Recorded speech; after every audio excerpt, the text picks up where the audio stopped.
Should be going live now. Have a look and see if anybody's in the chat. Officially starting in about 3 minutes, so gonna try and do some preamble stuff because I've not done this in such a long time. As you can see, the Traveler has been destroyed again. Gone a little bit back in time here. Should be quite fitting for what we're doing, so let's have a look here.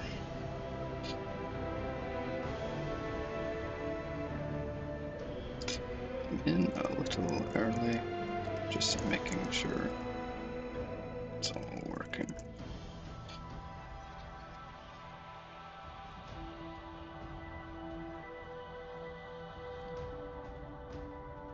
I didn't give any sort of particular proper time for all this sort of thing happening. I was just sort of like, let's get it, let's get something done.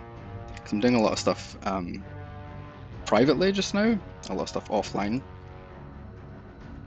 So it's been interesting to say the least.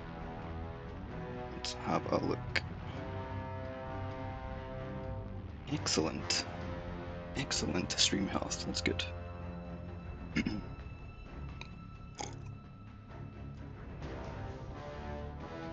Hopefully it stays like that once there's a couple people here. So, it's officially supposed to start at 7:15. I'm going to give it a little bit of time for some people to pull through, so if you're watching this in the future, I will give a proper timestamp in the description as to when I actually start having a discussion about things. For right now, I'm kind of making sure this works.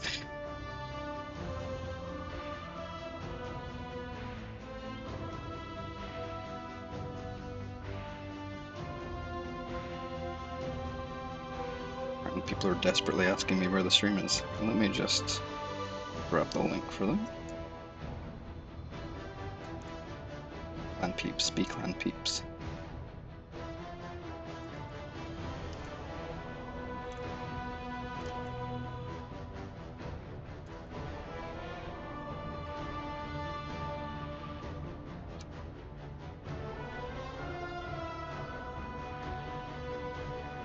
Hopefully that audio doesn't sound nearly as warbled for you as it does for me just now.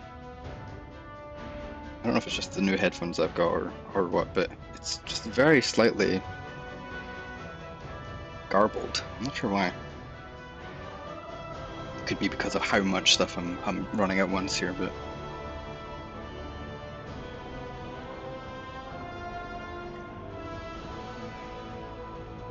God, it's been a long time since I've done this sort of thing.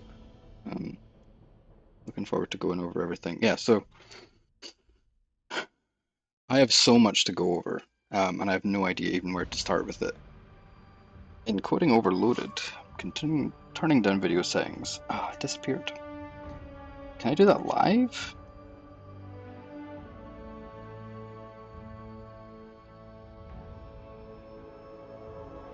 How do you do that?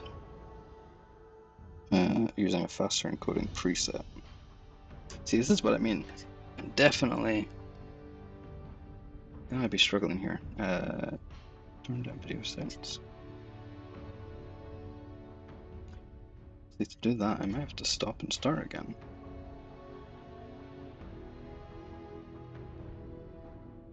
Unless it's just saying that. Hello, Tempest. Is that Eris by any chance? Judging by the profile picture. Yes, I was going to be doing a full YouTube stream. Wasn't intending on just doing it around the Cryptarchy Discord server. I wanted it somewhere like actually public so that we can talk about this properly. No, I have a different set of shirts that I'd like to wear for doing this sort of thing. Unfortunately, not the glorious shirt that I'm very glad you managed to purchase. But how does it sound? Everything sound okay? Is the background music quieting when I speak? Am I too loud? Am I loud enough? You want me to turn me down? Let me know. Because I'm also wondering, because I keep getting warnings about the encoding being overloaded, I'm kind of a little worried that I'm overloading my laptop here. But yeah, as soon as you let me know everything's going okay, I'll dig in with what I've got planned. Yeah. How are you today, Aris?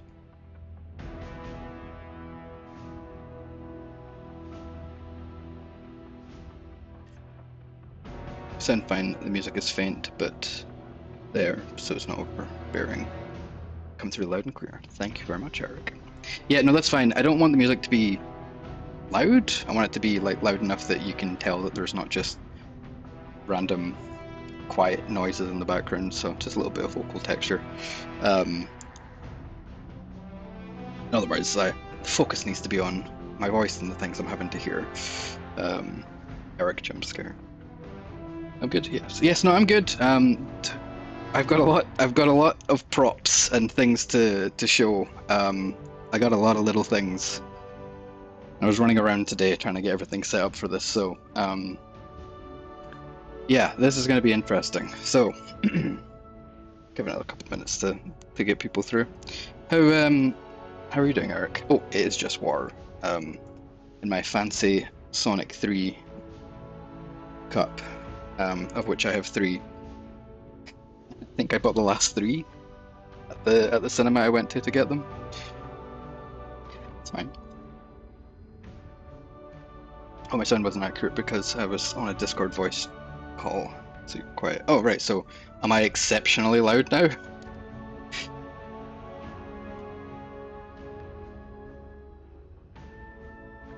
I've no idea what I'm doing, by the way. I'm like absolutely going to be winging this whole thing. I had it in mind of like how I wanted to do this, but the more I thought about it, the more I realized I'm just going to have to make this up as I go. I've got way too much stuff I need to discuss and explain. So sound fine, just louder. Okay, so it's a on your end thing. That's good. That those headphones, your hair looks like it's coming through an extension cord. Yeah, it's actually plugged in the back. It's my server. It's how I connect. Um, if I disconnected this here, that'd be it. Oh, okay. It's still there, I promise. Um, I don't know whether to tie it up or like leave it just sitting, or whether I should like.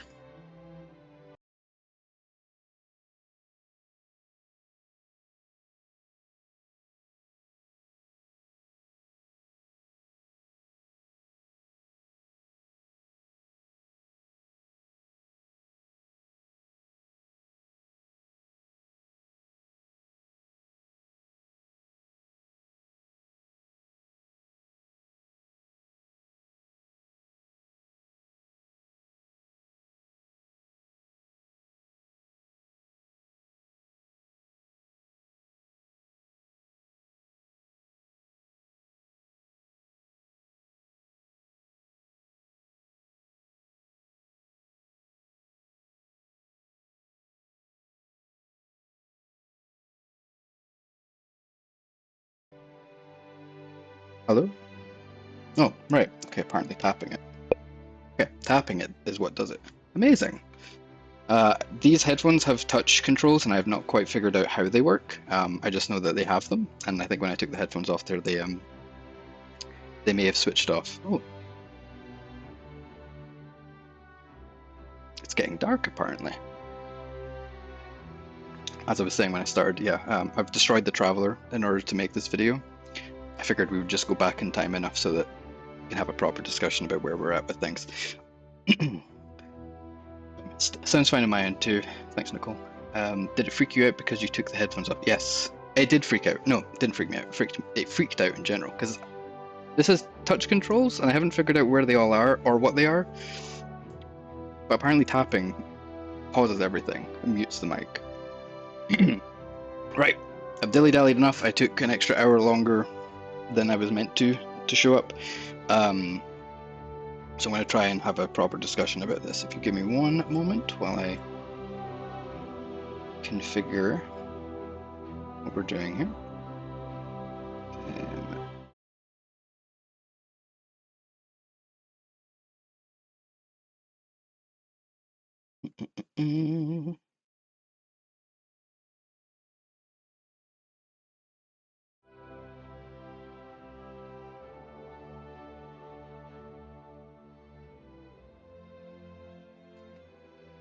I'll leave that going in the background there while I set up the actual screen here.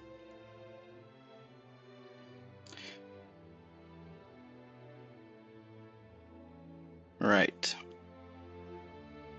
Let's snap back.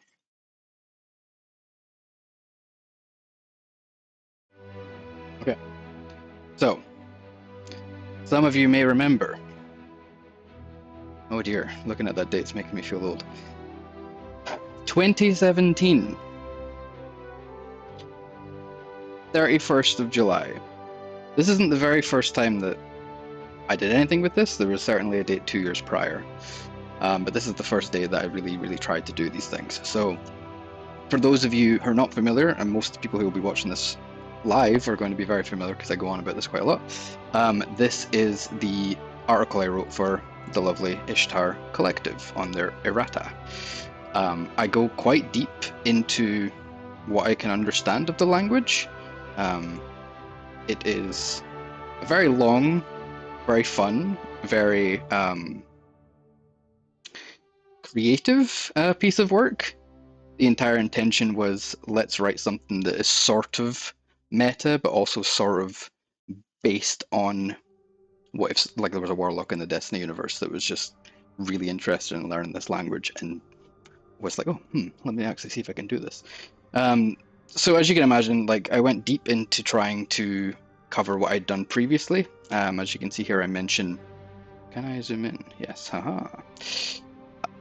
As you see here, I went into mentioning about previous attempt that I did, and I also went into things that I saw from another couple people who'd posted on Reddit, one being Wheat Warrior, and the other one being somebody who I always thought was actually pronounced Melanese, but I realized far later that that's actually an I, so it's Meonese, actually. So yeah, we all were hearing very different things. You can see here, just with this particular line, I'll let you listen to it.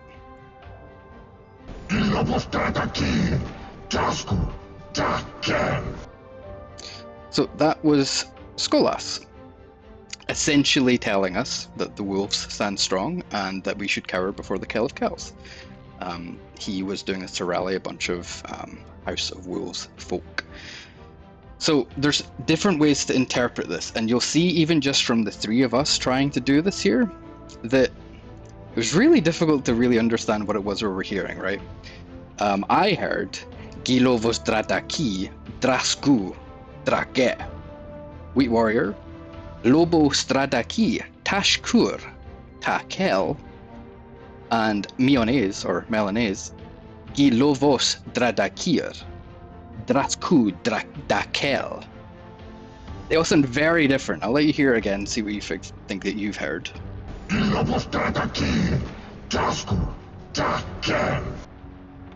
Now, every time I hear this, I always think instead of Drasku, he's saying Glasgow. I don't know why, just every time. Maybe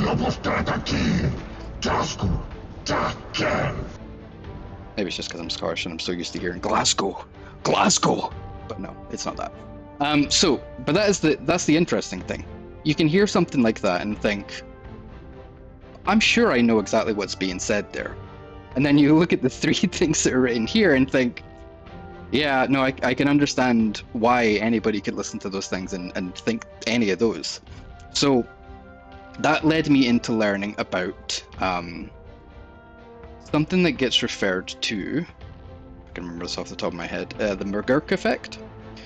So there was definitely like a difference in how you would hear phonemes. And I thought that was really fascinating. So English is written as it is because it's derived ultimately as you go back through Germanic and French and essentially Latin languages, and even those go further back to Proto-Indo-European. In general, not every single language on the planet comes from the same root, but every language in some way shares loan words, and they pull things together in a way that there is similarities. I mean, the human mouth can only make so many different sounds, but across the entire planet, there are a lot of things that are quite similar in terms of what people are actually able to say. So one of the things that's really interesting about that is, despite you might want to write something down as being ta, but some people might genuinely hear that as da. You might write something down as ka, ka, but some people might hear that as ga, ta, ga, da. I can't even tell you what it was I just said there, but you can hear how they've got the same sort of, those aren't plosives. There's a word for those and I don't remember what it is, but how those sounds work is where the issue is.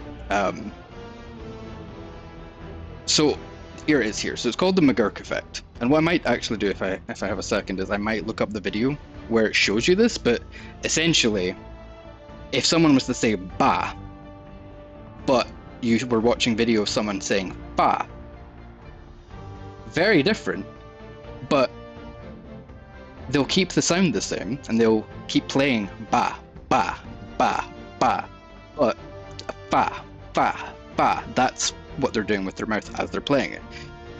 You can imagine how confusing this is to be trying to listen to audio where you've got zero reference. You've got no ability to understand what it is the Eliksni are saying. You're just listening to what you're seeing in your head. I have like quite a strong degree of synesthesia anyway, so I can visualize things that I'm seeing, but I'm just going to be guessing ultimately at the end of the day what I think of somebody's saying, or like how they're pronouncing it. And don't even get me started on how the Eliksni are able to say half the things that they can say with the mandibles and the jaw and the teeth that they have. It's a whole other thing. Lore things we're not going to get into too much. So I still have this book somewhere. I forgot to go and find it. It's probably on my desk as we speak, but I still have this along with all the other notes I went through, and you can see like how invested I got into trying to unify what I thought we were all hearing. The origin of this, by the way, is that Baxter sent me a message over Twitter or Reddit, one of the two, back in the day when Twitter was Twitter. And basically it said, hey, really liked your article that you'd written before on Reddit and your progress on that stuff. Is there a chance you'd be interested in doing a write-up for it? And I don't remember whether it was myself or Lucid had done an article for them first, but clearly it was something that would be really useful for Ishtar to have as a research document. And I went, yeah, sure. Give me 3 weeks. I didn't give him a time frame, but I got so interested in the idea of like doing this right. I'd actually just lost my job not long before, so I'd been unemployed anyway. So I thought, right, if I'm going to do this, I've got actually a load of time. I'll spend the 3 weeks doing it. I think I actually did about 2 weeks solid doing all this stuff. There's multiple pages of this, by the way. Really trying to unify this. This is before I even thought, hey, why don't I use like a spreadsheet to do this? That might make sense. No, instead I just did it all by hand. So that's entirely just from listening to the lines that are in the game and writing down what I thought each line was, and then going, okay, what if I did this here? What if I did this here? What if I did this here? What if I did this here? Trying to like map everything. I imagine this is how you're supposed to do really old language translations anyway.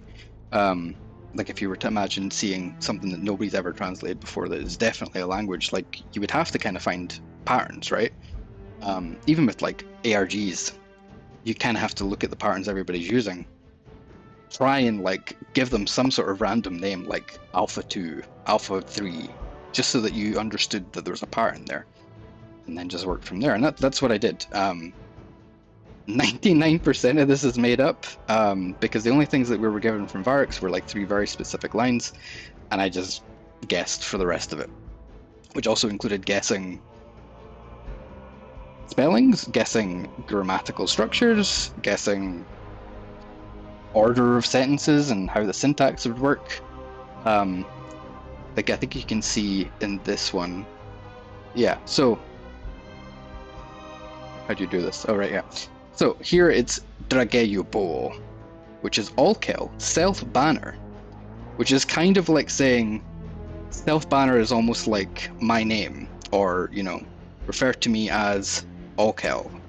Doesn't make any sense when you really like think about it in the grander scheme of how there was apparently never ever actually a grammatical structure with this stuff, but I was really trying to fill in the blanks as I was going. So, as you can see, yes, Ramblings of a Mad Warlock. So, as it goes through, I'll just read this out because this is essentially what I did. I recorded everything I could. I have so much footage on my PlayStation that I've managed to get all off of me just standing there with a sniper rifle staring at Skolas going, say something please, please, say something please, say something please. Most of the dialogue that you were getting from doing that sort of thing is like things that I assume were more like, where are you? Hello? Which is why one of the lines that you hear quite a lot I think that most players wouldn't typically hear in gameplay is "Oh, Duress," which is like, where are you? Kind of that sort of vibe. But yeah, so the process determined which sounds were unintentional quirks of fallen speech and which were purposeful phonemes. So the fallen word that I believed to be the was initially heard being preceded by a g sound, or g sound. So I wrote it out as G. But as I continued my process, I noticed the G sound was absent from all other utterances of the E phoneme, and so I classed it as a quirk rather than a base rule. And then each of the original 3 translation attempts featured words with multiple syllables. So you'd get katade, drada, hur, nasabur. Nasa Subur, and Chuka and Goden. These widen the margins of error to an unacceptable degree. So during my revision, I developed an inclination that words within the fallen dialect were not comprised of multiple consonants separated by vowels, but instead I proposed that a fallen dialect featured smaller words used together to coin greater meaning. Human languages do this frequently, compounding words together to create entirely new meaning. Sunsinger, Nightfall, Timekeeper, Postmaster, to name a few. So this is, well, you know, when you think about it more and more, it's funny how long ago I wrote this. It's been, at the end of next month, 8 years since I wrote this. I've learned a lot about language. To such a degree that I haven't actually understood what I was doing when I wrote any of this stuff, which is miraculous that anybody thought, oh, this is cool enough to publish on a website that gets viewed by a lot of people. Amazing. So this is a process called agglutinative, or agglutination, and it has been hinted, spoilers, in the various missions and cutscenes and stuff that are coming out for Edge of Fate just now. The new guy that's in that, whose name suddenly escaped me. I was about to call him Dido. That's not his name. If somebody in the chat could help me here, what's Senpai's name? Anybody in Edge of Fate? Please. I can't remember it. I hope the chat's actually working. Is it here? Oh no. Can't remember his name. Anyway, that guy. He explains that Lodi, thank you so much, Eris. Lodi explains really off the cuff as if it's like, whatever, this is cool. Isn't that interesting? Not mentioning anything about why he knows this language, but I really am curious about it. He says that the Fallen language is really interesting because it's structured similarly to Finnish.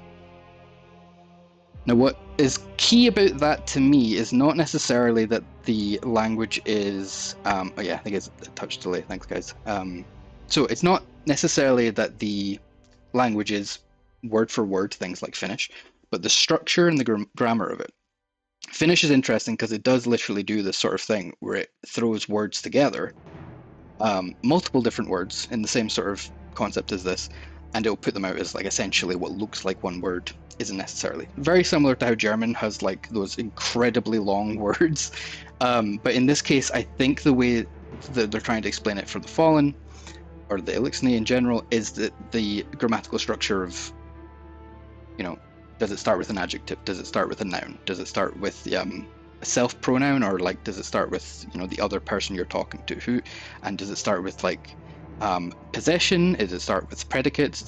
What does it start with, you know? Very good, Archival. Thanks for joining though. So that's a general idea there, is that when they talk about how the Eliksni is structured similarly to Finnish, it's not talking about the language being Finnish, and it's not talking about the language having the same, like, necessarily loan words. I don't think it's got anything to do with that.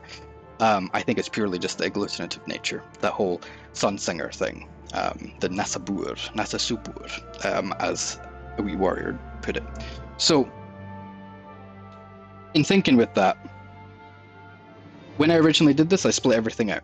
So, you can see here a very long sentence that's meant to mean the wolf stands strong tower before the Kell of Kells, which is the thing that we listened to further up earlier. Now, if I let you listen to this again, do a sort of like karaoke thing and have a look at each of the letters as we go through. I'll probably be too slow to keep up with it, but let's give it a shot.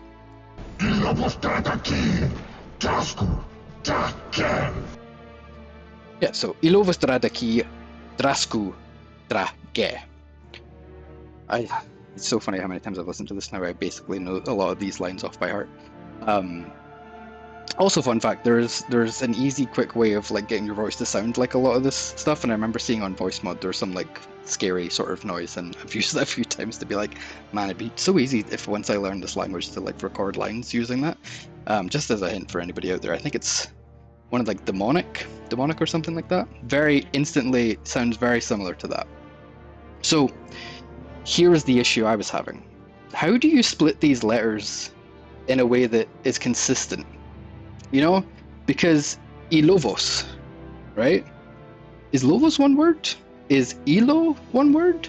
Is Drada one word? Can you separate Dra and Da? Will you ever see any occurrences of Dra on its own? Would you ever see any occurrences of Da on its own?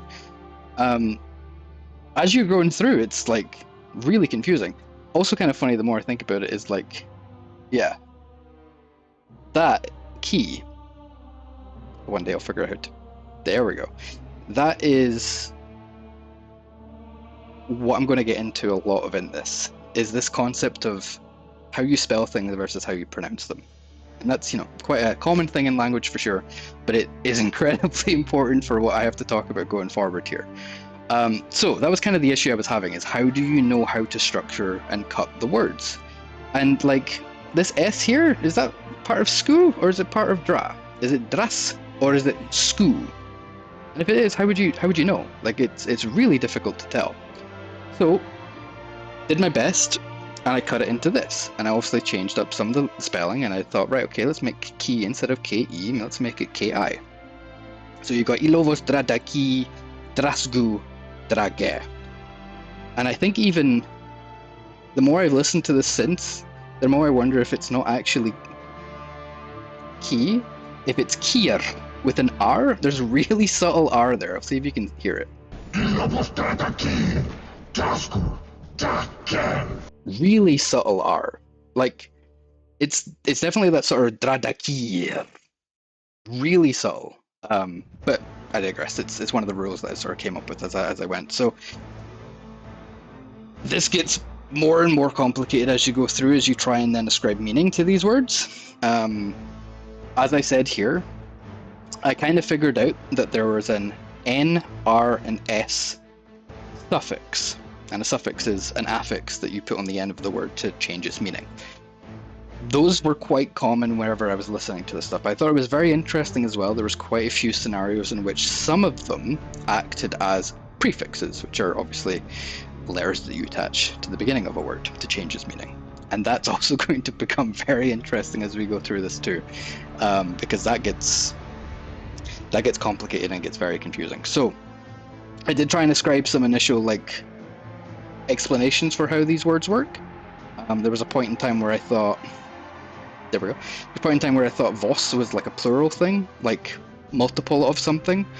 Could still be the case, might not still be the case, really hard to tell. I did really appreciate and like that it felt consistent with the whole Vostok thing.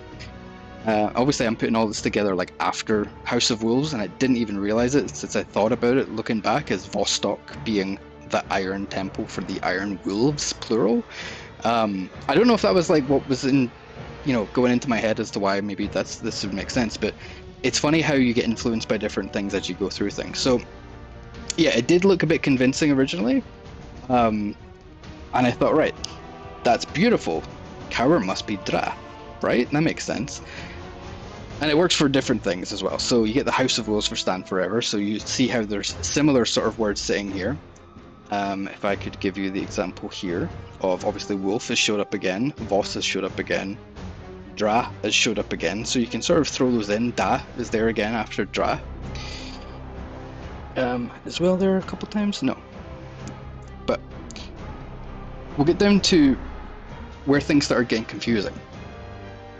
The only character that's ever been explained any of what they're ever saying prior to me working on this was Skolas. So Tanix didn't have any explanation of what we were saying except like Tanix is challenging you in the ways of old.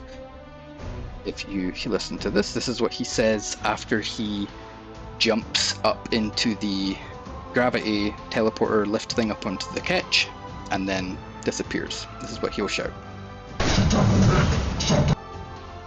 That was really short. I think I was having to load. I'll play that again. It's funny listening to it because, like, now that I've got much better headphones, like, I'm not even sure that's what it said. So it should be Shidahur et Shatogo do Bora, which should mean something along the line of fear rises, fight, yeah? Courage rise, of will, banner without. Which I was kind of thinking to myself, that must be sort of like saying, oh, you're scared, I'm not running away, I'm actually making you challenge and follow me, because I need you to be brave and follow me. This is how we're doing this whole, like, you know, baiting thing. And my will is rising to beat you. Banner without is just the whole thing of, like, Tanix has no house, right? And he doesn't. He never, even I think to this day, despite sort of joining Salvation, I doubt he was actually, like, fully part of it. But anyway, he does his own thing. Right, so just gets more and more confusing as we go through. And, you know, I get a little bit more accurate, is not quite the right word, but fear, rise, fight, yes, kind of changed to fear, attempt, fight, yes. Because I thought, right, what if it isn't rise? This is where things get really interesting. The connotations of a single word to you might think is like, well, if something's rising, that literally just means it's rising, right? But rise can work in a multiple different sorts of contexts. So you could have somebody on the floor having just been kicked down and then they rise again. You could have bread in the oven. It has to rise. And yes, it does rise, but it's different connotation. You could have a revolt in general. It's not necessarily actually going up, it's just somebody punching up, essentially. So I thought, right, maybe it's not a rise, maybe it is more of a go, like you're trying to do something. It's you know, it's not a fulfilled thing, it's not something that has been confirmed that it's going to happen, and it's not something that is guaranteed. So it's an attempt, as far as I could figure out thinking about it. Because if you're rising in a rebellion and a revolt, you're not necessarily guaranteed to actually, like, get away with that. So that was my thought process there. Let's have that word be attempt, right? And, like, who as well? I thought that was an interesting one because you never really tended to see that word anywhere. And I don't think, if I remember right, oh no, yeah, no, that is one of the Skolas words. Shidahur-ret. No, but that is literally this one. Does who show up anywhere?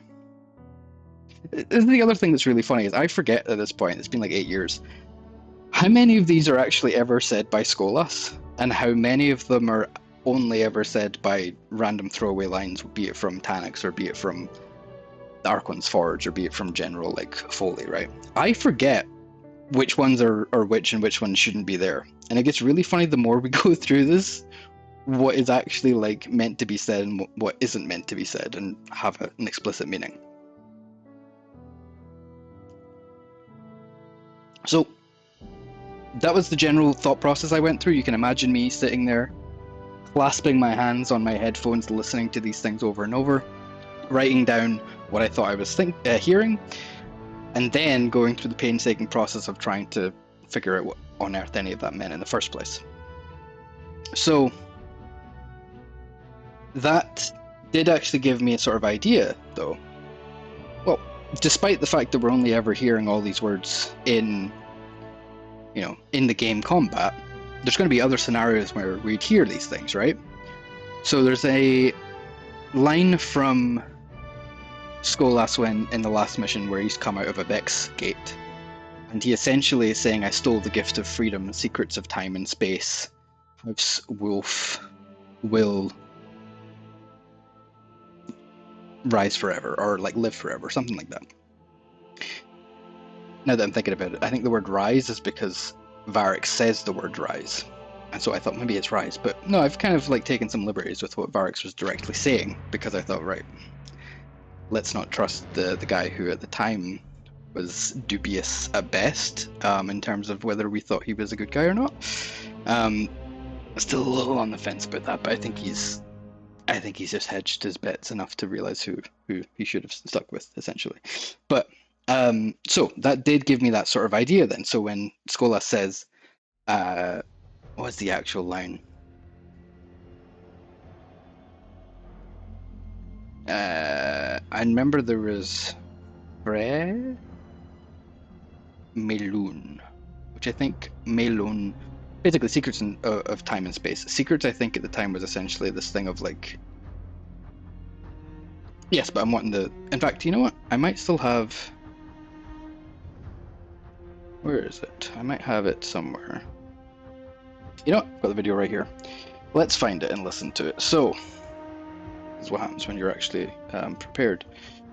Let's have a listen to the full dialogue of what Skolas says in this mission. I am Kell of Kells. All houses shall burn. All will bow before Wolf Banner.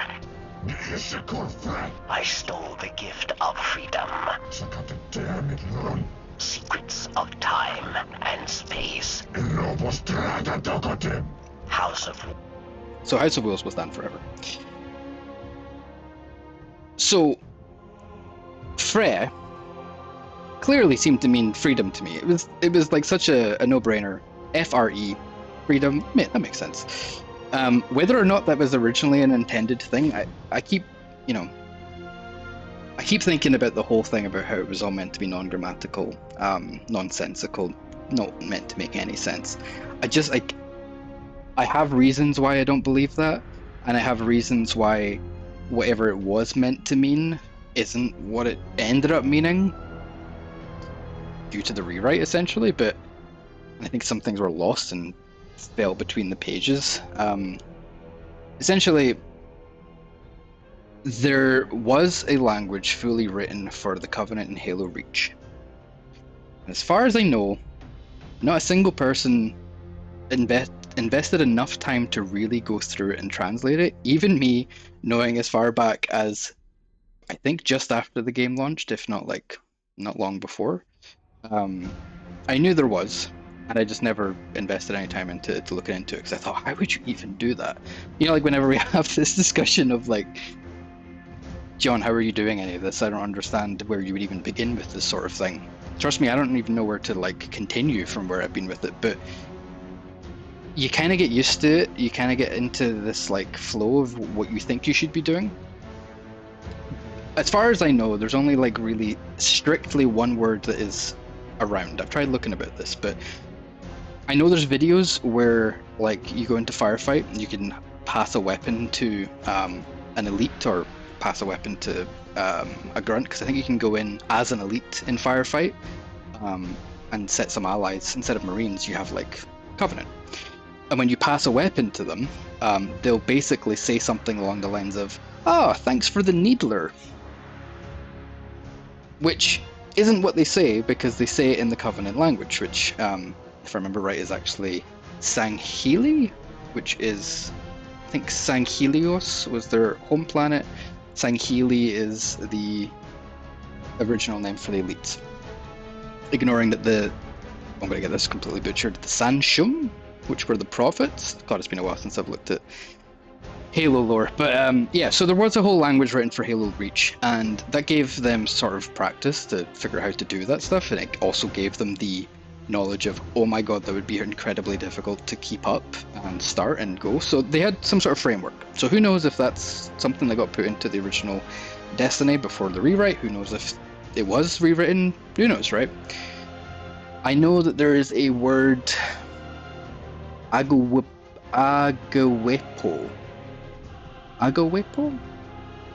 Awugapo? Something like that.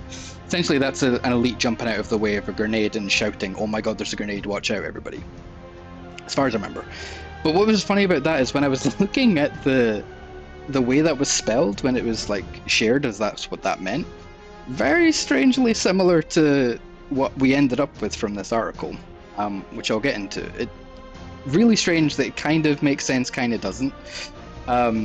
Maybe I'll get into that when I manage to find it. But if none of this stuff ends up panning out in the near future, I certainly will be wanting to look at the Covenant stuff eventually and go through it. If anybody does happen to have a copy of Halo Reach, I don't know if they changed it for the Master Chief Collection, but certainly for the original game, I'd be really interested to have a look through and see if there's a way of like actually parsing what those say. I know there's somebody shared a playlist with me once of the actual like dialogue, but I have no idea how to find that now.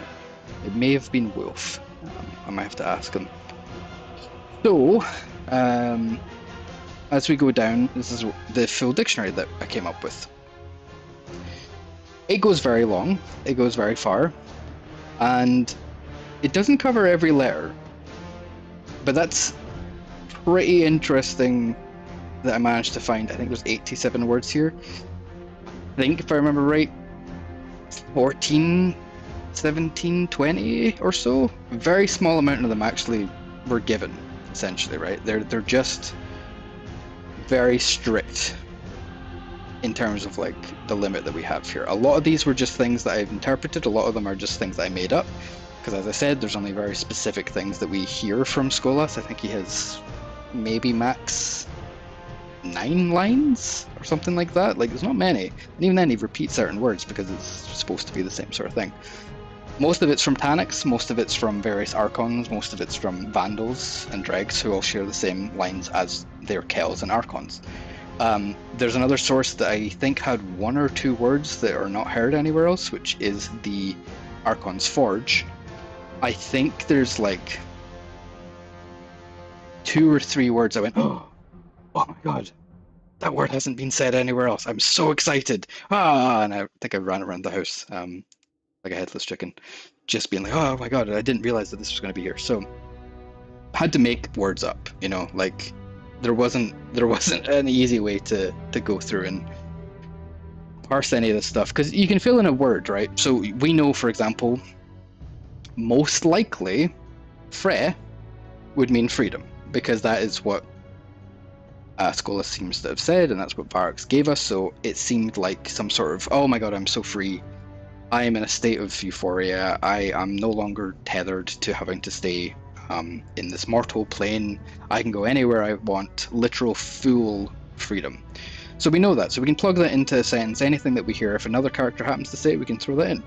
I actually don't think you hear anybody say Frey anywhere else, but I could come up with 3 other words just based on the whole adverb, adjective, and verb pattern that I came up with, which I don't even stick to in this. It's really funny that I did not stick to it. And it's very constricting if you try and do it like this, because it means that certain contexts don't make any sense anymore. It means that you're always having to like put the ly on the end of like the word free, and it doesn't work with certain Eliksni. So it's very much a guide as to my very first draft. Sorry, let me try that again. My very first, here's what I think is like actually 100% the full thing. very much a draft, but it kind of became definitive for a while. Like when I started the Cryptarchy Discord server, early 2020, a lot of people would join and be like, I've been using your language to write fan fiction. I've been using it in my art. I've been using it here and here. And I was like, oh no, I really hope I was right. I'm really worried if I'm not. Because who knows, like in the future, if this would, I say in the future, as if I don't know where I'm going with this. From 2017, John, if I was to cosplay and hide all my hair, back then I thought to myself, this is not right. I don't think that any of this is right, but I'm going to act as if it's right. And I'm going to sort of be tongue-in-cheek about the fact that, yeah, I fully explained that this is me making it all up if I go further up. Again, I did make sure I was saying that this is all made up. But that was my problem with it, is that we didn't have enough clarity. And I was really hoping that like we'd get more things from Varix where he was like, he said this to you. Isn't that really interesting? Didn't really happen. Very frustrating for me as somebody who was really hopeful that we were going to get more stuff like that. So I was really worried that I'd kind of ruined what could have been something more if they'd wanted to expand on it. The more I think about it, I don't think they would have actually like looked at it had I not done this. And I actually have that on good record that this was something that helped convince people it was worth doing as an official like part of Destiny. So I'm very glad that I did spend those 3 weeks doing it. I'm very glad I was unemployed at the time, and I'm very glad that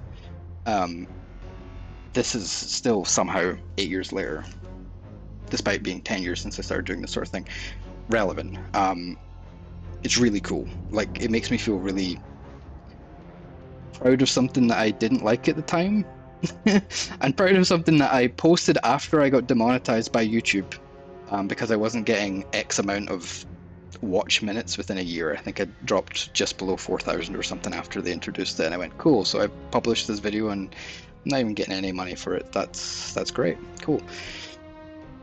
That's not what it's about. It's entirely about the frustration of, if that's the case, your video does actually get less traffic, because YouTube doesn't want to promote it. Very frustrating. But I'm really proud of how this whole thing went. I'm proud of how fun writing all this stuff was. I was so proud of talking about it as if I'd done this just before the tower got attacked by Gaul.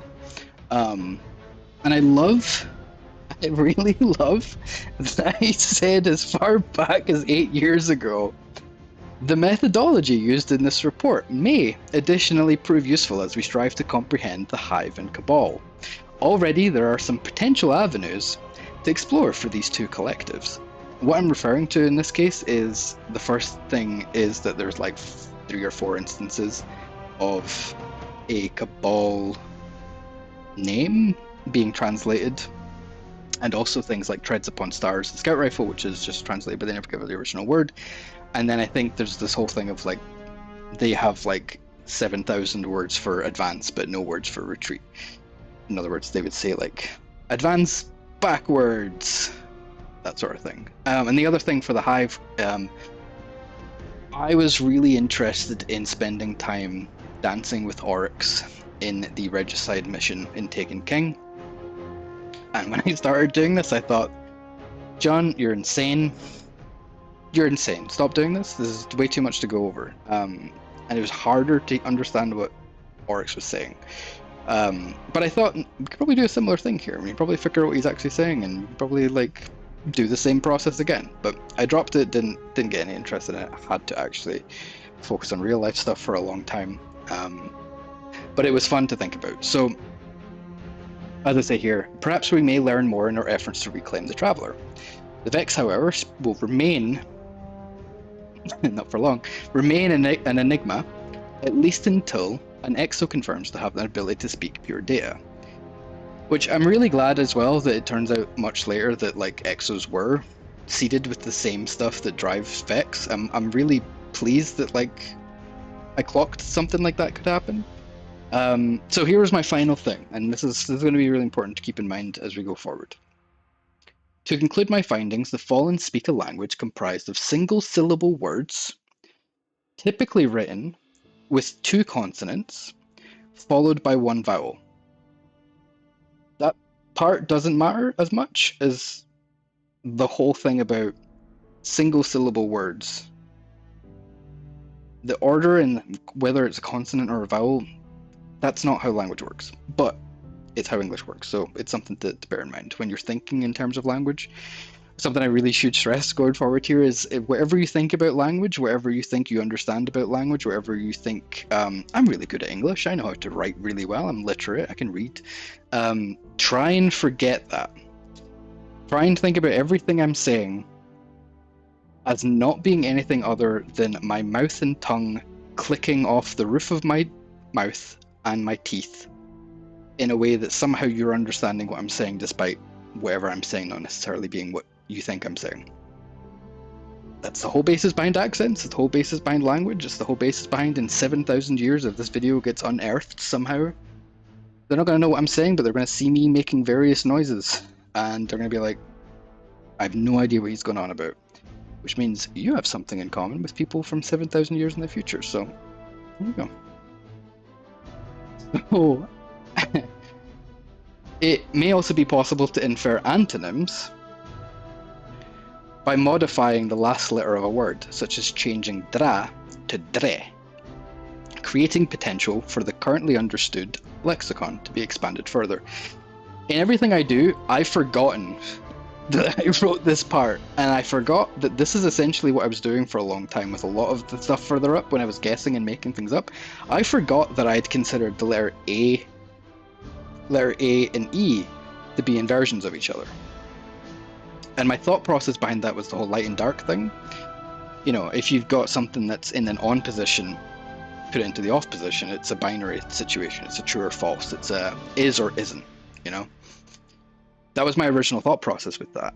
And I thought that was a really useful way of indicating verbally whether you agreed with something or not. I think my problem with it, thinking back on it now, is dra, dre, dra, dre, e-a. They're slightly too close that they could be misconstrued. I think you'd probably be better with u-a, you know? Dra and Drew. They're very Drew. I wonder if he's going to catch up on this later. Dra and Drew, you can tell they're very different. And I think they're, at least, you know, if you're looking at somebody and you're like lip reading, versus whether you're listening to somebody fully, I think they're indicative enough that they'd be totally different. So one of the things that I think is not great, just what I'll get into very soon, is what I think whoever continued the work I did here also had the same thought. And they somehow still kept that sort of consistent. It'll be quite interesting to look at. So, as I said at the end, I really wanted other people to come up with their own stuff and do their own thing. I don't think anybody did it for a while, because I think it took a while for some traction for this to kick in, and I think one of the things that I like most about this article is that it's been here for 8 years. Thank you very much, Baxter and the Ishtar crew, for keeping it there. It's a testament to when you put something on the internet, it's there forever. It's a testament to, even if it's wrong, it's going to be there forever. I don't know quite what to do in the circumstance of, like, if it turns out most of this is, or all of this is wrong, how do we revise this? It's an article, it's been dated at a certain time, and with the way search algorithms work, there's every chance this is so deeply baked into caching that it's definitive at this point, despite it not necessarily being. So, that's a whole overview of, you know, catch up on what inspired most of what I wrote here, why I did any of this stuff, why it took me so long originally to even get this out in the first place, despite also working on it during my birthday, which is coming up. It'll be on the 22nd. So much time has passed since I wrote this stuff, and then so much time passed as I was writing it. It's insane. So let's get into where things are. So, as many of you know, back in end of 2022, if I go to back in 2022, at the end of it. Here we go. There we go. We started getting this quest called Should You Choose to Accept It. Now, this quest was part of Season of the Seraph. Now, what's fascinating to me about this is that it contained 4 of my words from the dictionary that I put together, including words that I completely made up, aren't explained, including all of the rules I came up with things for whether it's a verb or an adjective. Like, it takes all 4 of them and mashes them together in a way that's kind of got like what's called an aleph or a glottal stop in it. They are, if I remember correctly, Shaski, which is this one, Barden, which also shows up in another context later, Gefres, and the one I always forget, Daedras. So Shaski is comprised of 2 words, to be brave, and ki, which is strength, or a powerful being. You know, if you want to talk about it as being like, you are strength personified. I am strength. A powerful being would be strength personified. So, to brave against a strong being is what this means. And that is fully explained in the game as what its meaning is. Gefres, which is G-E''Fres, is... Originally, I thought it was Kell, because if you look up the word Kell in the dictionary, you'll discover that Kell is like the outer shell of a insect, if I remember right, or it's like generally some sort of shell, like a covering of some sort. So I thought, right, that's probably likely why Skolas and Tanix and all these other fallen characters are calling themselves Kell, by using the literal word for an outer shell, which I put in my dictionary as meaning, I do this a lot by the way, I'm going to jump back and forth. So, I had that as, interestingly, really funny actually, is that they're both right beside each other. You can see how easy it was for them to be like, oh, cocoon, to release from confines, Gefres, that's cool, I'm going to just rock with that. So, cocoon released from confines is to be hatched. You're freed from the space that you're in. It's not necessarily that it's a literal hatching of an egg. It's not necessarily a literal, to execute a scheme. It could be something that's executed. It could be you've just had some general personal growth. There are a lot of different connotations you can say here, but you can see how the idea of like a cocoon and you're being released from it could mean so many different things. There's a lot that goes into it, but you can see how it forms and builds the ideas. So if I go back to this, Daedras is the other one. Di is D-I''Dras. It is an end, or death, or just something stopping. And then Dras, which is everything or all. So, end of all, end of everything, the end of each and every living thing, the end of existence. It's the final shape, is what Daedras is. When you really think about how all that sort of comes together and think about how those words are put together, you get Die, which is the end of life, and then Dras, by each and every one of a group. It's the end of not just each, it's each and everything. It's the end of that. It's final shape. Whatever that becomes, whatever that looks like, whatever that is the final shape. The end of every living thing. And then the other 2, if I remember right, were Barden. So Barden is to be unable to find the way, and Den, which is forever. So you got Den here, which is here after always, forever.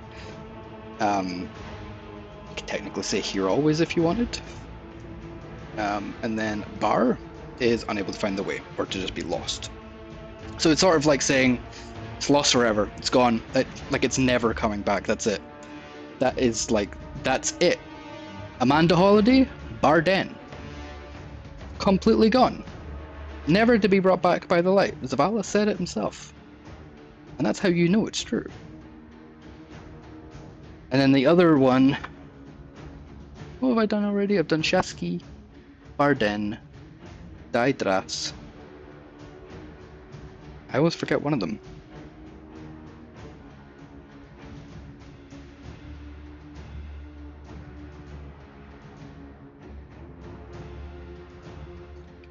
Have I done all four? I think I've done all four. Egress, Daedras, Barden, Shaski. Yeah, so I've essentially explained all of them. Anyway, take it all from this, and there's no way of refuting it, essentially. For whatever reason, the phrasing that they did in that quest didn't just take the words, it took words that don't exist, and it took words that I defined in a very specific way, and it took words that just didn't make any sense out of any other context, but put together in a really cool way. Daedras meaning final shape, essentially, if you think about it.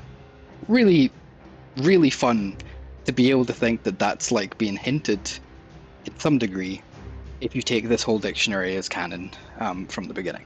So that was the end of 2022. Now, if you remember at the end of 2022, that was Seraph. I think therefore means that was the last season before Lightfall came out. So that's like almost there. It's like almost like end of first 10 years, end of the first saga. Meaning Final Shape was a concept, we knew Final Shape was coming out, all this sort of stuff. It's really interesting that we had it at this point. Which means that so much stuff that was getting produced for Final Shape itself, I think Season of the Seraph would have been roughly midway through production at that point. At the very least it would be like, let's do as much as we can to lay the groundwork. So the fact that this is here at this point in time is very important, and it's very important to keep in mind that they were considering this at some point. For whatever reason, whatever the context is, why suddenly my dictionary ended up in this thing, and they honoured it by putting it in, it doesn't really matter to me as much as it matters that it happened and is very strange. So I don't think I go into it here, but I go properly further into the breakdown of how Shaski was written out, because it became relevant again with Revenant, which was an episode that came out during Final Shape, and it was a shader. Now the shader essentially means fearless. It's not strictly speaking to defy fear of a powerful being. It is, but if some of you remember my technique to originally translate some of the written Eliksni stuff that appeared as of Forsaken, you could kind of just go into the Chinese version of the game, change it to simplified Chinese, and you'd kind of get translations from just doing that, because the localizers didn't remove the brackets of what certain words meant for the sake of them trying to figure out how to fit them correctly into sentence structure. So if you do the same thing with Shaski, it does get translated in simplified Chinese as being fearless. It makes perfect sense if you're going to go down that path as to what that could mean. To defy fear of a powerful being, you'd be fearless to do that, yeah. But obviously in the sense of how the words are formed, that's us gathering understanding from it, in the sense that that's a lot of words. You want to try and be succinct when you're localizing things, and you will take some liberties in doing that. And the same thing is true of Daedras, same thing is true of Gifres, and same thing is true of Barden. Those words essentially will have their own sort of meaning. Barden is probably something along the lines of like gone forever, or obliterated, or something along the lines of like just that's it, no more. Gefres, same sort of thing. To be hatched is like to be reborn, maybe, or to be born, or to be reborn anew. Like maybe it could have ended up becoming the word for like what happens when somebody is risen by the ghost, or maybe it could have meant eventually something along the lines of, you know, the traveler's true purpose, that sort of thing. Like the witness needed to go in and hatch the traveler as if it was going to be an egg or something. Like it's essentially kind of what ended up happening. It got used as a conduit to create so much life to the point that all life was no life. Because when everybody's super, no one will be. So, same is true of all these other words. So, I kind of wanted to give some background on how all those things got there, without going too deep into the whole Chinese translation stuff, or reverse engineering translation stuff. But I do want to mention that stuff is there, and I want to mention it's there as a very useful way of doing something they didn't intend. So, I want to move on to where... Anybody got any questions, by the way, on any of that? Because that is a lot of stuff. It's too much stuff, in fact. That is not at all the video I left it on before. Let's go back to the other video, please. Thank you. Yeah, let me see if I can catch up on chat here. Hello. So there might be a delay. I actually thought I'd set it to have no delay. I wonder if I've done the opposite and maybe set it with a delay. Daniel says SARS Pog. Thank you. Archival, thank you for the full quote. Eris, you have still got the original Reach disc. Archival Mind. File should be the same, but quality may be better than 360 for some reason. See, I was thinking that with the Halo Reach thing, but my other thought was whether Master Chief Collection had Firefight as an option. I vaguely remember it not having it. So if you're going to go in and try and do it, I'm worried you might actually not be able to do it at all because of that. Not 100% sure. Good old Revision Zero Quest, yes. Oh yeah, is this Herald of Finality? Let me check. I actually don't know. You're correct. And I wonder if we're roughly at this right point. Right, we got 2 songs before I have to explain something else, so let's just have a chat here just now. I've been noting every passing music track. Yeah, I'm literally just listening to the Final Shape soundtrack at the moment. Oh, it does have Firefight? And it's expanded. Oh, have they like added more features and like could you change a lot more stuff? That might be really useful actually. Are you able to have Covenant allies as a Spartan? I don't even remember if you could play as an elite. I'm sure you could play as an elite because they had the whole like invasion mode, right? Was it called invasion? I don't think it was called Invasion. More game modes. Okay, interesting. I have it, so I probably should look into this at some point and see if I can gather information on it, because it seems like the sort of thing I probably should do at some point. I've gathered as much as I could of everything else, which you're going to see shortly about where we're at. Hi, Wolf. Yeah, you're only... I've really been streaming for an hour already. How much have I said? What time is it? Oh my god, it's 20 past 8. Amazing. Okay, that's fine. You can do friendlies as an elite, but I don't think you can have friendly coveys as Spartan. Okay, that's fine. I don't think that matters, and it would make sense anyway, because I imagine... I don't know why it would make sense, it would make sense, that's fine. As long as you can still do it as an elite, that's the part I was worried that you weren't able to do. But that means we could still go through. Will, for your context, I've just been explaining everything up to now, so you've not really missed anything. It's everything that you know I'm already been going on about. But what I'm talking about just now is the whole, like, Halo Reach had a Covenant language thing, and you could use Firefight to extract and figure out some of the language. And I've never actually bothered trying to do that, but I probably should. But I remember it was yourself, I think, that had sent me a link of how some of that worked. I remember you sent me some sort of playlist of people swapping weapons around or something. I'm sure you spent that hour coaxing the Traveller out of high orbit into Scotland. Yes. I actually tried so hard to coax out of the last city that I accidentally broke it. I'm really sorry. I'll try better next time. Or maybe I just shouldn't, because we're going to end up in another situation where there's like 17,000 dark forests all over Europe. There are only friendly ODSTs, if I recall correctly. It's on a couple of maps. Might be CEA stuff. Okay. Oh, that's right, because they sort of integrated some sort of like Halo CEA maps towards the end of Halo Reach's run. I remember actually there's a company in Dundee in Scotland that is now part of Rockstar that worked on that stuff. If I remember very rightly, I think there was a lot of that was outsourced towards the end. Very cool.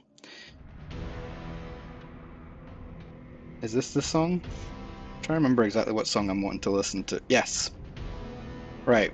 I'm going to turn this one up a little bit. And I'm going to do it for the context of listen as closely as you can 55 seconds in. We are currently 23 seconds in. Once we get closer to that 50-second mark, I will turn it up.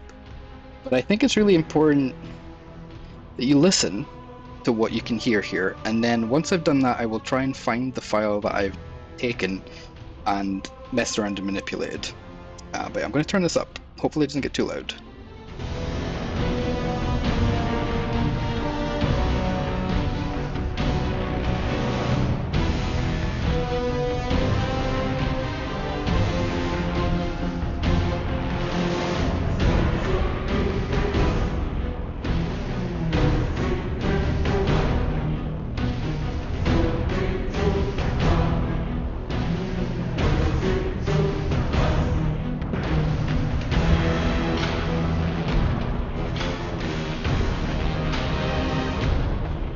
I'm going to play that again.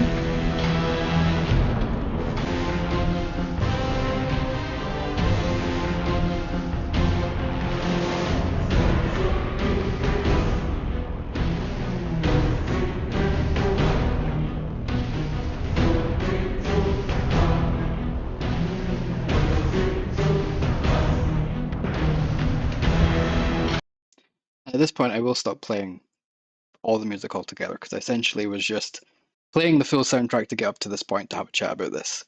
So, you know how typically Destiny music will have Latin lyrics and it'll have, you know, your typical orbit music and it will have very nice do do do do do, but it's random Latin basic words that don't technically mean anything, but sort of are relevant to the topic at hand. So this does the same thing in the Final Shape soundtrack, except it uses every single word here. Not every single word, but it uses a lot of them. And I can't remember off the top of my head, and I've not really gone through it to try and figure this part out, but I can tell you for a fact that it says sloped. I don't know if you heard it the couple times I said it, but they play it twice in that little section. Slotzer Didras. It says Didras as well. It says like a lot of different things that are really interesting, and I didn't believe it at first when I heard it. When I actually purposely went to go listen to the soundtrack.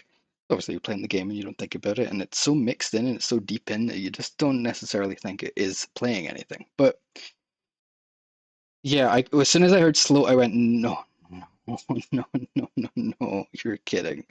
So I'm gonna go try and find.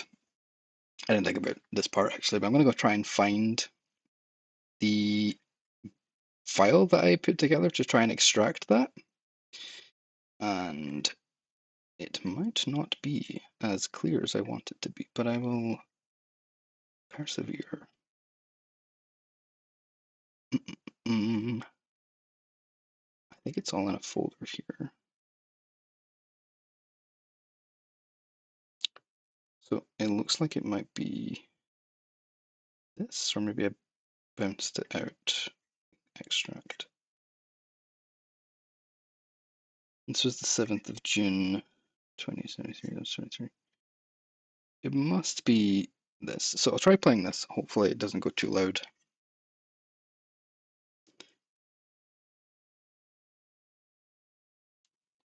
I don't want to play through that in 2 seconds. I want to play it with QuickTime. Alright, hopefully this isn't like blaringly loud. I'll turn it in a little bit. So this should be the section that we just listened to there, the 14-second long section, as best as I could, trying to extract the vocals. But try and remember this article when you go through it, and particularly pay attention to the word slot and zer, if you can. There, obviously, the screen is a little. There we go. If I move this over to that side better? Oh, yes, and I can stand over here in that case. Yes, pay attention to slot and zer, because I'm pretty sure those are the two words that get used most in this. I'll have a play of it just now. Nope, not that one. Move my mouse over here.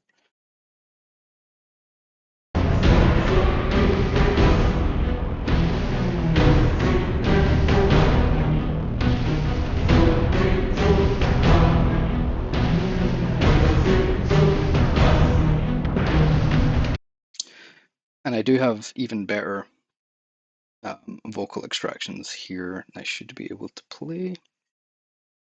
This one is a little bit garbled, but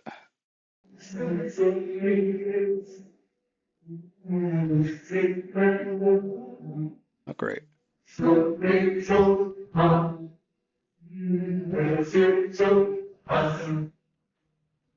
It's this bit in the middle. I can't get over it. It's very clearly slow.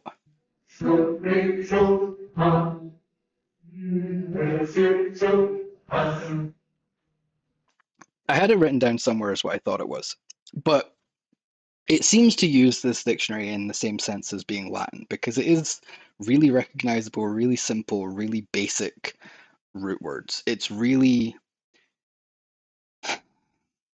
plosive, again, isn't the right word, but it is really sort of just ba ba ba ba ba. It's so easy just to look and think that they'd be really easy to say stabby sort of word sounds similar to Latin. It is crazy that that's in there. And the more I thought about it, the more I tried to listen to it, and the more I tried to be like, nah, surely not. The more it kept sort of trying to say to me, no, it is this. As I say, as much as I was trying to stop it, it just was. So where I ended up going with that was I don't have anything to show for this, but I did try and listen as much as I could to the echo of Riis. And I did try and extract as much as I could from that, but that isn't really possible for me to extract because it doesn't, it's all baked in together.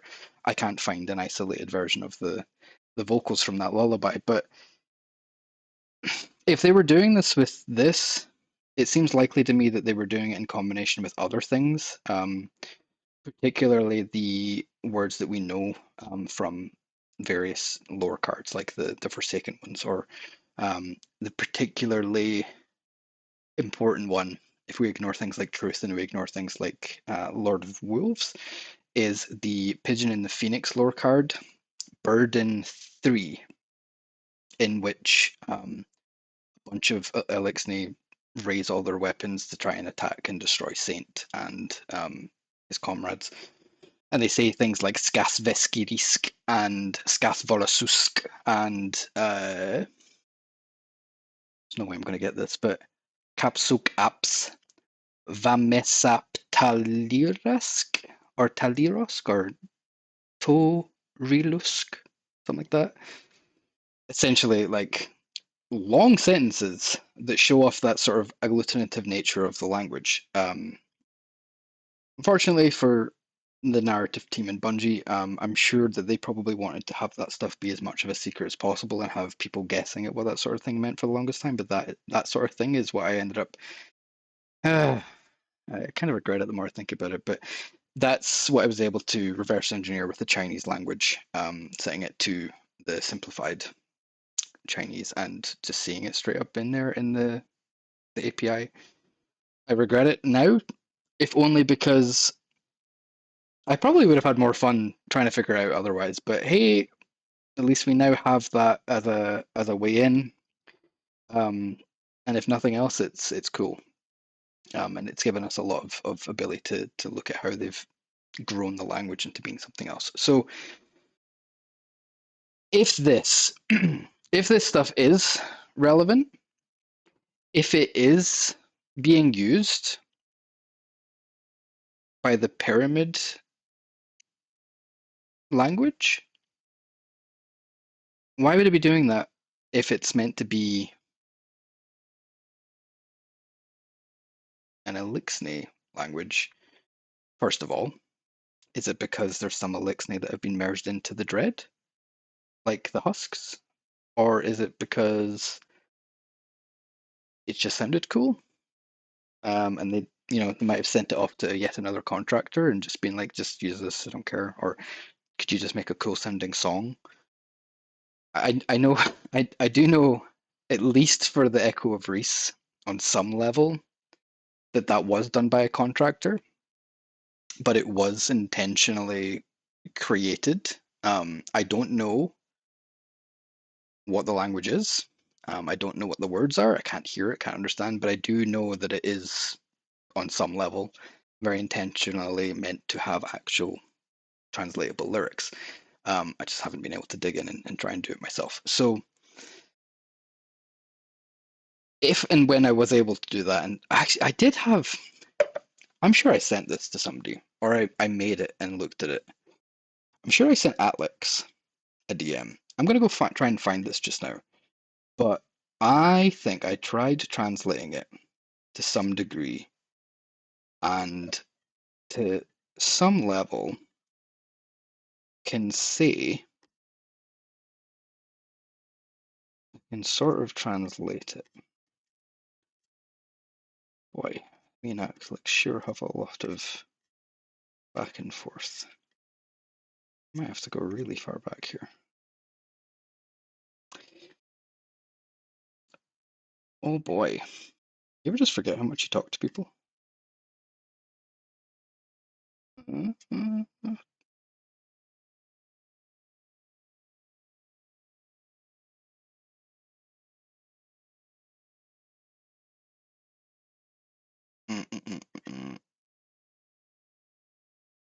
Did I send it to him or did I send it to Egg?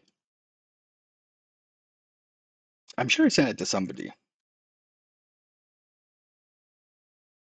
Oh, I think I found it. Yes, right. Da drage jura fresco dor, I crenas mai zi carhadi una razerki ni re dos nago dar dir Riis di who.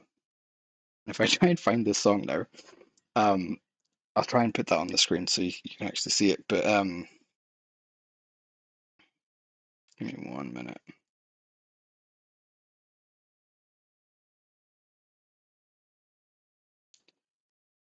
Right. Let me zoom out a little bit here. Right, let me try and find this song. Because oh, that's why it's on a different screen. Echo of Riis. Now, this was something I tried translating, apparently, according to this, last November, and I'm still not completely convinced about it, but let's have a listen and see if we can decide if it is.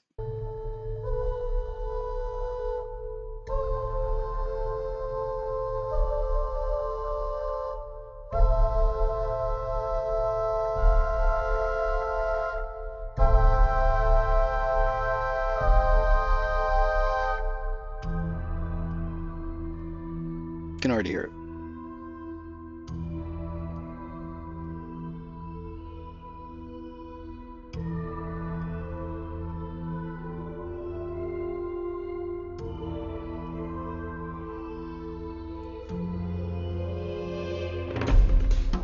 Once the drums kick in, it'll start.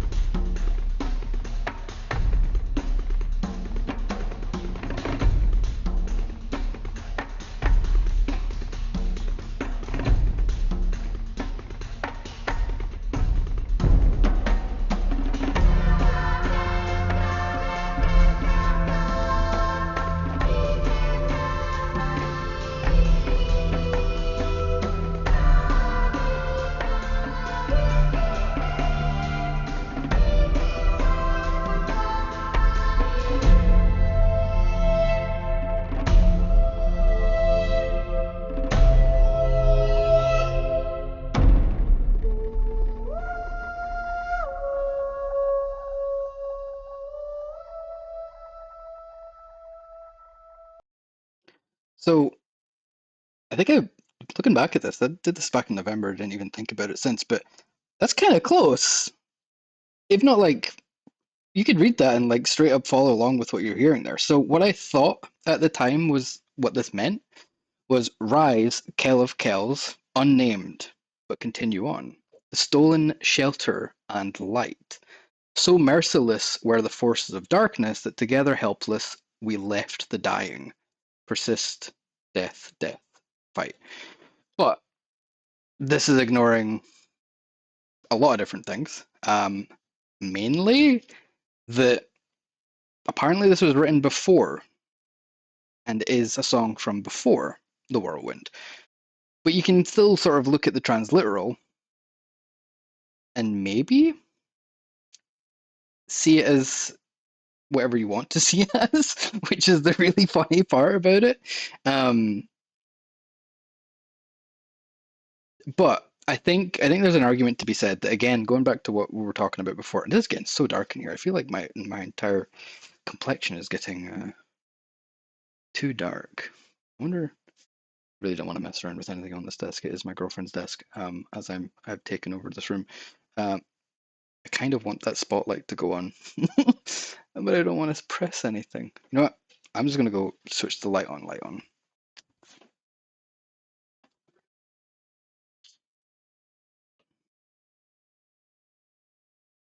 That's really weird. Just seeing me walk in from. Ow! I'm so tiny. Anyway, oh, that's not great. Let me just. No, that's not. That's gonna be a nightmare. Let's just get really close then. Maybe we're just gonna actually have to move in general. Right. So we're getting to the point where you can kind of see. It's gonna bother me. You can kind of see how it's being used for multiple things in multiple places with multiple different contexts. It's in this Riis song, it's in I See Fear, it's in the original Destiny one. It continued keeping all of the combat dialogue for all the Eliksni. Is it anywhere else? Because it's also in no longer in their Catalyst quest for Revision Zero, which I really have to say, Revision Zero as a tie-in with my dictionary is kind of interesting conceptually, because technically my stuff was revision 0 for like the root language of how all the stuff gets built, right? Oh, Nicole said, right next to the right-hand speaker, there's a little set of dials, like what would be on a headset wire. I forgot the word. Press the power button for the light. Terrified. What is this contraption? What is... My girlfriend has like the coolest desk, by the way. It is a sick setup. Oh no. What am I looking at? Is it the thing with the up, down, on, off? I assume it's not that. Is it that? The up, down button? Please help me. I don't know how long its delay is, because otherwise I'm going to end up pressing like what looks like the Ethernet wire. Let's press something. Press the on button. Is that going to blow anything? Oh! It worked. Right. ADHD mode has activated. I can only apologize. Okay, this should be a far better light. Okay, it's too better. Makes me look visible again.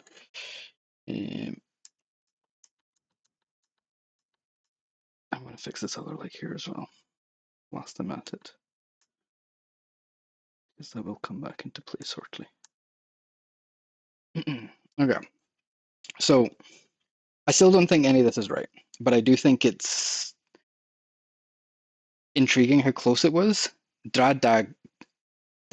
drage yore fresco door. Now, I want to mention as well that this Ray thing, and the reason I'm pronouncing it as Ray, is because originally it was just Ra, not A. But the way narrative has adopted this language which I should also mention too, is in the original die was die, but Bungie's taken it and changed it to D. So in the original, I think that you ever hear it once. In the original, it shows up in the strike with Axor of House Wintor. Where are you? I think it's just after school. Yes. Yes. Axor shows up and goes, Neshar die. Archon, Axer of House Winter. I am not afraid to die. Die, not D.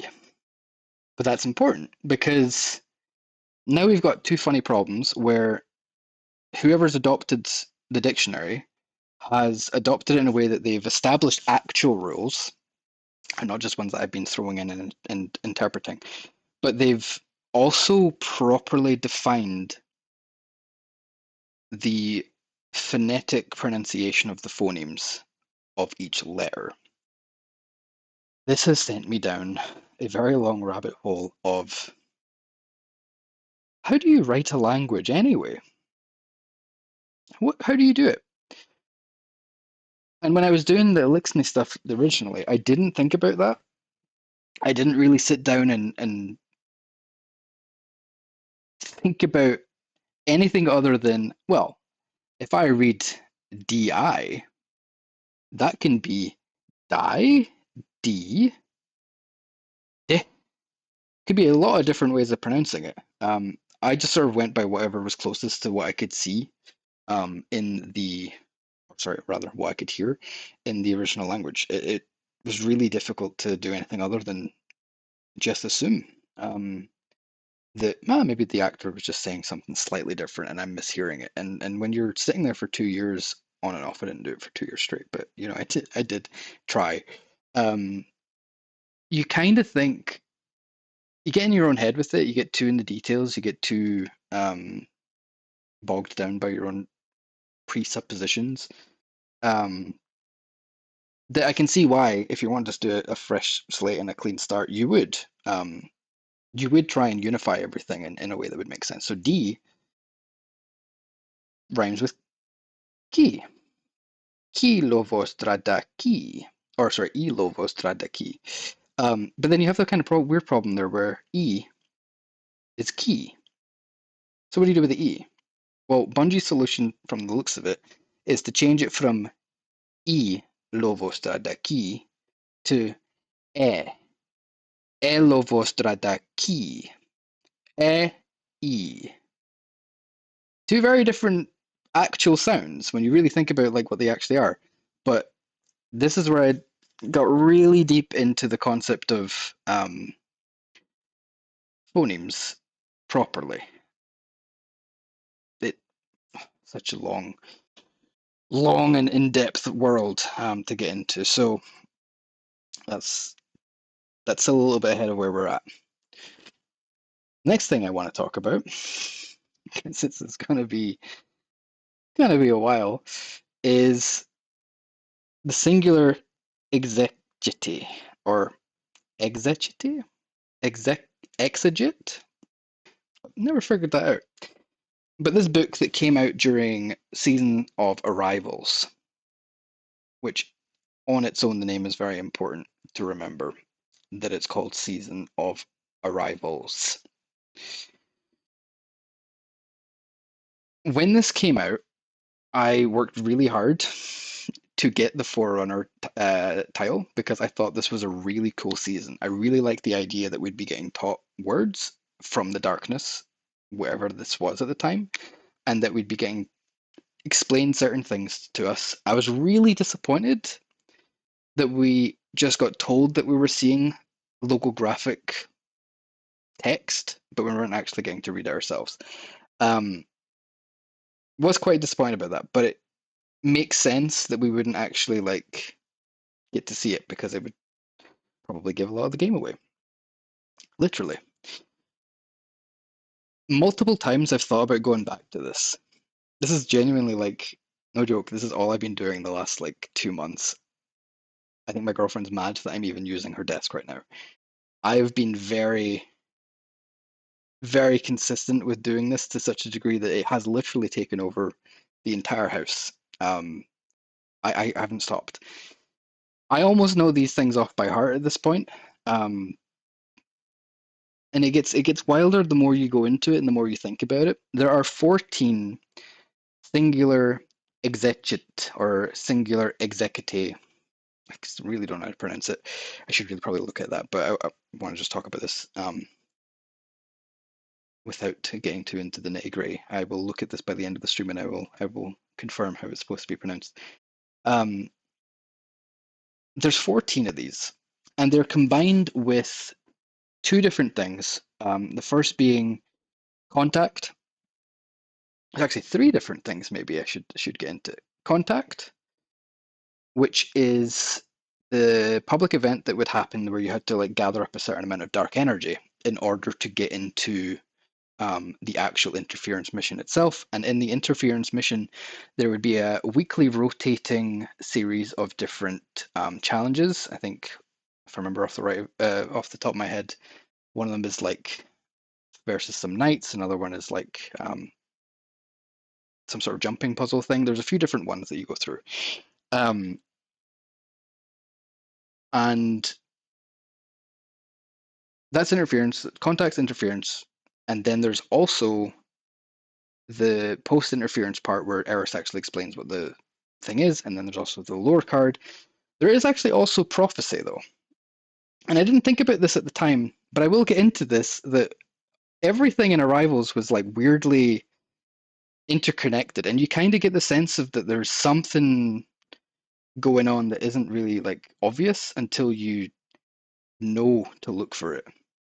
The big obvious thing being prophecy features a bunch of planets, and there's dialogue that you can only hear if you go over to said planets once per run and learn certain things from the emissary, and just learn generally different things from each character. And you can go to Mars, Titan, Mars, Titan, Io, and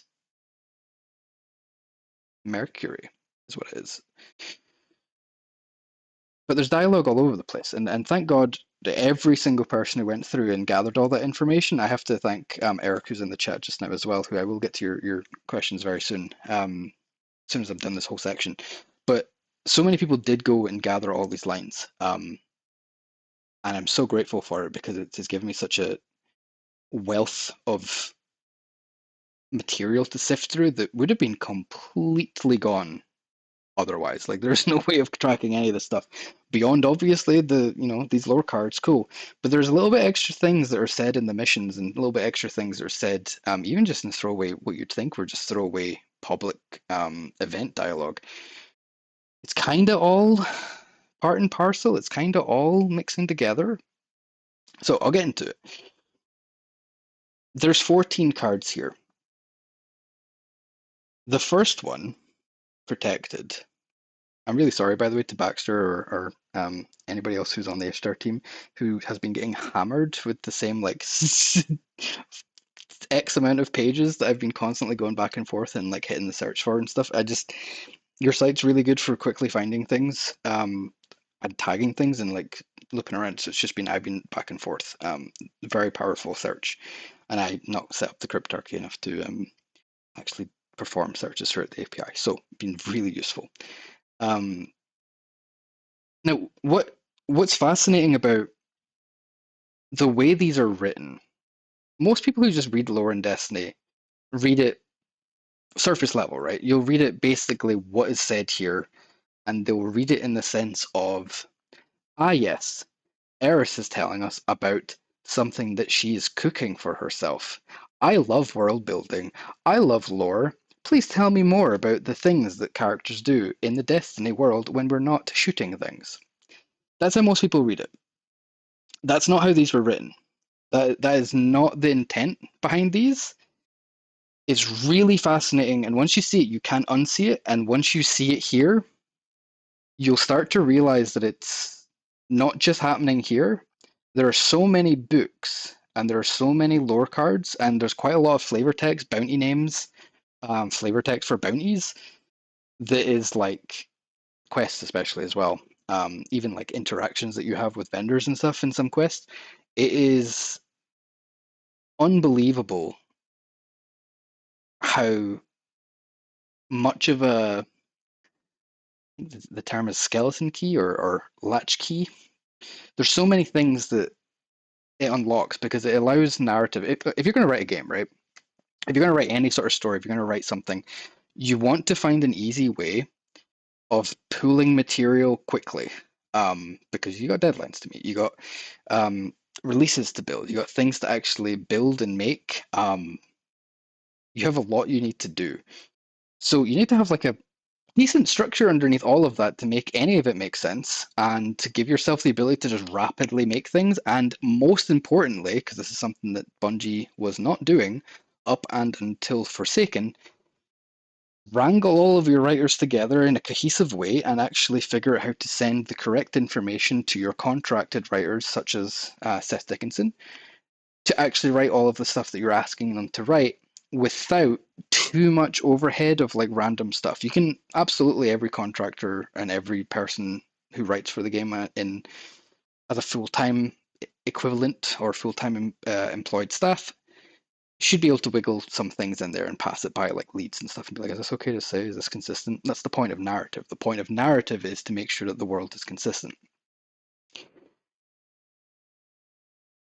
I don't know how well known it is that Destiny didn't have a actual narrative team until they started working on Forsaken, but that this, as far as I've been told on many different accounts, that is the case. And you can kind of tell with Forsaken because it does have a lot more cohesiveness, and especially with the language thing kicking in, you can tell there's like a real push and drive for the world building of everything to actually like push ahead.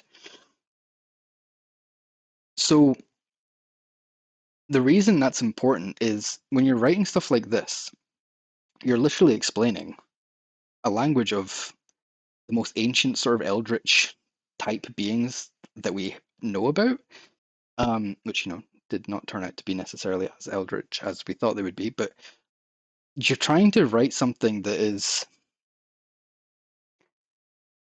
springboard. You want to be able to dive off this sort of thing, and you want to make sure that this is correct going forward. Otherwise, it's just folklore, and otherwise, it's just we weren't quite. There's reasons we're doing it like this, and that wasn't because it does get really frustrating as fans for there not being a consistent thing. But the thing that's been so true about Destiny, I think anybody who's been playing it and sticking with it since it released or jumping in and going, oh, I'm going to stick around with this, is despite all the original complaints that Destiny had no story, which is it's kind of interesting how true it is in the sense that like they had a world built and they had to just make stuff up as they went with the material that they had for a long time. That has become, I think, the main appeal to Destiny for me is the fact that the story is so consistent and so, and some people may disagree with this, so based on some sort of route. And it's the route that I care about. I don't care about the nitty gritty of why this character did this, their arc didn't mean to do this, and also I care about what is it that they're trying to tell from a holistic perspective. What is it that, why would they say, for example, why are they talking about salvaging a hot plate on the moon? Why are they talking about that? What is the actual narrative point of this? He's not just, Eris is not just talking about doing it as a world building thing. There's a reason for it. And my theory about all of these cards is that they are, I say theory, I'm getting closer and closer to just believing it is the case. They are purposely designed to imply that Eris has essentially had some level of influence or incepted idea from having read these logographs. And I'm not saying that I'm not saying that in the sense that she's been manipulated and she's been changed and she's not our Eris and this is why Dark Future happened in another timeline. I think it's essentially like if you listen to a song is incredibly catchy, you might not even realize that you're still sort of singing the lyrics to yourself in like a week's time. You're still kind of like, that was a really strange song. I don't know if I like this gnarly song. But then a few days later, you've got your brain and it's sort of singing the words. You're like, what is this? What is this? And you don't know what it is. It's an earworm, right? Each week, as Eris went through arrivals and we interfered with Savathûn's attempt to stop us from learning this language, her experiences reflect the meaning of the word that the lore is about. All of it. Now, at first, when I was going through this, because I was talking about this to people as if, oh my god, the entire language is just my language in base form, and if you just turn it into individual letters in the alphabet, it's 100% lines up, and I'm so angry. I did originally get really angry about it in a full-blown ADHD meltdown way, and I was actually miserable and depressed for a long time. Not great to talk about, but I think it's worth me being completely upfront and honest about it, especially because it was sort of coinciding with the whole marathon anti-real debacle that Bungie is finding themselves in. I was really angry because I did look into this a little bit, and I started really thinking about it, and this is lining up. I don't know why, but this is lining up with how I've phrased up my dictionary. And if you cut them down to the core, each card is referencing each letter in a certain way. What's amazing is that that's both true and not quite true. It is the case, and it almost is convincingly not the case that they did it. The reason I know for a fact they've absolutely, definitely taken my interpretation, taken all my words, turned it into something bigger, and tried to mask it is because they've done some sort of, I can't think of the best way of explaining this off the top of my head. They've done some sort of clever crossroads integration between a lot of different things. Destiny, as most people will know from playing it, is a game that's entirely about fate. You might be surprised to learn. But not just fate in the sense of what happens in the future, but fate in the sense of what happened in the past still affects everything today, and decisions in the sense of if you skim a stone across a pond, the ripples and the waves and the effects of those, you might not necessarily think will have any grand effect in the long run, but the tiniest little things can snowball. So a lot of what they do with the language, as I'll try and get into as much as I can, is they go at it from this perspective of how do we convey ancient language core to the concept of the universe, the concept of fundamental mathematics, integrate as much of this as we can together, but also somehow tie it into everything that we want to do going forward.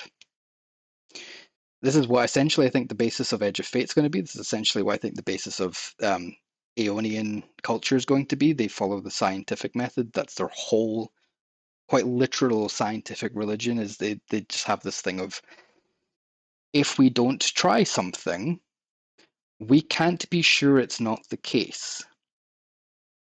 They're almost like a sort of evolution of the concept of ayat. Instead of ayat, it's ion. Because ayat translates roughly to all must go as it must, and the way it must go is struggle.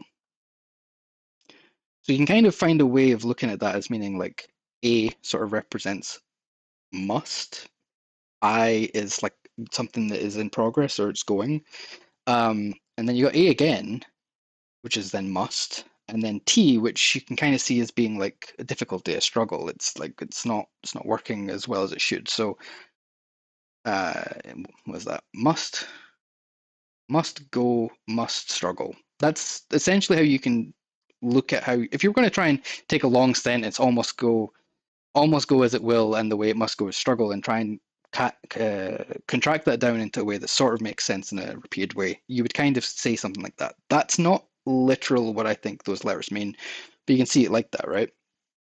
Now, if you look at Aeon, Aion, it's still it's still that must go, but then you've got O and N, which are not in there. So if they've got this sort of scientific method thing going, you could almost imagine that it's must go. What is that word? What is that O? And then what is N? I think I'll get into it soon, but I think O is essentially something that's not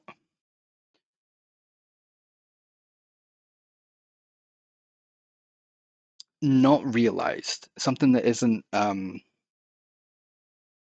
actually a concept. It doesn't exist in the sense that it's potential personified. It's you can't destroy something that doesn't exist yet, but you also can't create it because it hasn't been given form yet. If you look at like the literal symbology of a circle, it's meant to be emptiness in it, but it's not emptiness because it's the lack of anything to be there to begin with, you know? So let's go with potential.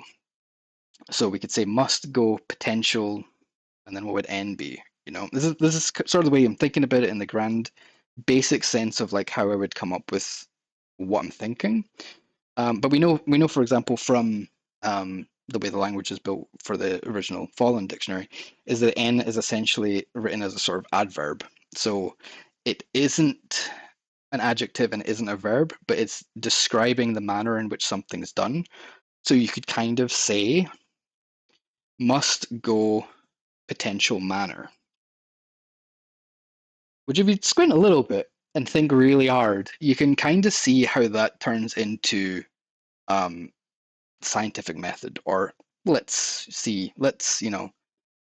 nothing ventured, nothing gained. You know, that sort of sense of we don't know, so let's give it a shot. Let's realize the potential of this thing. Let's see.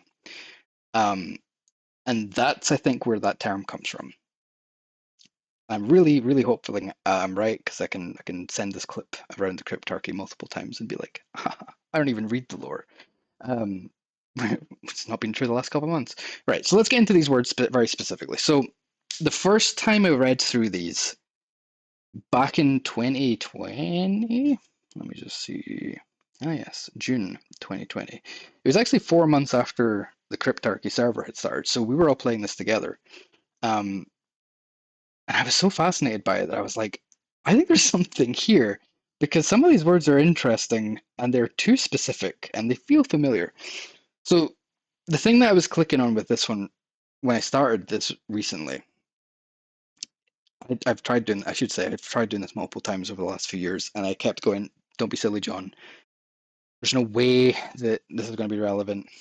When Final Shape was coming out, when I was trying to investigate different places to look for this stuff, this is one of the things that I was thinking of going down, and I did bring it up, and there was just too many people that had said, no, I don't think that's going to be the thing, or that doesn't make any sense, or you're going to have to prove it. And I think the weight of that scared me off assuming anything about it. I really should have just stuck with it and dug in, because I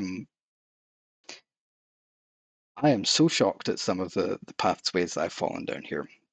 Quite literal pathways into darkness. So if we go through this, let's sum it up very simply. This is protected, right? And it's saying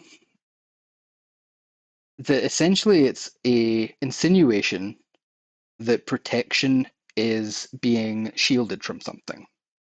You're not protected. It's like, when parents try and stop their kids from going online, kids are still trying to do that sort of thing, and they're still going to find somewhere to go, whether it's staying at a friend's house and they're watching a horror movie that their dad lets them watch. Protection is both seen as like a really valiant thing to do, but also a Also a sign of weakness in the sense that it's like, really, your child can't handle watching the latest horror movie that's going to keep them up for 7 weeks straight? Really? Come on, man. Really? How weak are you? That's what's being implied here by this logograph, is they're hobbled. And I had to look up the word hobbled. Don't look up the word hobbled. Essentially, it's like a way of tying legs of a horse so that they're not like able to wander very far. That will come back later as being quite important. So it's a denial of potential. Okay. If we're already thinking that maybe O is meaning potential, and I've got some other things to go over about why that I think is the thing. It's something that Eris has been very specific about, and saying the word foe. And you know, words are words, but I want to quickly go back to this,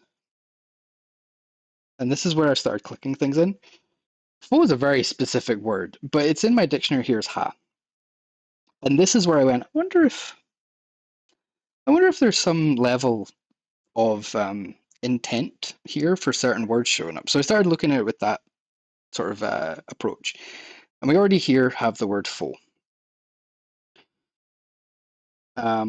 We have the word foe again. You know, this originally this stuff is what gets sent to Zavala. This is Eris writing with her personal notes, scratched in hive leather with a flake of Ionian stone. Also really interesting about Ionian. Sorry. Yeah, Ionian is that the only difference between Ionian stone and Aeonian stone with an A on the front is that it's missing an A, isn't it? Kind of interesting. Just to point out. So, again, second instance of the word foe, and I thought, okay, you're seeing things at this point, surely. But this second paragraph that's here is what I would refer to as nothing to do with anything I wrote. Up and until seeing words like power, seeing words like foe, you'd maybe think about the word hunt as being like, you know, a rival, but really the only thing here is like power and foe. And then like things like learning to cook. I mean, we know ta and tas. Tas would be learning, right? I'm learning to cook. Quite an innocuous thing, but why is it in this lore card? What's Harris on about? Why is she going through this? She says she salvaged the hot plate back on the moon, and it was vacuum welded to the countertop, and I had to cut it free. And I thought, oh, free. It's a very common word. That makes sense, of course. But why is she saying it? That's interesting. But then she specifies, my hands ache, but they are steadier. Again, why even need to say that? You got to start reading these things from this perspective of like, why are we saying any of this? Cousin Asher, now referring to Asher Mir, not as a literal cousin in the same way that Awokens refer to them, but speaking to them as an equal, in an equal manner. And she does this a lot with Asher because she sees Asher as a kindred spirit. Now, this is one of the things that we have a lot of funny discussions about in the Cryptarchy in general. But for some reason, there was a thing that went around for a long time that everybody thought Eris was awoken because she would refer to Mara as my queen and refer to Asher as cousin. I don't know how this happened. I assume that her pasty yellowish green skin from being turned by the hive kind of made her look different. No, she's human. Was human, sort of human. Anyway, cousin Asher, equal manner, kind of interesting, even as a concept. And you'll see how I start getting a bit like, and I'm kind of foreshadowing something that it might not be what you're thinking the way I'm going with this. So cousin Asher would find the concept of vacuum welding upsetting. Upsetting here is kind of interesting too. It's a recognition that there's something happening here that's not welcome. It's something that's not enjoyed, and it's something that, because she's writing these notes in a personal journal and not actually talking to Asher, kind of strange that kind of strange that she would be writing to somebody in a book, but it's not being sent to anybody, right? Some level of protection going on here, right? When you think about it, she's protecting Asher by not actually saying it to him directly to his face, but is still recognizing that something that she wants to comment on that he would find upsetting, and is therefore not telling him about it, which we'll get to not soon, but at some point. Considering this is the first card, right? This is the first week, and this is the first page of this journal. That'll become relevant later. So she says that pressing two sheets of metal together in void, as in like vacuum, in space, their atoms can't tell which sheet they belong to and will cross freely, and the two become one. So we've got two things I want to talk about here. The first one is the very obvious freely here, without restriction, of course. What's curious here is this word is friend, freely. And the other thing is in an equal manner, fun, right? But there was another word there that was interesting. When you press two sheets of metal together in void, the two become one. And void is literally vacuum. They've mentioned vacuum already. 1, 2, and then they go on to mention it a few more times. So space, vacuum, void, crossing things freely. Where is you? Where is you? Space, the cold between stars, Lun. Now, I'm not going to let you stop me from saying, that's really interesting that they all seem to end in the letter N. What's happening there? Why is this happening? Who are you? Why are you in my house? So, freely, void, space, upsetting. There was another word, I'm sure. Free, hands ache, they're steadier. You know, all that sort of stuff. The next one gets into Ikora would. Oh, sorry, let me actually start. Right. I sleep beside an intruding pyramid. I am deep in its shadow. Back in the tower, beneath the traveler, could they understand how I am vacuum welded to the enemy? Nothing immediately jumps out when you look at this, but the sleeping beside, if I remember right,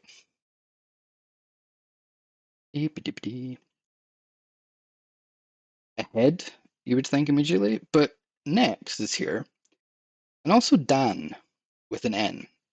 If Daniel's watching, not you, Dan, but Dan with an N. Being deep in its shadow, I'm sure there was a word here that I thought was relevant to that. Yeah, so if you're deep in a shadow, this is where I thought I was going with. If you're deep in a shadow of something, if you can't see anything because you're deep in the shadow of something, you're kind of like blind. You can't see. Again, that's another ban with an N on the end. I was like, please tell me I'm losing my mind. There's no way that protected quite literally is the letter N. I must be losing it. Back in the tower, beneath the traveler, could they understand? Now, it's at this point where I'm starting to worry that I'm stretching the concept of what it is that I'm doing. I'm going back to me 2 months ago, looking at this fervishly and wondering, is it fervish or feverishly? You know what I mean? It just fervently, feverishly. Both of those are very true for what I was doing. So back in the city, beneath the traveler. So when I was doing this, I was like, well, back is kind of like gone away, and that's dark. So maybe I'm wrong about that. That doesn't make any sense. And then, you know, beneath, I'm sure there's words here that say beneath. And you know, I was really trying to find ways of like disproving myself, but also prove myself to be like, well, words are in this, right? But I think the thing that I'm trying to focus on and trying to remind myself to focus on are the important words, like the key words that are essentially the subjects of the sentence. And if it's not the subject, what's the opposite of the subject in the sense of how things are written? Turns out that's called a predicate, or a predicate. Predicate. It's essentially like the thing that predicates the whole reason why you're saying the thing. It's what gets acted upon the subject. It's the purpose for what's getting mentioned here. So there's elements in here that you're kind of like vacuum welded to the enemy. Like I can go on about that, but it gets more interesting as you go on. So Ikora would understand. She studied the Taken with me, despite the risks, and Zavala values foresight. But he also fears the next Lysander, the next Toland, the next Reza Lazir. So already I'm like, next again. Okay. And fear, I guess you can say Shess. And it's kind of like in a fearful manner, but then, you've got all these words that are here, right? And you kind of can, and it doesn't make much sense. Like, surely, like, you can interpret all this, and they're using those as like a fear. He fears but you kind of just get the sense that I'm making this up as you go, and you're like, oh, I'm seeing what I'm wanting to see, which isn't true, and I promise I will explain.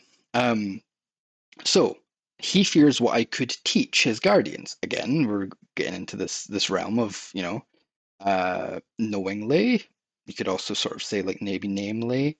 Namely also as well, by the way, is why I'm thinking at this point why Lysander, Toland, Reza Lazir, why they're being named specifically. He fears this, he fears this, he fears this. Specifically as well is also kind of funny because there's a few instances in here where, they'll say the Journal of a Golden Age Commander. I'm going to completely butcher this. Quang Zhang? Quang Shuang. But, as well, it's kind of interesting that they're referring to these things with the letter N being on the end of it. And I'm kind of like, I wonder if that's relevant. But then, you could say the same thing for all like 8 letters or whatever that's written in there. Like there's a certain sense of consistency, but there's also like whatever.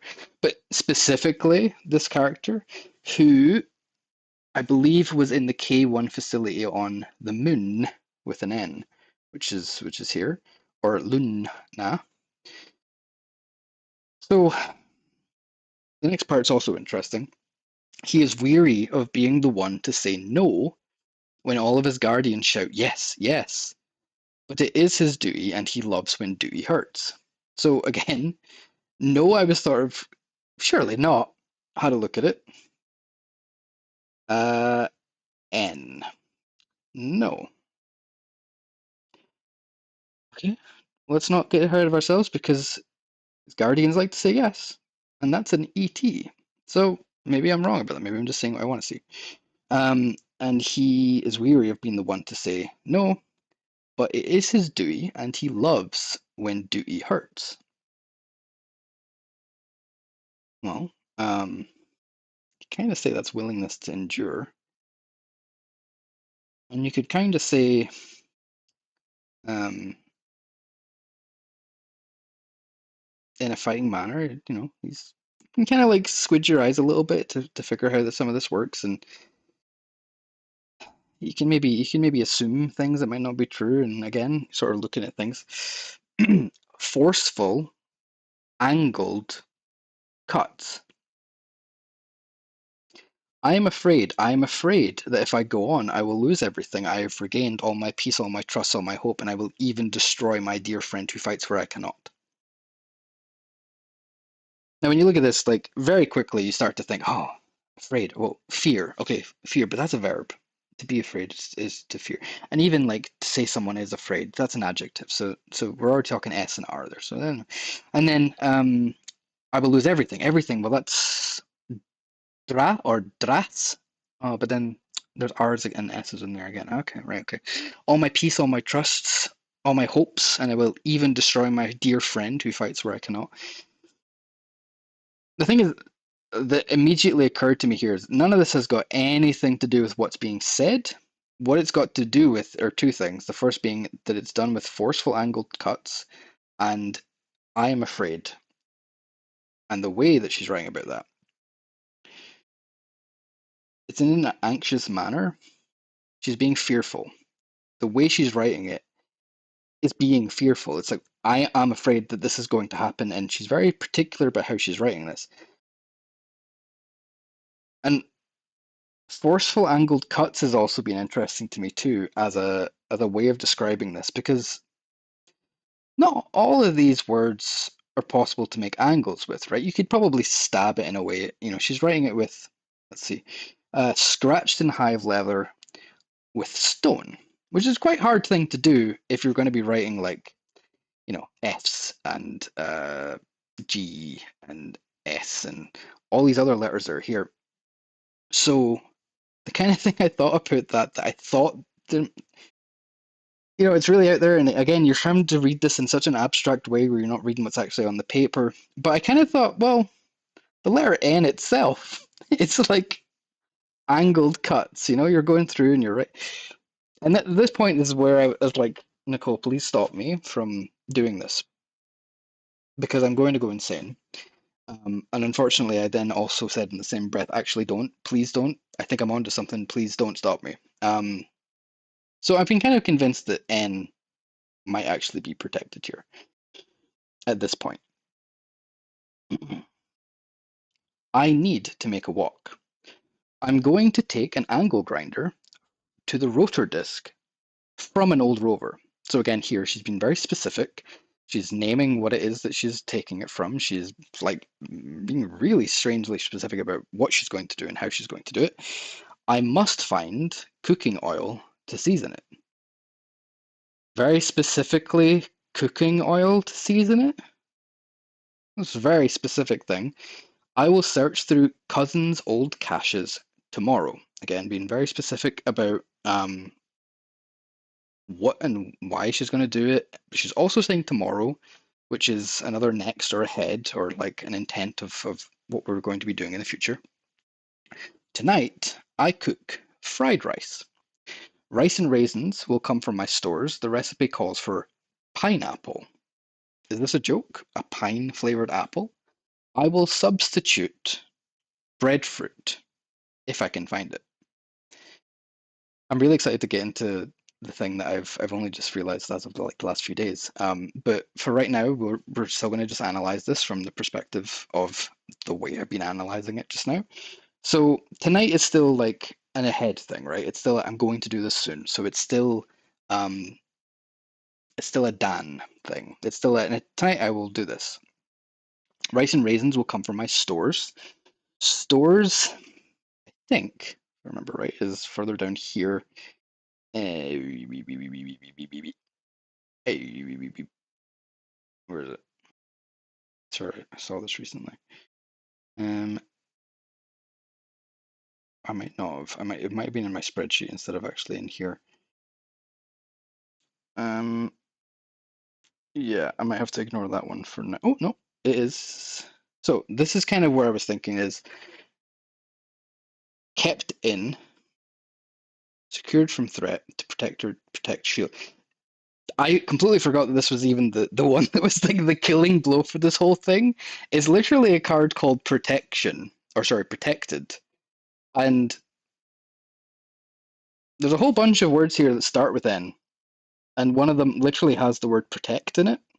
And at this point, I was like flipping things off my desk, and I was like, I've had to lie down so many times out of just being like, no, no, I can't be right about this because I know how many people would find this really boring. It's just, if it was 100% definitely just based on what I did, right? I think a lot of people would find that to be really like, really, really, that's it. All right, so we've just known this for 8 years. I promise you it gets a bit more weird. Not that it's not already weird, but it will get weirder. That word is very interesting. The kept in, because these all start with N, a bit different than them ending with N. So all four of these words, including self, actually, self is very important here because Eris had this whole I am afraid that this will happen, and all my stuff and all my stuff and all my stuff. Self is still being very relevant here. And then the substitute thing kind of goes back to what I was saying earlier about Asher, which is in an equal manner. Because I don't know what pineapple is, but I know what breadfruit is. I love breadfruit. Hell yeah, let's do that. Let's get some breadfruit. And if I can find it, again, kind of goes back to in a blind manner. If I can find it. If. That's one card, right? Now the problem with this is that it's one card, and when you're looking at it in a vacuum and you're looking at it on its own merit, you can get really tunnel vision down into just what you know. Like I've been looking at the stuff that I've written for so long, and I'm looking at things that are related to it, that I find it really difficult to not see what it is I'm familiar with, right? So a lot of what I'm trying to do as I'm going through this, and I'm talking about now as if it is 2 months ago, is trying my absolute best to ignore what I think I know. But this feels really like, come on, this has to be the letter N. Like, what else? Come on, protected N. But then you get things like tired insinuation that protection is weakness. Now, I didn't say anything about that in my language, and that's an interesting way of talking about it. When we hunted the first trespasser on the moon, trespasser is a really interesting word to use there. First is also a really interesting word to use there. Discovered, I don't think I used any words like discover. And then you start thinking like, well, why not those words? Why are the words I'm picking out? Why the lore that I'm looking at and the way that I'm looking at it? You know, hot plate back on the moon. I mean, hot plate, yeah. Yeah, on fire, burn, hot plate. Yeah, but in an angry manner, it's a little different.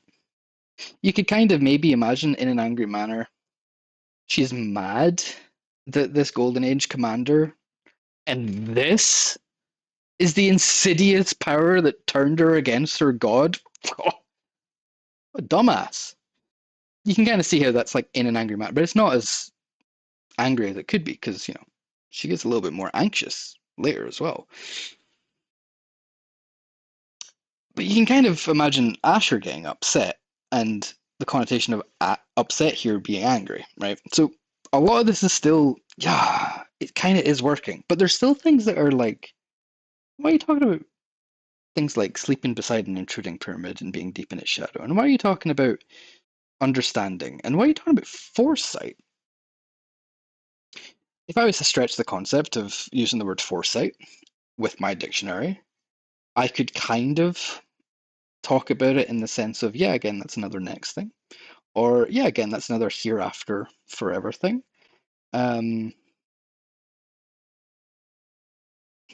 You can kind of see how it's like, oh, could be this. You get a little bit bogged down by it. And there's a lot of that in this particular card where it's like, I don't know. I don't think that's necessarily relevant to me. Why is it there? So I put a pin in that and I still note down, well, could be the letter N, right? It could be the letter N. So let's go to the one where back in the day, I was like, eggshell's really interesting given my language. That's really curious that that's there. Because I know that I said at the time that it was like a cocoon. So let's go through this one. Now bear in mind this, you would think, has nothing to do with the letter N. And if you're me, you're going through this, you're like, I hope it's not the letter N. But here's eggshell. So this week, Eris gets yet another message, and she has some sort of message that she says, I had it somewhere, and I'm not bothered looking up on Ishtar, but the dialogue there is essentially her just being like, it thinks that we're again an extension of being protected still. It's still like we're not really anything yet because we've been holding this sort of idea. So Here, the bird cannot fly until it leaves the eggshell. The enemy continues to suggest that we must abandon the traveler. This is a good sign. It would not need to entice us if it could destroy us without effort. Nothing really immediately jumps out here, except at the time when it jumped out at me that I was like, yeah, it's kind of like a reverse egg. That's really interesting. And also, like, go, a bird is inside of an egg, and we are like of the traveler. That's like back in 2020 when this came out. I was like, I wonder, no, I wonder, no. And again, I'm doing the same thing, and I'm getting confused and like really interested in whether that's a thing. But nothing hugely jumps out here. But something does happen in this one that is interesting immediately. She's changed how she writes. In this one, she's not scratching with an Ionian stone. She's scoring in hive leather with a knife. Very slightly different. Scoring, scratching, and then knife or Ionian stone. So keep that in mind, scoring with a knife. Tidal volcanism and Jupiter's plasma breath made Io into a treasure trove of chemistry for the traveler's work. A lot of different metaphors going on here. And again, still nothing's really jumping out in terms of like relation to my language. So I'm like, okay. Doesn't really make much sense for anything that I've said so far, I don't think. The only thing is like, oh, the word of is here. And if I did a search, of is here a few times, but not enough times to be like, oh, it's explicitly the word of. That's amazing. So let's continue. A good walk must be seasoned in the same way. Oh, that's equal manner again. Whoa, we got an equal manner here. Where is it? Equal manner. Whoa. Oh, that means it could be H or A. That means it could be H or A because it's not N. It is not. It has to be H or A. It has to be. That's what I was thinking at the time. I'm heating it with sunflower oil from Cousin Asher's cache. Okay, cool. You're heating it? Heating, heat, fire. Ah! There's an A in that. That means it's not H, it's A. A must be eggshell. That's so cool. Okay, let's continue. There were many fine things, all untouched. He denies himself. Denies? Is that like chasse? Defying? Brave? Oh my god. And then also, there was many fine things all untouched. Fine things all untouched. Is there things here? Is there anything? Fine things all untouched. Fine things all untouched. You know, there could be something here. And you know, you could maybe say a cache. Cache, you can maybe say the letter N, A here, dwelling a dynasty, screwed from threat, kept in frequently. It's a very similar thing, you know. You could say that. You could absolutely say that. And you know, if we look at other words that have a, we could say energy next, way, proceed, be deprived of. Deprived? He deprives himself. He doesn't just deny himself, he deprives himself. Maybe we could use that. Maybe you can use that as a reason why it's A. Okay, I'm happy. Cool. So that's like 5 for 5 so far for the letter A, right?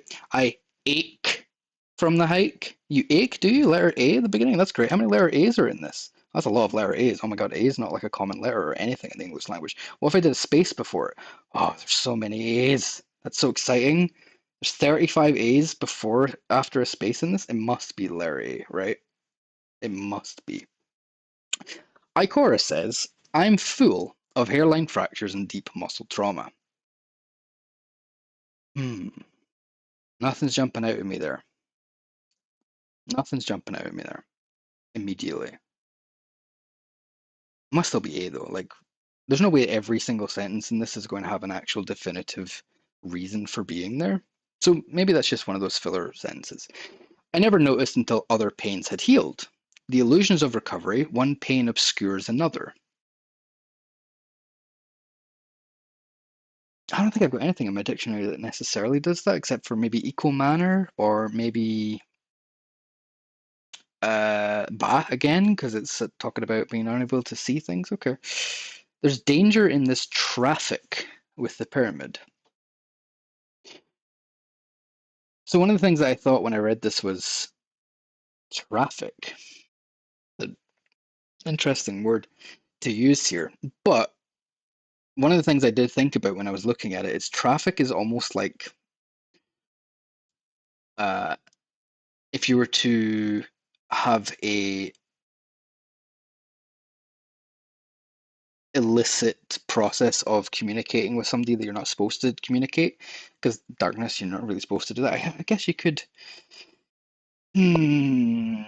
you could maybe say that it's kind of like stealing, but then that's not a letter A, so I'm going to discard that. There's no way. There's no way that's not relevant. And you kind of say, you're defying fear by there being danger in the traffic, so it could still be A. Could still be A. Kuang Xuan's logs make that plain, but I must continue. I must continue.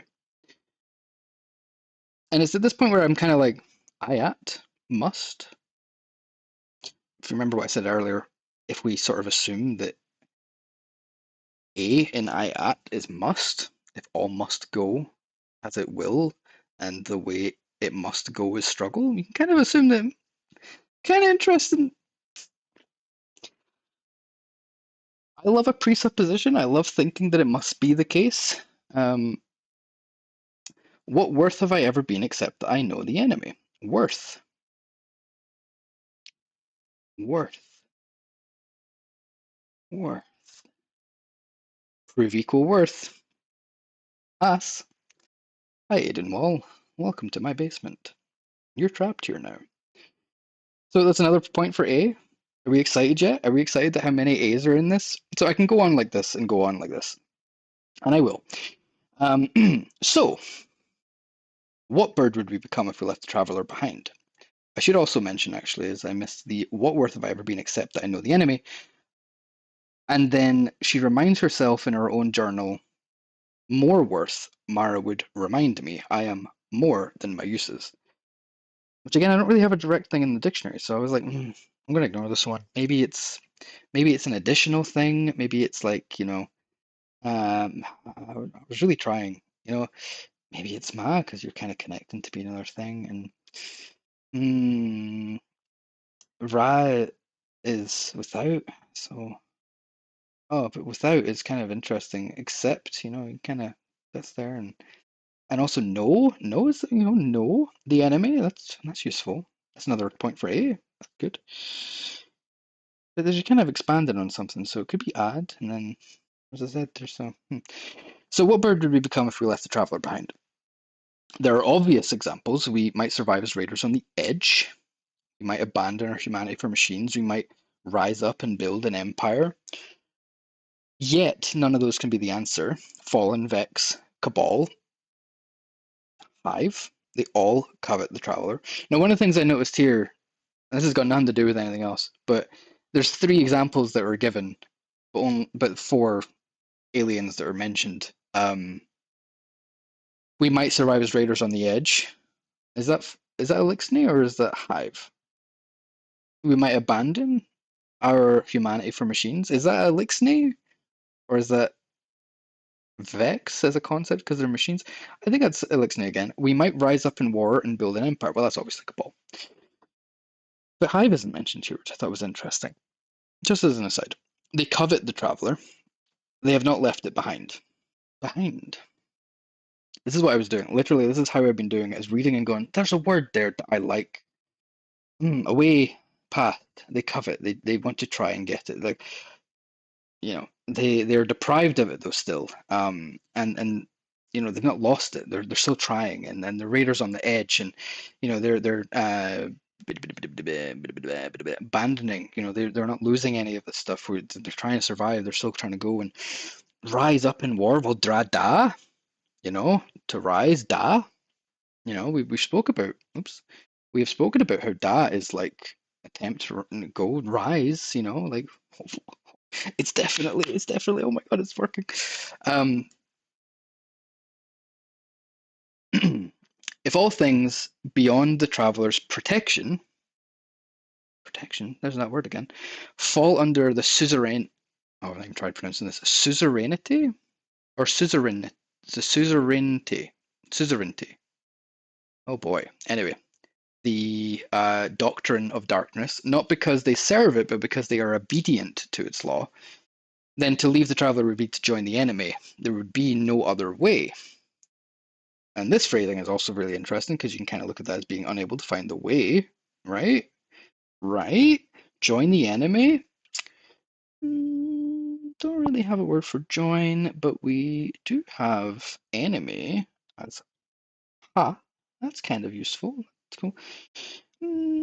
Connect. Kind of suzerainty. You can kind of say that is, dwelling a dynasty, like the doctrine of how something works, and protection again. That's showing up again. So,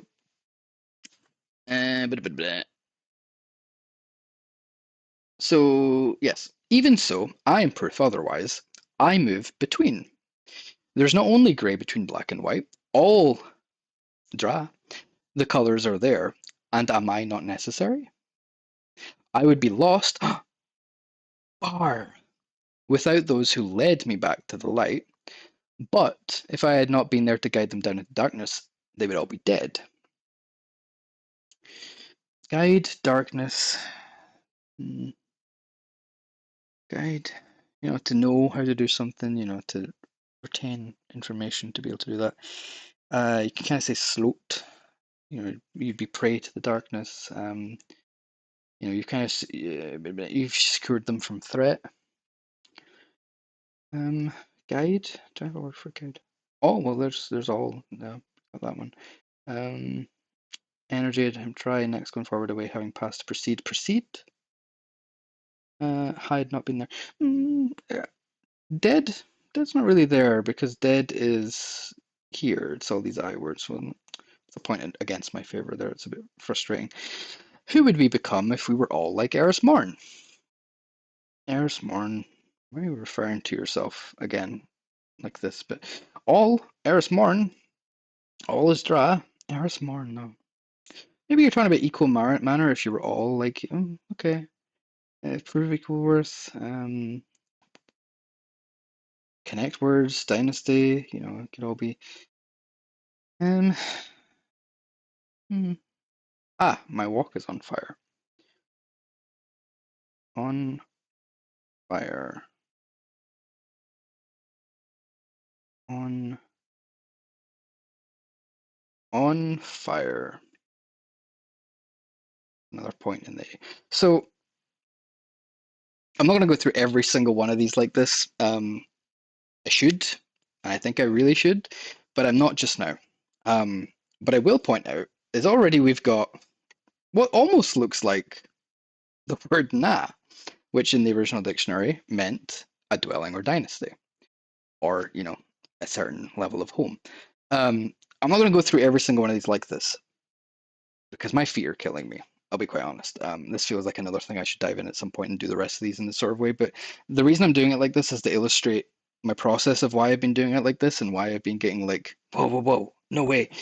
But as I go through them, because there's, if the page will let me do it, there's 14 of these, which again is interesting because there's 26 letters in the alphabet, and I don't think necessarily that there's only 14 letters in this language, but we only had a certain amount of weeks and therefore a certain amount of content that they could do. But let's dig into the ones that are really obvious. They're so obvious that when it came out, I was like,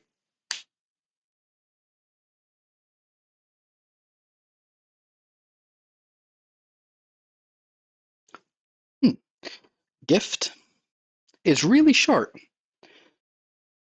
There's a reason it's really short, though. It's gift, first of all. And this is when we got the quest, I believe, for Ruinous Effigy, or the beginning of it. It's so short, in fact, that it pops up, obviously, when you finish the interference mission. And the only thing in here that really jumps out at me, out of everything else, obviously, like they're talking about, a gift. That's a really important, obvious word for us. They're talking about being afraid again and wanting to accept something, learning, from what they fear. The more I'm afraid, the more to learn. So we're still kind of looking at fear and learn, but there's not really a letter in there that's consistent, which is a little frustrating, but it is what it is.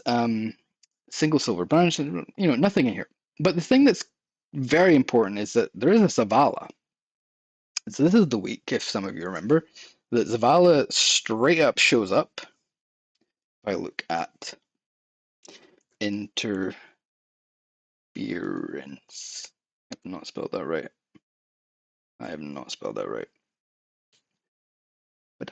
It's a means to an end, and we're going to snap it to rivals. So week 5, done. This is the week that Zavala shows up. And it's very intent, and it's very clear from the lore that Eris purposefully invites Zavala here. He doesn't just show up out of nowhere, but this is also the thing that was very buggy and kept killing people, and it was very funny. So Zavala just shows up after being invited by Eris, but she's like, to what do we owe this pleasure? As if she didn't know that was going to happen. Really strange. Probably inconsistency to some level between the two people who probably wrote the separate things, because if I remember right, the lore for Arrivals was contractually given to Seth Dickinson to write, which means that he'll have been fed things to write for it. So, to what do we owe this pleasure? You've been invited to see it. Eris invited you. And they have this long conversation about gift, and then Zavala has a weird line about Eris being a dangerous woman that just never really felt right to me. And then this is not what I agreed upon. I don't remember agreeing to anything. She's playing a dangerous game. Proved invaluable descripting these things anyway. We now think of what the enemy thinks. This goes on and on and on and on and on and on. And then we never actually get to see what report she sends about this one. Apparently doesn't need to. The Guardian gets adrift. Sorry, read the word drifter. The Guardian gets a. Oh dear. Please work. The Guardian gets. Okay, fine. Let's look at my misspelling of interference. The Guardian gets Ruinous Effigy, which has a quest step that is literally called Gift as well. And this one's very clearly about Zavala. And it's highlighted that Zavala's there because Bungie even went to the effort of paying Lance Reddick to come into the studio, or I think, yeah, this probably would have been recorded before lockdown kicked in. So it was probably one of the last things he recorded in the studio. So because it's so focused on Zavala, very interesting that the word gift is here at the bottom with the letter Z.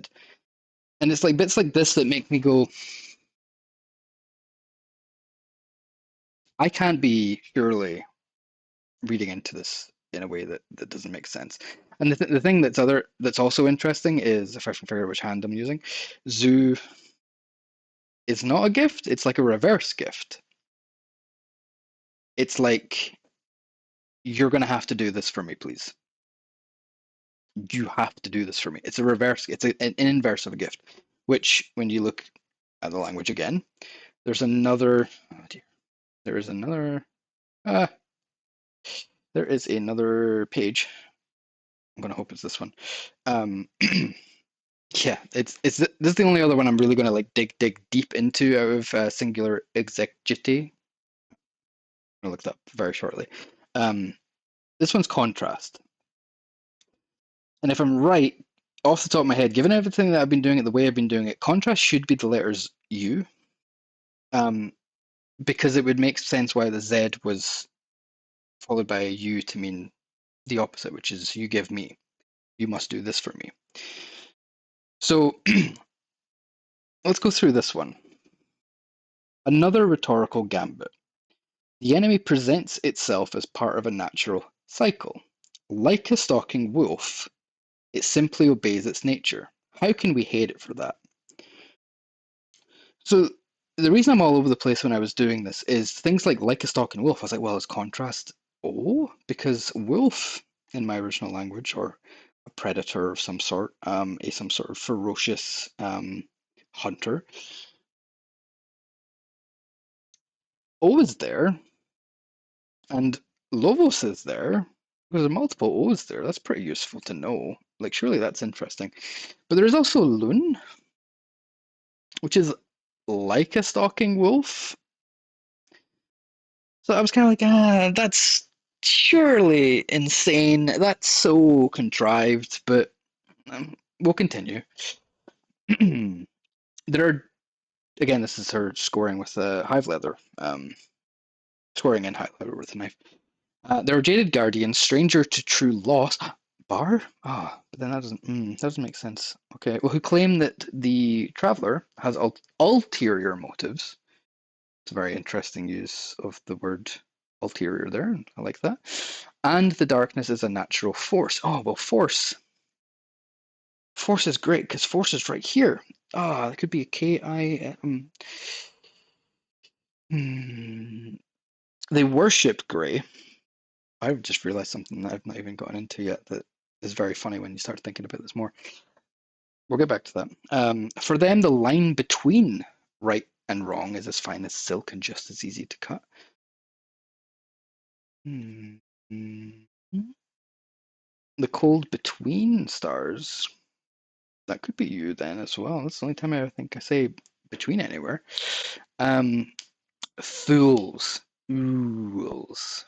Ools. Okay. I'm just saying. Evil is real, even in a world of grey. It must be named and fought. That's a weird thing to say. It must be fought. Hun, hur, hus. And named and fought. Named and thought with a TH instead of an F. Named and fought, because left unchecked, it takes everything. Well, takes everything. Takes is clear. Everything is dra.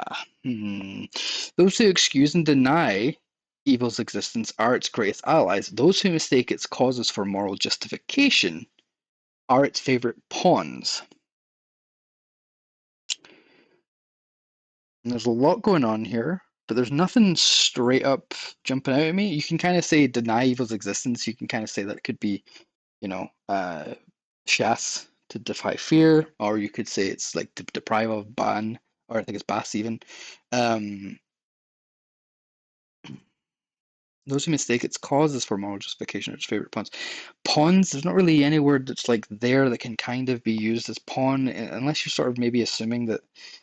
Yeah, you can kind of assume that salute here. Kind of imagine that's a pawn. Like a prey, like an underling, something that's not on top. Be a pawn, it'd be something that you just throw, it's slote, could be a pawn. That's interesting. The pyramid challenges me. Well, challenge, we also know is going to be here, a combat contest. That's a U. Would light not destroy the darkness just as darkness would destroy the light? Now, what's interesting here is this is kind of similar in concept to the geomantic symbol Cauda Draconis, which is a geomantic symbol that represents good with evil and evil with good. Would light not destroy the darkness just as darkness would destroy the light? Cauda Draconis. And I should point out that Cauda is spelled Cauda as opposed to Caput Draconis, which also has a U. Maybe that's got nothing to do with it. Caput Draconis is head of the dragon, and that is the namesake of the music of the sphere's song, The Hope, because it's about the traveler. Okay. Well, there's something in there to a degree. Why do we call change evil when it's natural and inevitable, like Earth's winters or the sun's spots? Natural and inevitable. Earth's winters or the sunspots. You can kind of like see how Lund could maybe be like used as more than just, the cold between stars and how like, Earth's winters, the sun's spots and the cold between stars is not just literally space, but you can kind of imply that it's like, when the sun's not there, or the sun has entered that orbit where we're in that point where it's winter time, the cold between stars. You can kind of see stars as meaning like, what we used to think planets used to be referred to as wandering stars. They were never known as being anything else. So things like the moon and all the planets were considered to be stars. Sounds insane, but it is strictly true. That's how we saw everything back then. So winters, okay, I can kind of let you. So, because some changes must be resisted, if we do not prepare for winter, we would die in it. We would cease to exist. I don't have any word that's cease to exist that have a U in it, but kind of interesting that cease to live is kind of here. Am I leaning now towards it could be I instead of you? Is contrast, because like contrast is the end of life, like maybe D is life. And I is like the end of it, and so it's contrasts, and then you get the opposite here with key, great strength, having power, apply strength. Maybe K is protection, maybe that's weakness, and it's like contrast to that, and you get really like in the reads if you try and like think about this sort of stuff. So now I find myself using the enemy's philosophy to justify my opposition to the enemy. Opposition to the enemy. To engage in battle, another fighting manner, combat contest, but it could also be equal manner because this is here. Is winter evil? It causes evil. It leads us into evil choices through scarcity and pain. Well, scarcity you could sort of maybe say is like, oh, I've lost like my whole arm here. Hold on. Scarcity could be like bar, unable to have something, or it could be who again to mean fight. But winter is the result of natural circumstance. Even if it had a mind, it would never choose to become an endless summer. It would always hurt us simply by being itself. Does that make it evil? And if we were to build shelters and weapons out of ice, would we become evil? Survival in winter requires wintercraft. Survival in darkness requires a new idea of good and evil, one that will not collapse into moral indifference, or we will all be dredgeons in the end. And, from here onwards, it's like, okay, none of this is really relevant to anything that I'm trying to do here. A bit confusing. Why is it like this? Have I lost my mind completely? I've lost it halfway through, and I no longer think it's you. I'm not really seeing where the relevance is here now, because end is also D or die. But if we do accept that it is, at the end there, will all kind of, it's kind of there. You can kind of just see how that could be zoo by the end, like will have to, shall. It kind of circles back around towards the end. So theoretically, we've got 4 words already that we think we could maybe like assume are definitely it. My documents for all this stuff are still broken's not the right word, but they're very transient. They're the cold between stars right now. They're not 100%. But this is the process that I'm going through, and this is the confusion that I'm hitting. There's 14 pages in this book, which immediately is like, it's not 26. But you know what else came out during Season of Arrivals? Which you've probably seen because I kept like nudging it. Duress and Egress. The name of which is also very important because duress is when something is struggling and it's under hardship and it is not having a very good time and you are being very much suffering. Also very important to note is that at no point did I ever have the letter D have a letter beside it of a U. So this could be a new word in our little Eliksni lexicon here, if we're going to talk about this in the sense of being really good words that could mean multiple things. Duress could be saying the same thing. Life contrast. Adjective.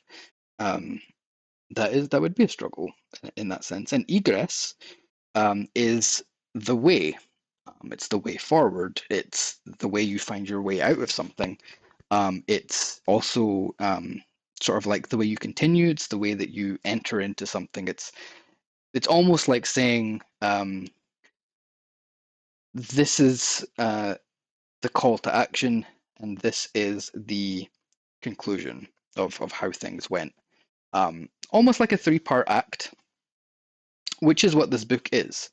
So what happens in Arrivals is that also happened to be the last season before Titan, Mercury, Mars, and I always do this, and Io were put into the content vault.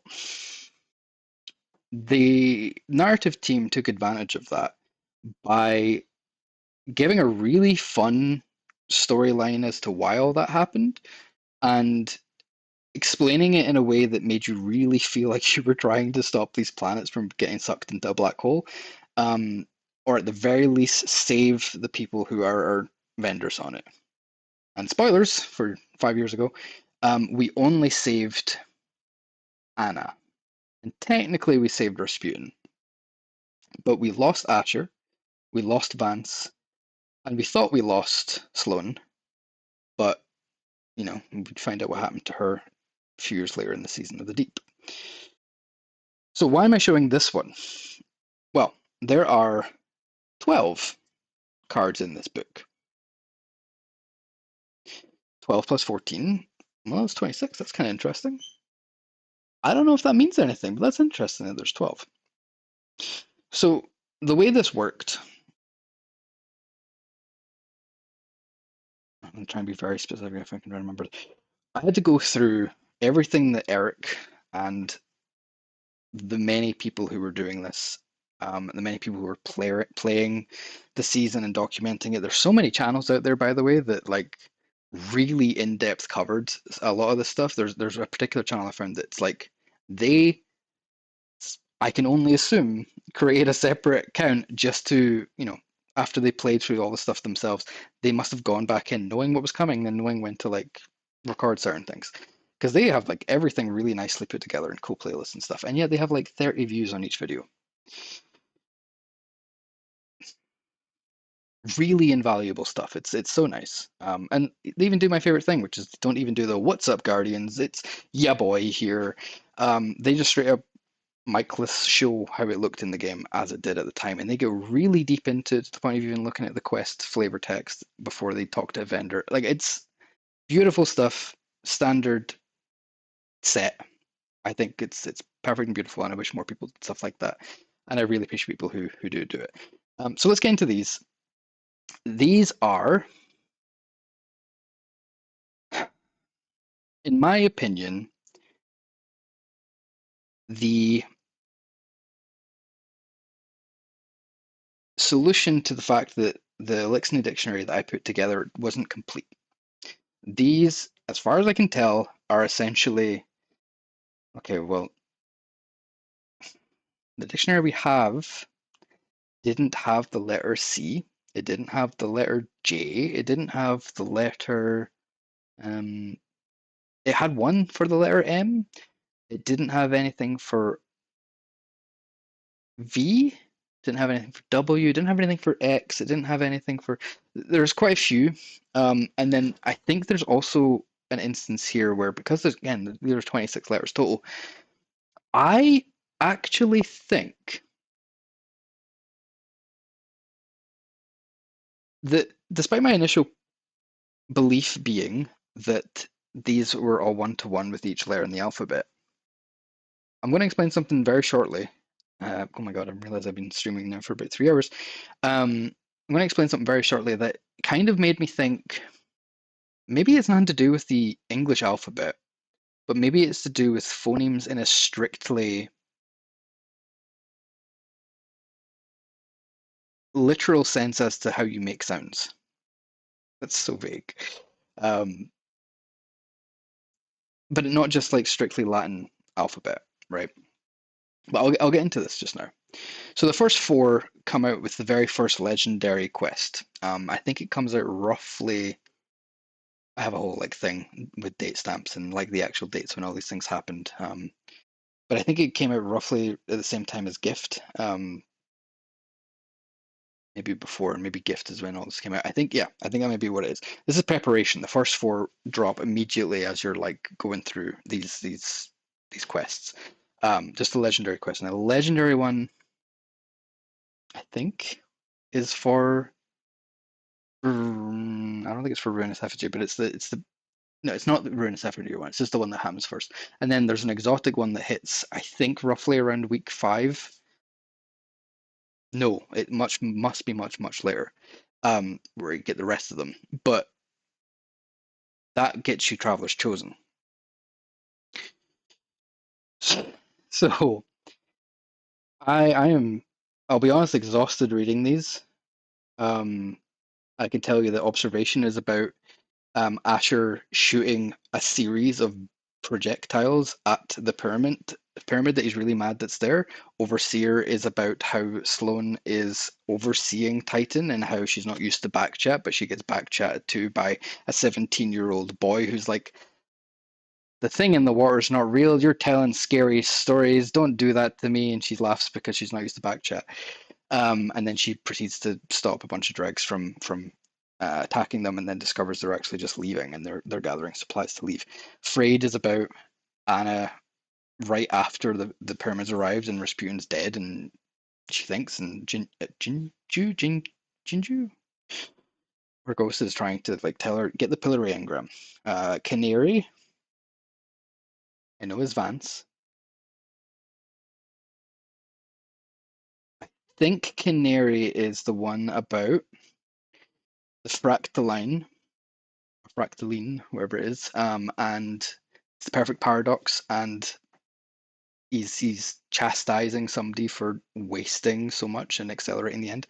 And then we get into the second batch, which begins with Prediction, where he goes and visits Eris for the last time. It's Wavebreaker, which is Sloane having a holographic conversation with Amanda. Physics, which is Zavala telling Anna not to be upset about the whole thing with Rasputin, and it's okay that this whole thing happened the way it did, and that whole thing. Auspix, which is a really interesting choice of words, I should say, because an Auspex is, I think, similar to a Haruspex, which is the title of the Witch Queen content. And don't look up Haruspex, but I'll just tell you, it is a process in which you divine the future by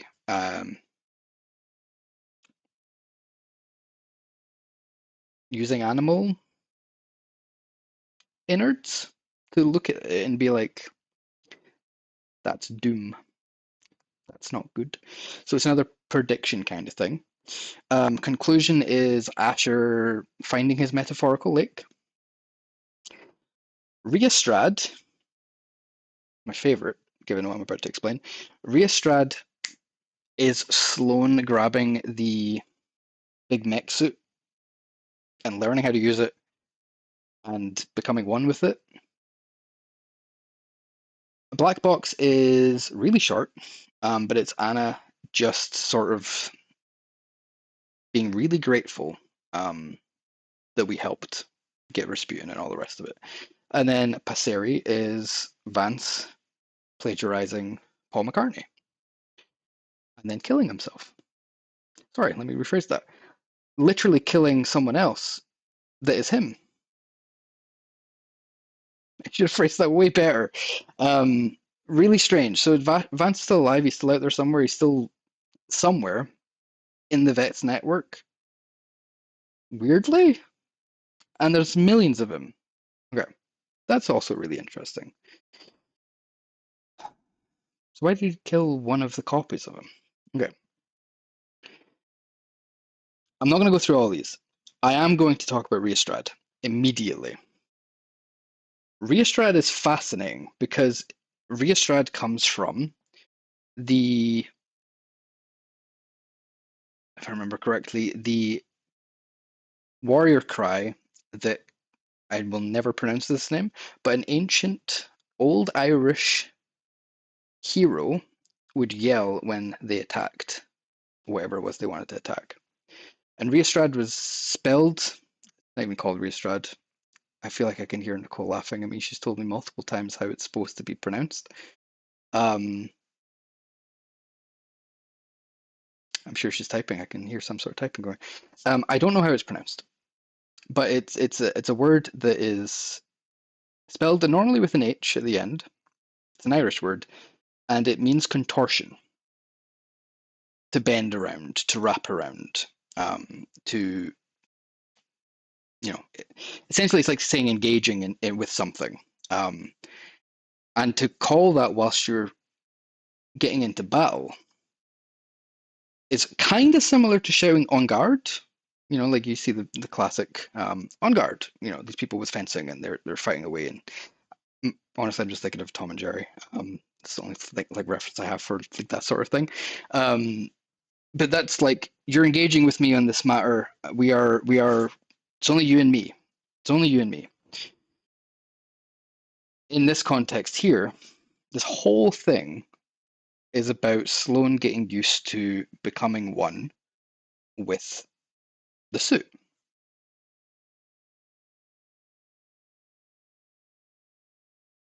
And it gets really deep into exactly how that works, right down to how do I poop in this thing?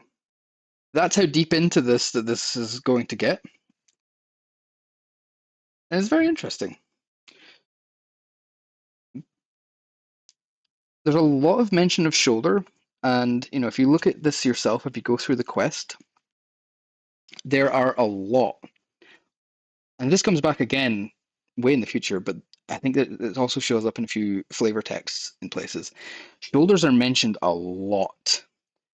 One of the things that she says during the quest, if you read one of the flavor steps, is in the early days of the city, I would always fight shoulder to shoulder with Shax, and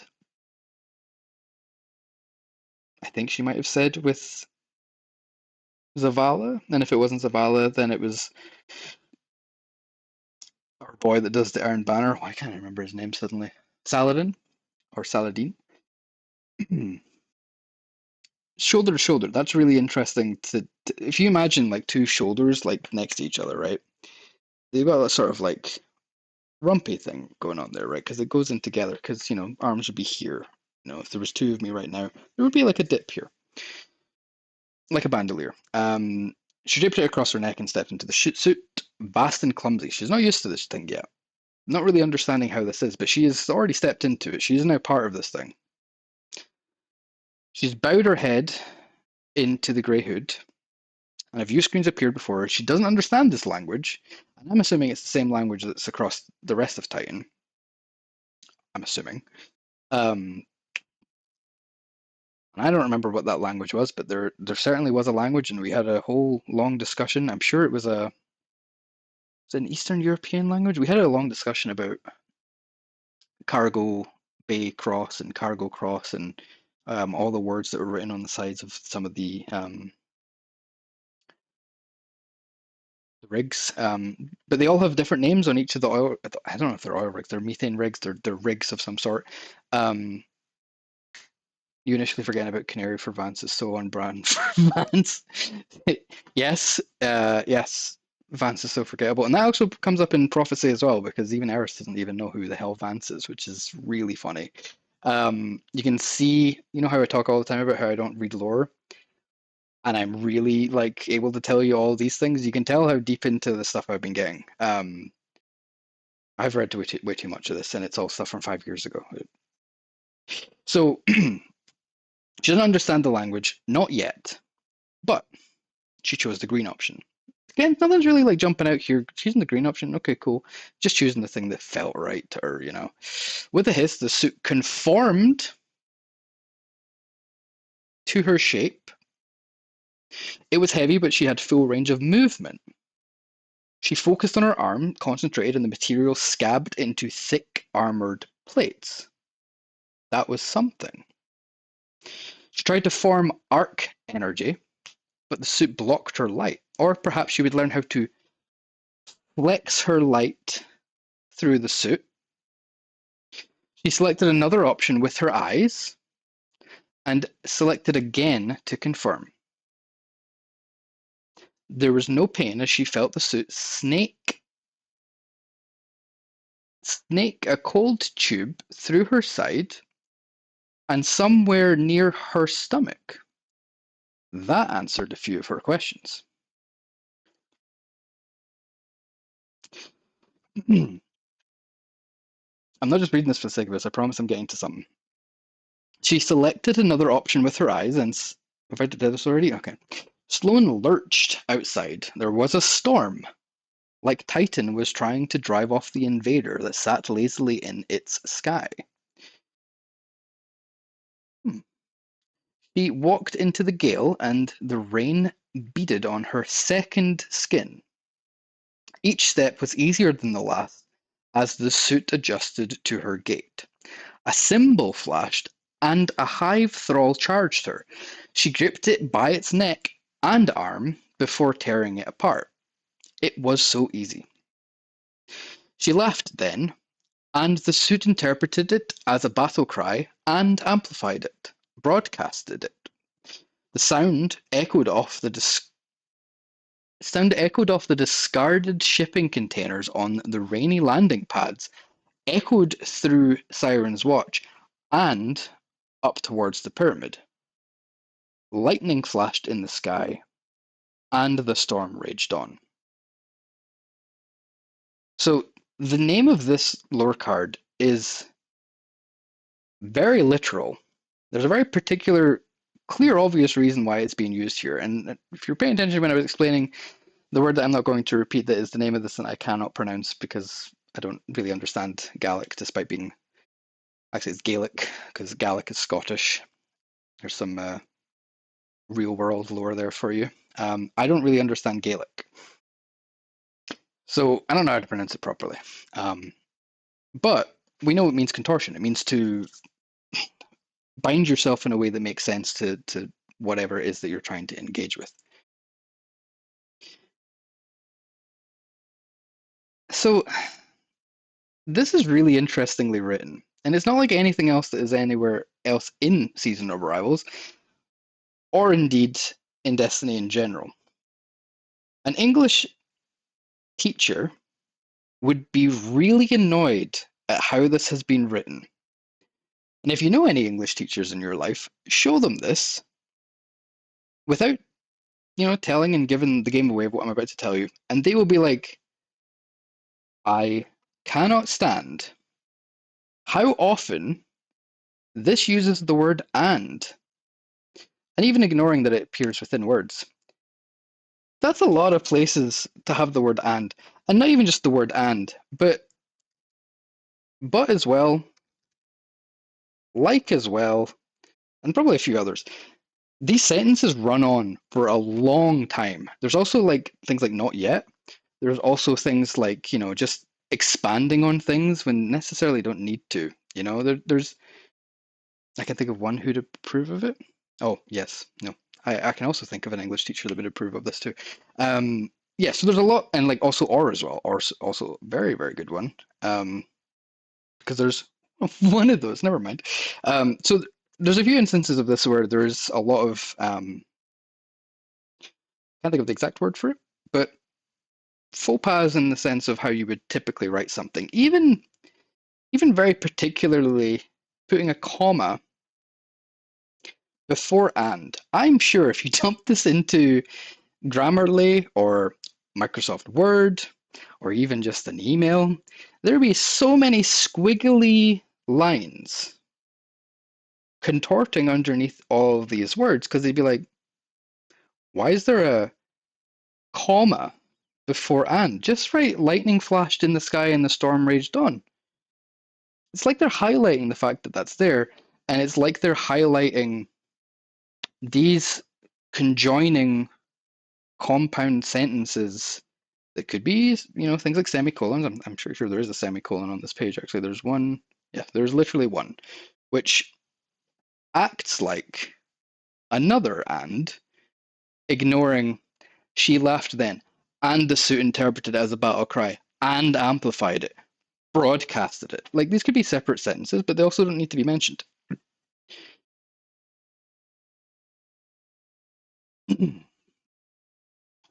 Ma is a conjunction. It's the only conjunction I've got in here that connects words, and I kind of was just like, and? I guess it just means and. This is the point where I'm going to wrap into something that is annoying me and confusing me, and I actually don't have prepared here, so I'm going to find it on another screen, and then wrap it over. But how do I explain this? There's so much that's been contorted around in all of these different lore cards, and I have as much of it as I physically can put together. I've drilled into the ones that I think are definitely. Sorry, I said I was going to stop reading the chat, but Eric, I'm so proud of you for finally reading the lore, and it shows. Yeah, see what happens when you finally get medication for ADHD? You actually do want to pay attention and focus on things that you otherwise can't focus on. I've never read this much in my life. I am so able to read now. It's unbelievable. So what I'm getting at is I drilled into as many of these words as I could to try and find the ones I was sure about. So we already know gift has to be the letter Z, right? Contortion must be the letter M, just because of like how obvious that all seems, right? And I know it's easy to get skeptical about that being the case, but if you give me one moment whilst I move my mouse onto the correct screen to do this, if I was to look up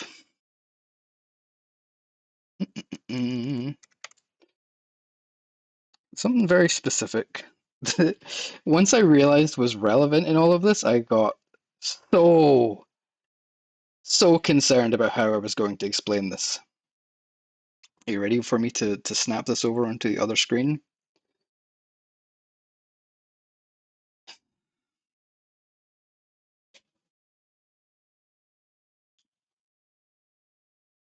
So these are the symbols. This is the official. I say official, sorry.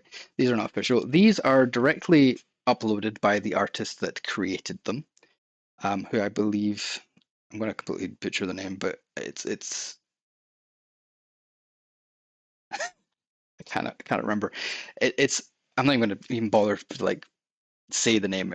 I'm not even going to like say it wrong. But they are an amazing artist. I will also put them into the description of this once I've finished. So there's 27 symbols here, right? 27 isn't 26, right? Immediately, that is not the case. There's a lot of letters here, if you really think about them as letters. one more than 26. That's interesting. But you can kind of maybe assume, maybe redacted here is maybe that's like a space or an apostrophe or a glottal stop or full stop, or maybe just like the lack of anything at all. Or maybe it could actually just be a letter, but we don't know what the letter is. But if we were to try and figure out what any of these meant, like we do think of them as being worm, earth, hive, kill, remember, guardian, activate. Not everybody. I don't think we actually call it activate. That just seems to be the name that was thrown through here. Commune is the one that we know that one as being. Remember, even for some reason there was a I can't remember exactly what the term was, but there's a prevalent misconception of people calling remember knowledge, and that seemed to just skip through quite a lot. And I can only assume it was when people were doing worlds first, somebody just said knowledge. Nicole loves these symbols. Yeah, she can describe them real well. There was one time she said the triangle.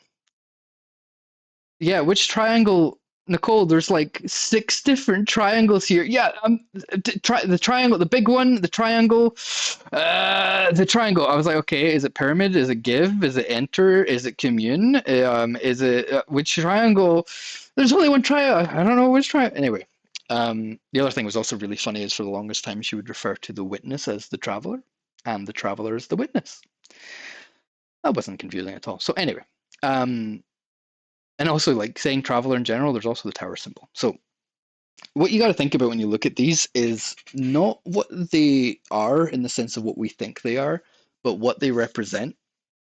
So already when you look at kill, it's like stabbing, it's like an attacking, it's like a death, I actually don't know which triangle it was. I'm assuming it was give or pyramid, one of the two. I actually don't remember, but I can tell you for a fact it was always witness when it was traveler. So let's talk about the one I actually want to talk about, which is the one that I spent all that time reading the Sloan thing for. What is this worm doing?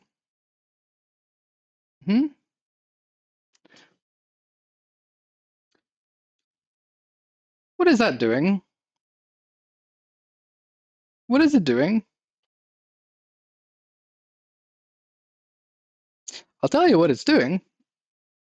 2 very specific things. 3 very specific things. It is contorting itself around what looks to be like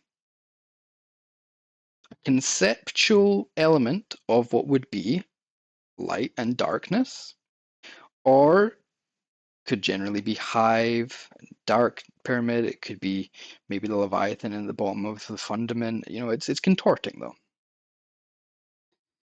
Selecting the Lisan al-Gaib. Gaib? Yes, that's exactly what this worm is doing, because this is June.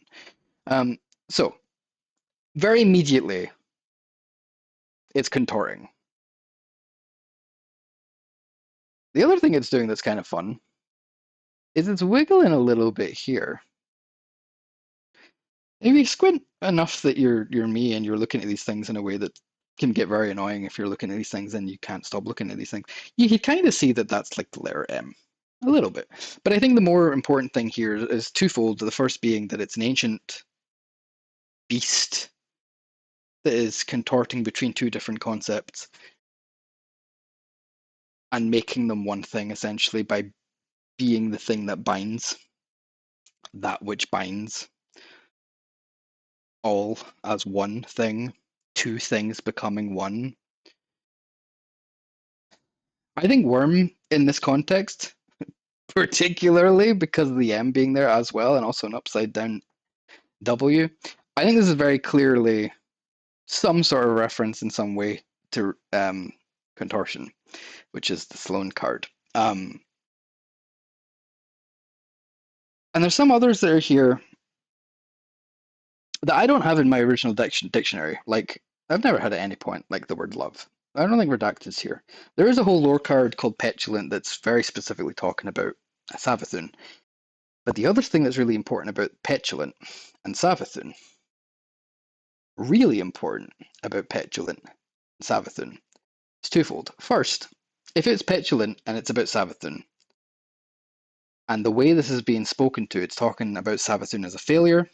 It's talking about her as being a deceiver. It's talking about her being a conniving, irritating.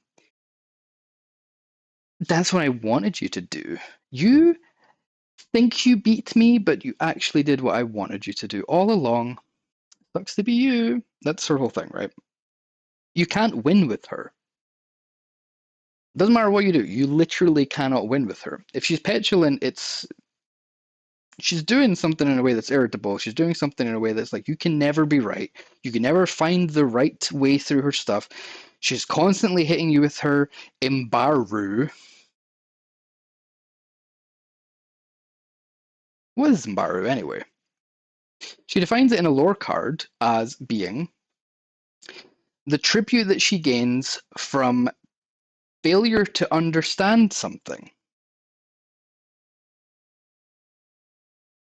We learn about that as far back as Forsaken, if I remember correctly. I think it's even mentioned strictly in Truth to Power. I think even Medusa goes into it.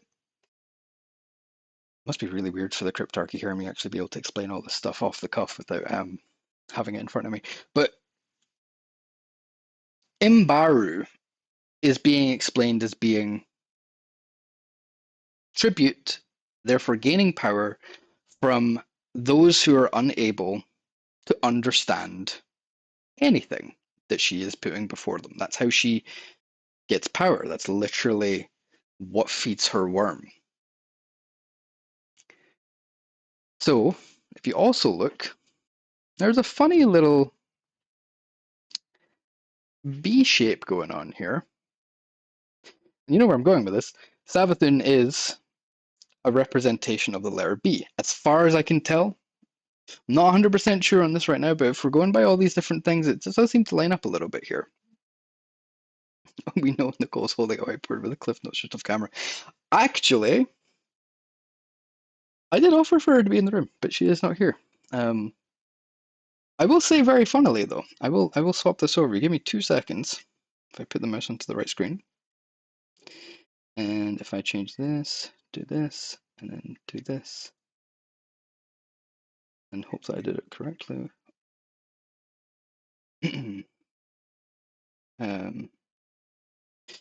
I will say that I did this earlier and set all the stuff up, and I went on a big adventure out into the big bad world, and I had the biggest nightmare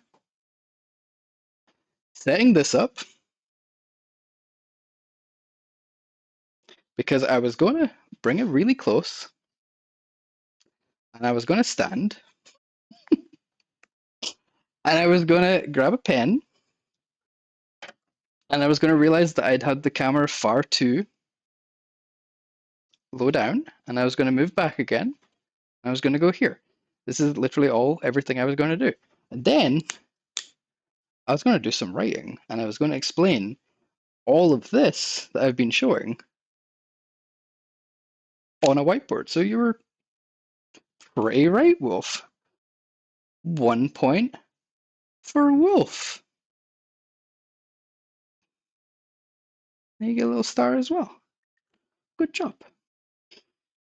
And yes, I do have a lot of beautiful stuff here. I will do one small unofficial endorsement.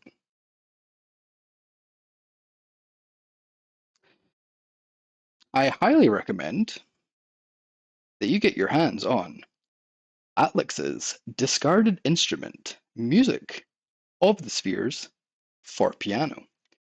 This beautiful album is covered in classical, beautiful, early concept work, a lot of custom stuff from Atliks, fully building the music of the spheres into a really nice piano album. And I've still yet to be unable to play it because my PlayStation 3 doesn't actually play it properly. Anyway, I'm going to change the camera back to be the screen because I'm still discussing and explaining something. But I did want to show you, Wolf, that I did actually have a whiteboard set up and I was going to go through it. And I will in the future, just not right now. So let's change everything back. Nope, there we go. We do love Alex. Actually, I should mention, when I've been going through all my translation process, Alex is actually one of the people that I wonder what their name means. And so I've kept it in my spreadsheet as I've been going through. And I kind of thought it'd be fun in the future once I did actually have a lot of this like properly ironed out, that I'd be like, I think I could tell you what your name means if you really wanted to know. Really silly, weird thing, but yeah, it's a useful name to look at. The other one being, of course, our favorite ruiner of bots, Sovok. I don't have a clue till to this day if he knows that he phrased his name very similarly to how Eliksni is formed, and a couple concepts that I'm going to go over kind of soon. What time is it? We are sitting at 20 minutes to 11, and I've been streaming now for 3.5 hours. Whew. Still got more to go. I'm gonna have to split this up into multiple things. I really want to do another stream, maybe Tuesday night, maybe Wednesday during the day. I know different time zones for different people, but I definitely want to do another one at some point soon. But I want to get into something else with the Savathûn thing. So remembering, I actually think I remembered all this and did all this stuff before I came back here, but I'm working in a way that is making sense for the presentation of how all this went. Remembering that Imbāru is a thing, I had a look again at how the word works if you think about the word bar being here. If something is suffering from Imbāru, Savathûn is gaining power from not being able to find the way. And somebody not understanding something, you know? So, which is interesting because that's there. That's so cool that that's there, and that's a part of the word that has been completely made up by Bungie and doesn't exist in any other context whatsoever. Isn't that great and fun? Isn't it a weird coincidence that it also happens to be an ancient Akkadian cuneiform word? What are you talking about, John? I'm talking about the thing that really bothered me the moment I realized, how did I accidentally rebuild how so many ancient Earth language words work? This whole thing somehow is very consistent. I don't know how I did this. It's very consistent with the phonetic structure of ancient Akkadian and Sumerian languages, which, as far as anybody knows, are the oldest languages we have recorded and can translate. Obviously, there's going to be millions of dead languages we aren't able to actually understand. We don't necessarily have 100% conviction to use a word from the darkness that these are how you would pronounce certain things, and this is what I'm getting to ultimately after 3.5 hours, is none of these are necessarily pronounced how I said that they were, just because they're written with those letters. But what is absolutely consistent is the fact that phonemes exist, and that is something that doesn't matter what you write that down as. You could write it down as an M if you wanted to, but the context of what you're actually doing there with your mouth, the very plosive, actually the plosive this time, way of communicating something, and it can cause spittle. You know, it's such a it's why certain swear words are the way they are. Like the more aggressive they seem to sound, it's because of the way someone says it. If someone says something's bullshit, bullshit. Somebody calls somebody a bastard. You know, like the way this comes out is very. You're like, whoa, dude, what the hell? What do you mean? I just spent 3.5 hours explaining this stuff. Don't say it's bullshit and don't call me a bastard. I tried really hard, you know. I really tried. Anyway, so back to Imbāru.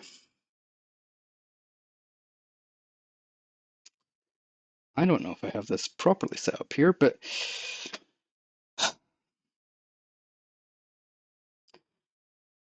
welcome to what I can only describe as the Oracle of Ancient Languages.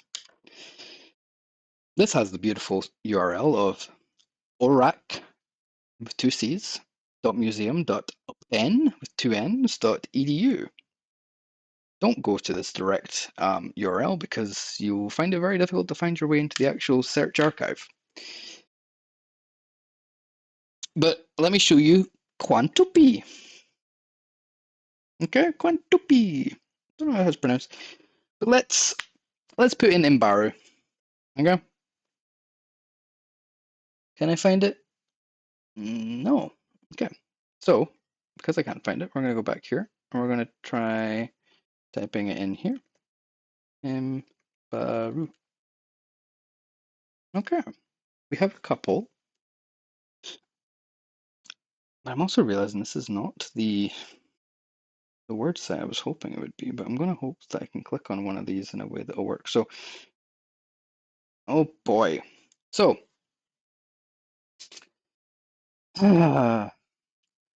languages are fun, by the way. Did you know that? Did you know that language could be this confusing and complicated and infinitely, like, decipherable in a way that makes you really upset about how insane language is? Okay, so, how did I lose? I'm literally suffering from Imbāru right now. Oh, I know a really quick way of finding it that doesn't involve me opening up my Imbāru. So Embarrass. That's embarrassing. So we have here 2 things. We've got embarrass, which has absolutely nothing to do with what I was looking at, so we can ignore that. But fog is the literal translation of Imbāru, and we know that because we just typed Imbāru in. But here it is. This little fun symbol here, this absolutely upsetting looking, doesn't have an entry on Wiktionary little thing here. If I grab this, Imbāru, throw it in here to deal with the fact that whoops-a-daisy, of course, this isn't here. Anyway, this is literally fog. It's made up of 2 different symbols. The first I will grab, and I will create a new one of these. You'll find that all of these actually do exist on Wiktionary, and somehow they're actually supported by Unicode. So this is the symbol for Im. So it quite literally means, in various different contexts, clay, tablet, mud, wind, rain. And the reason wind and rain happen here, and despite the fact that they're nothing to do with clay and tablet, is because the symbols were made in a way that they were sort of, if you imagine accents, I mean, you imagine colloquialisms. Akkadian and Sumerian like borrowed from each other all the time with different words, in the same sort of sense that like Japanese and Chinese characters, they share some letters, they share some characters, but they don't mean the same thing necessarily, and not even strictly at all in some cases. But you can see that, you know, there's a few things here happening with I am and, you know, wind, breath, fear, self. There's another one called, I think it's Hittite or Hittite. Never going to say that again. It says things like Storm God. And says things like Iskur. That's Iskur. And when we also have here an alternative form of another symbol, which has spirit, soul, rain. Okay, let me actually just click on it. It's the same word. It's essentially a synonym, right? But wind, spirit, soul, rain, fear, fearsomeness, self. Immediately going to stop right here and point out the word self as being ni. Literally ni, self.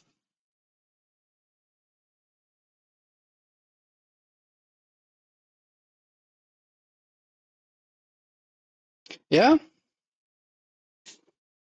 Ni itself? How did I do this? How did this kind of make sense? And I'm not saying this in the sense of like, but it's got an I there, John.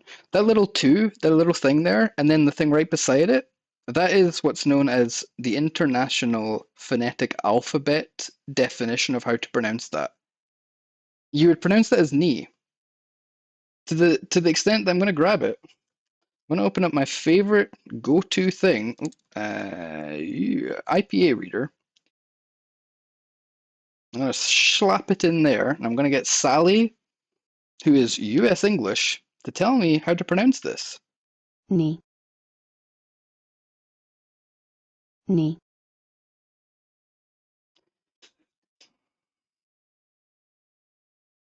What's going on? So let's grab this other letter then. This is Baru. Now, the very first thing I need to say here about Baru, this is how a lot of Akkadian and cuneiform in general works. Nothing gets unvoiced because the way things are getting translated in this beautiful ancient language is nothing goes unwritten. So, you know, like, speaking of petulant, you know when a kid's not getting his way. I say his because I'm thinking of me when I was a kid. You know when a kid's not getting his way, and he goes, Mama! There's no U at the end of mum.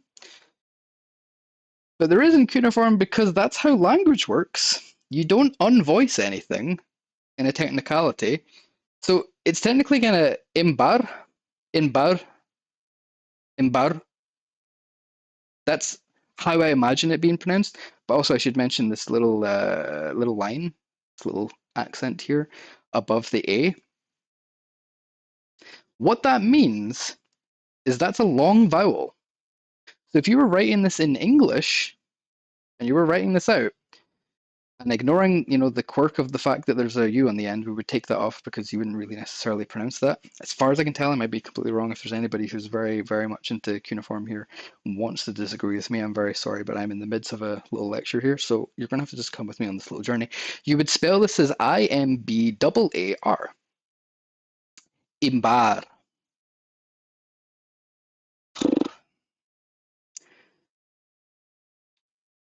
One of the things I wanted to mention there in that therefore, is when you think about names like Mithrax or Mistrax, technically speaking, his name would be spelled not with two A's, it would be spelled with this character. And it'd be spelled with this character to make it very clear that it's a long vowel. There are going to be some circumstances in which it wouldn't be done like that. You can think of it as being Kaur being one of the Cabal. I think he was maybe a taken centurion, can't really remember, but it's a Cabal name, and it has that little apostrophe in the middle. That apostrophe is what's known as a glottal stop. And that's used when you cut the air off to whatever it is that you're saying. The most obvious, and it's kind of useful that you guys are listening to all of this from a Scottish person, because right there, what I just did pronouncing Scottish, I'm not saying that letter T. I'm saying Scottish. like that's a glottal stop. Scottish. That's what the apostrophe means. So when you see any name that has an apostrophe in the middle of it, you're glottal stopping. The teacher who said Aaron was actually right all along. No. Only if there was an apostrophe between the two A's. So if somebody wrote down A apostrophe Aaron, it would be Aaron. Otherwise it is A, and obviously like it's pronounced as ah, but you could read it as Aaron. I do think some accents do actually pronounce it like that. And there's a lot of things like that. So the thing I wanted to get is strictly here is Imbāru. You cut that U off and you just double up the A. And what that typically means, I don't think it means this strictly in this sense here, but I think it does in the sense that there is a lot of it and it's an unformless thing. Is what that means is it typically ends up meaning that there's more than one of it. So yeah, so what they're saying is there's a lot of fog here and you're very lost and you don't know what's going on. But the way this is translated in this language, that's being used by all these different characters, here's how I'm breaking this down. I, or E, in this context, Imbāru. I think I is almost like, I think it means logic. And I also think it means fate. And I also think it means that which is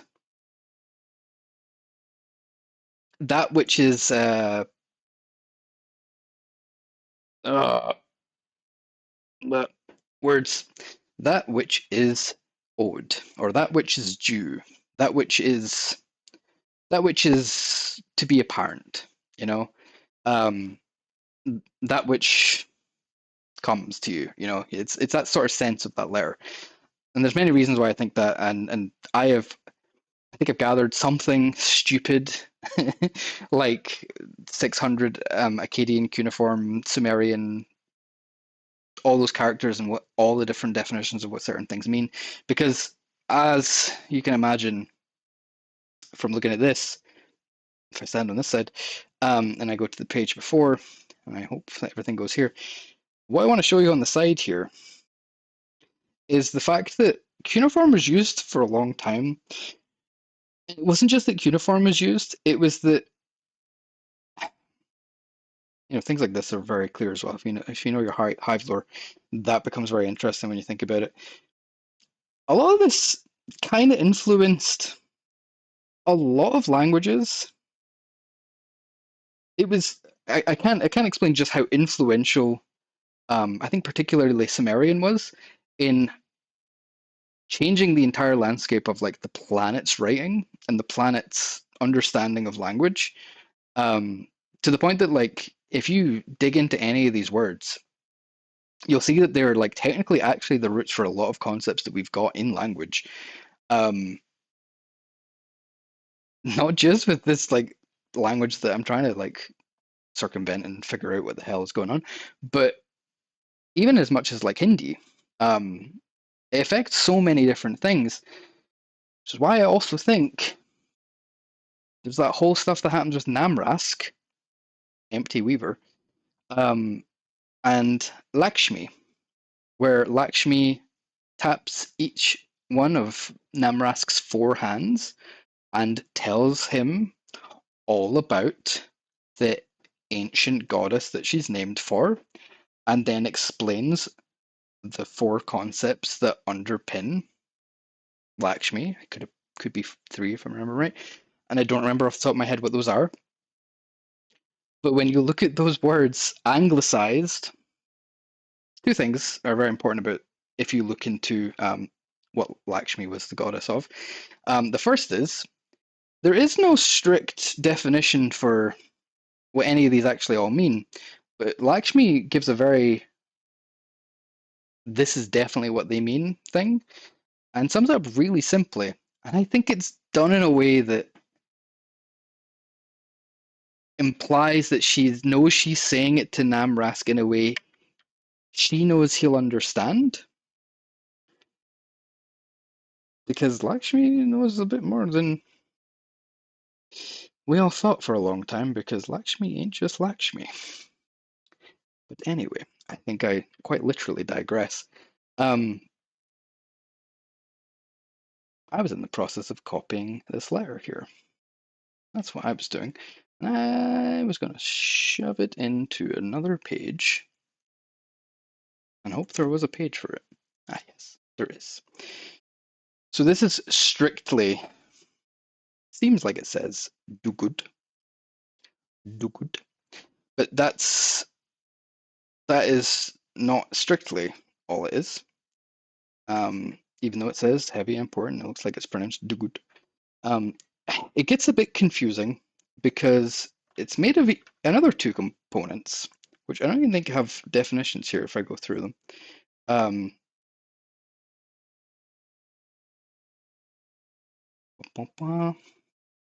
So this here is, that looks like a G.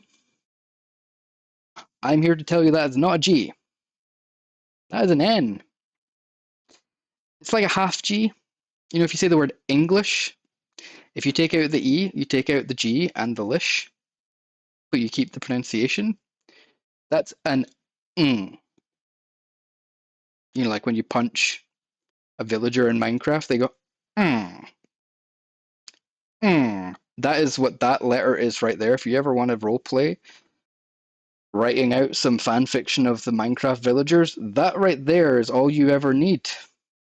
Mm. That's it. That is that letter right there.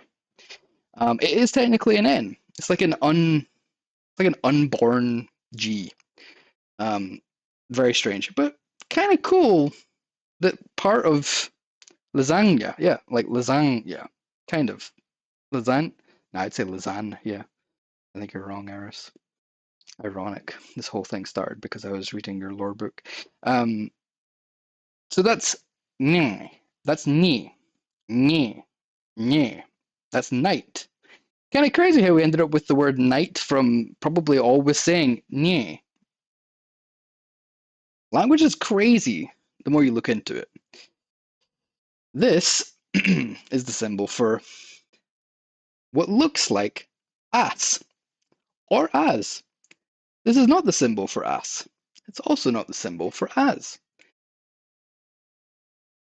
This little doohickey above the S, that turns it into ash. That's an SH sound. That's quite literally. Where have we seen that before? Where do we have lots of SHs?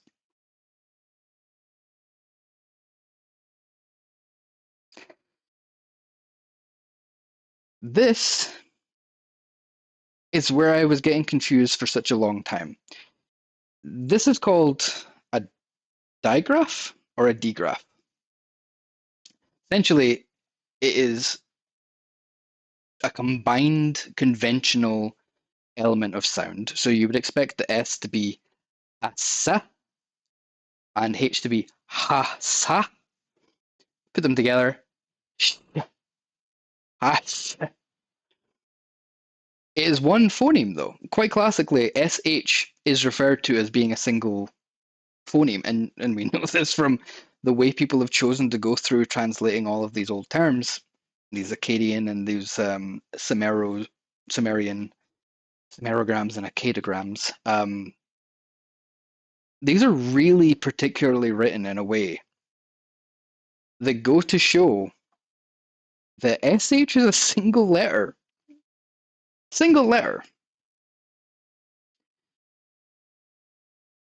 So it gets really confusing going through this because, okay, so there's 26 total arrival lore cards that I think are relevant here. There's all 14 of singular. I said I was going to look it up. I'm going to do it right now because I'm on Wiktionary and I didn't have to jump ahead of myself. Exegete. I think.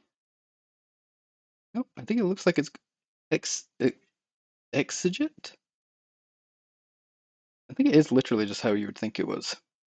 Let's listen to Sally from the US English. No, let's change it. Let's listen to. Let's have a good old Brian. Listen to Brian. British English. Not going to sound at all like that, but let's hear. Exegete. Exegete. Cool. So it's not like antipody. I'm just going to point out antipody, and I'm going to look up antipody because this is a really old frustration of mine. Oh my god, is it actually pronounced that way?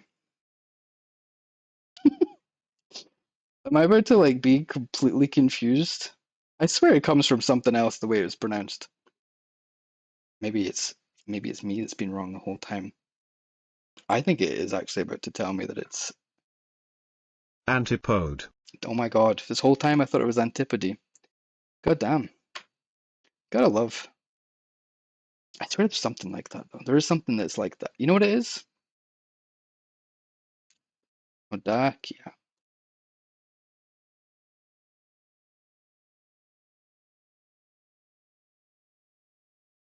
I love doing this with random words that I'll never have to say. Audacia. Audacia. Isn't it amazing how you can both be correct about something being wrong, but you could also be wrong about the right way to do it? And isn't it great when you get the opportunity to say that that's the case? And isn't it great when you're able to actually also explain exactly what letter, conventionally speaking, is the letter SH? It's this bad boy right here. I don't think it'll actually pronounce it very nicely. Sh. That is the symbol of SH as a single phoneme. Sh. So, if we were to go and try and grab a single word here, like sha, but instead we just put a letter A here, this would be Sha. sha. That's how you would write that, and that's how you would spell that as my word. Amazingly, you only need 2 characters.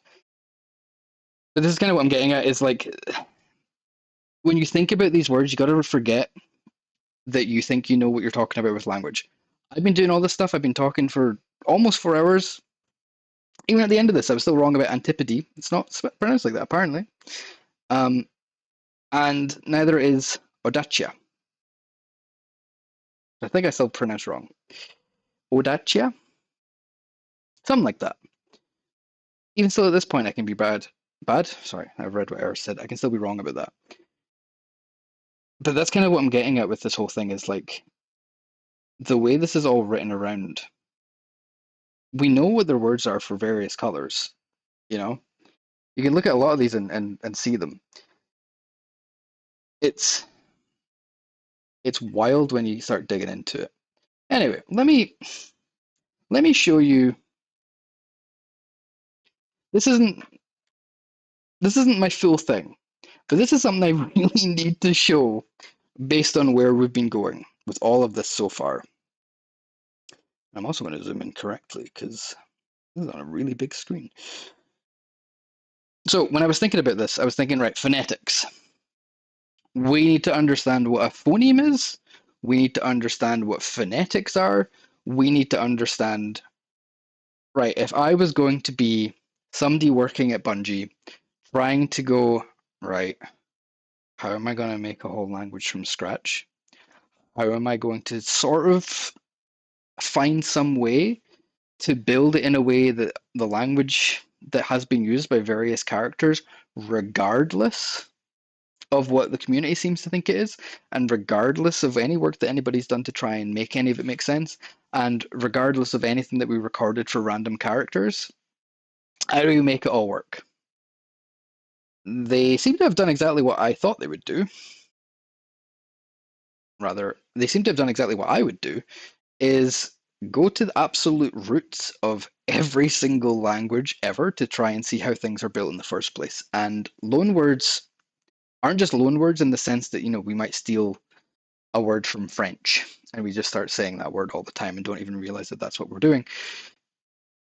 Loanwords are like full stop how language works. That's a really squeaky chair. If you've ever seen somebody use a term, people always get really frustrated with Zoomer vernacular.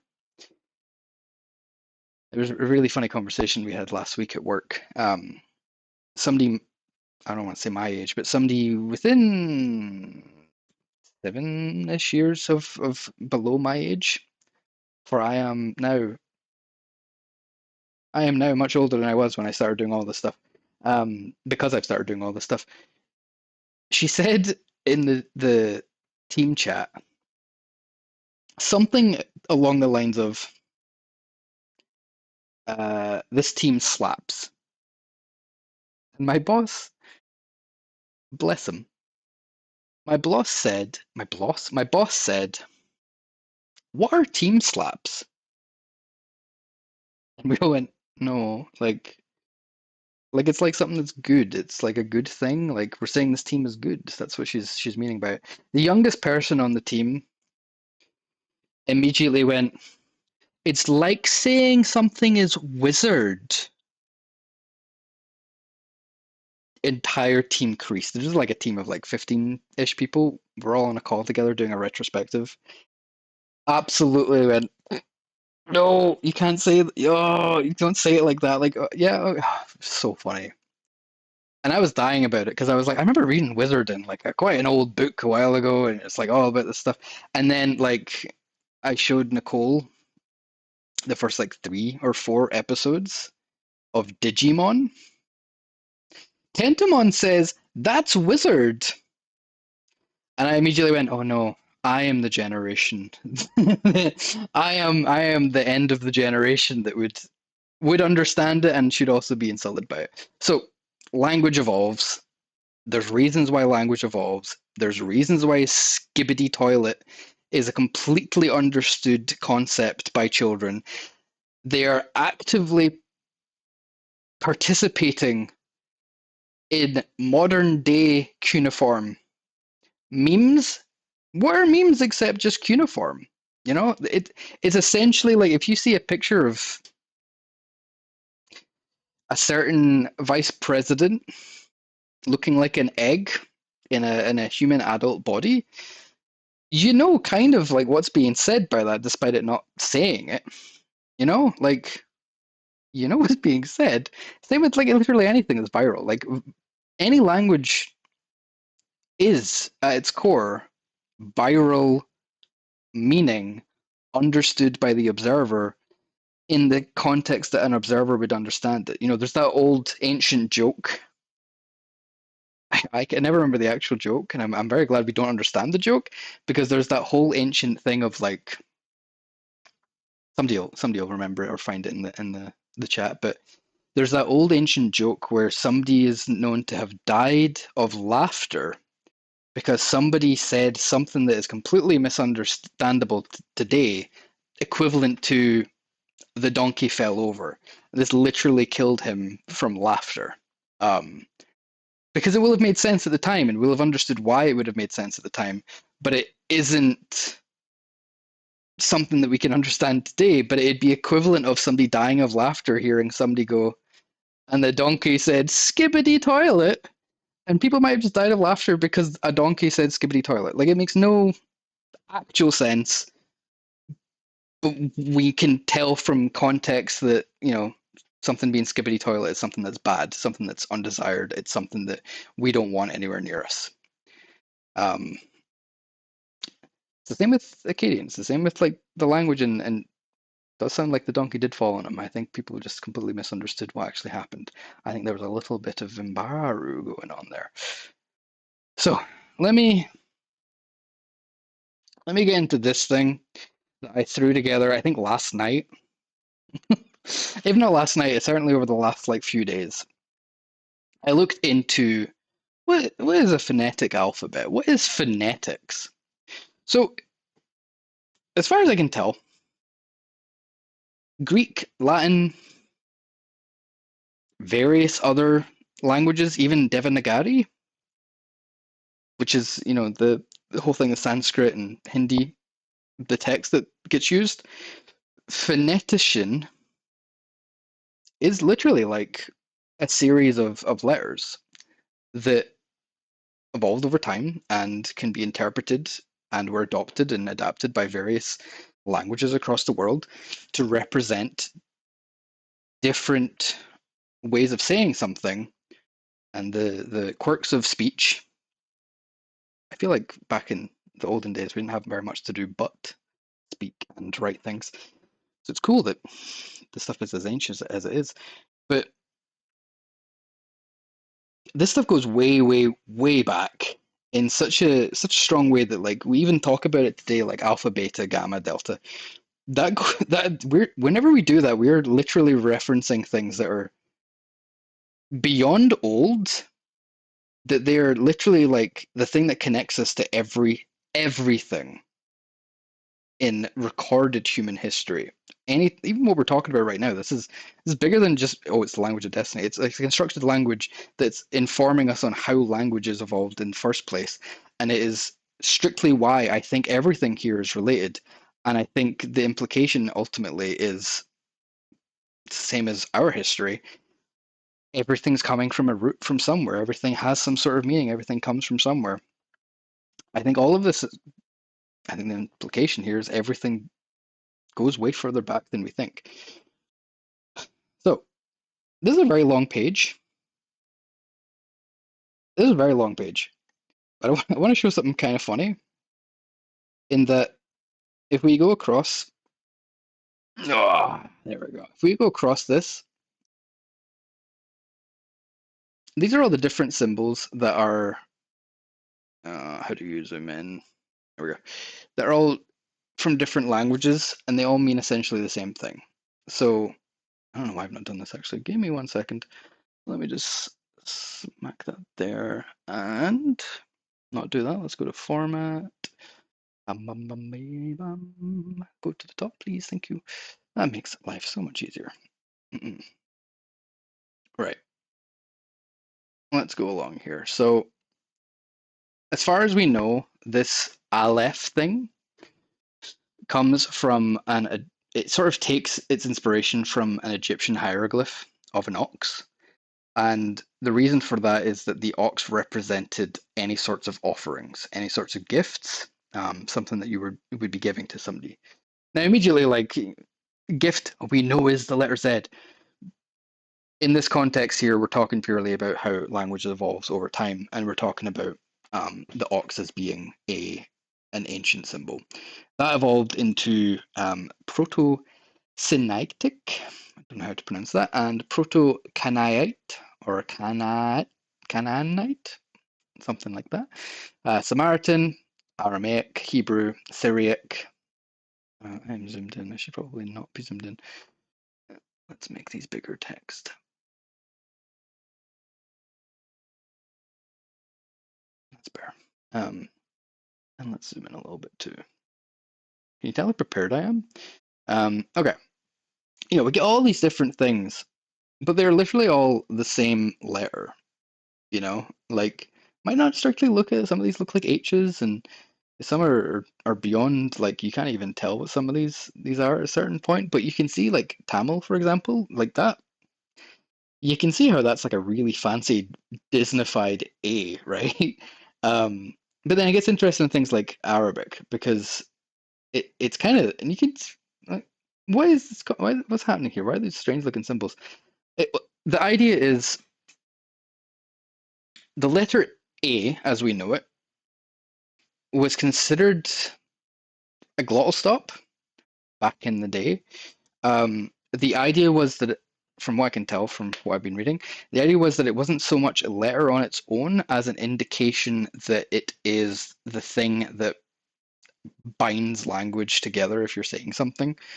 So in the same context as I was talking about with the apostrophe, this Aleph is literally an apostrophe. It is that whole concept. It's not even an apostrophe, actually. I should be very clear. It is like a tiny letter C. How do I twist my hand? I look like a Lego character. It's a tiny letter C that's like above. It's a backwards letter C. It's not strictly an apostrophe. It's a really interesting character, but it is, you could write it today with an apostrophe and nobody would get upset at you. They would know what you meant. So let's go down some Akkadian Sumerian logographic cuneiform.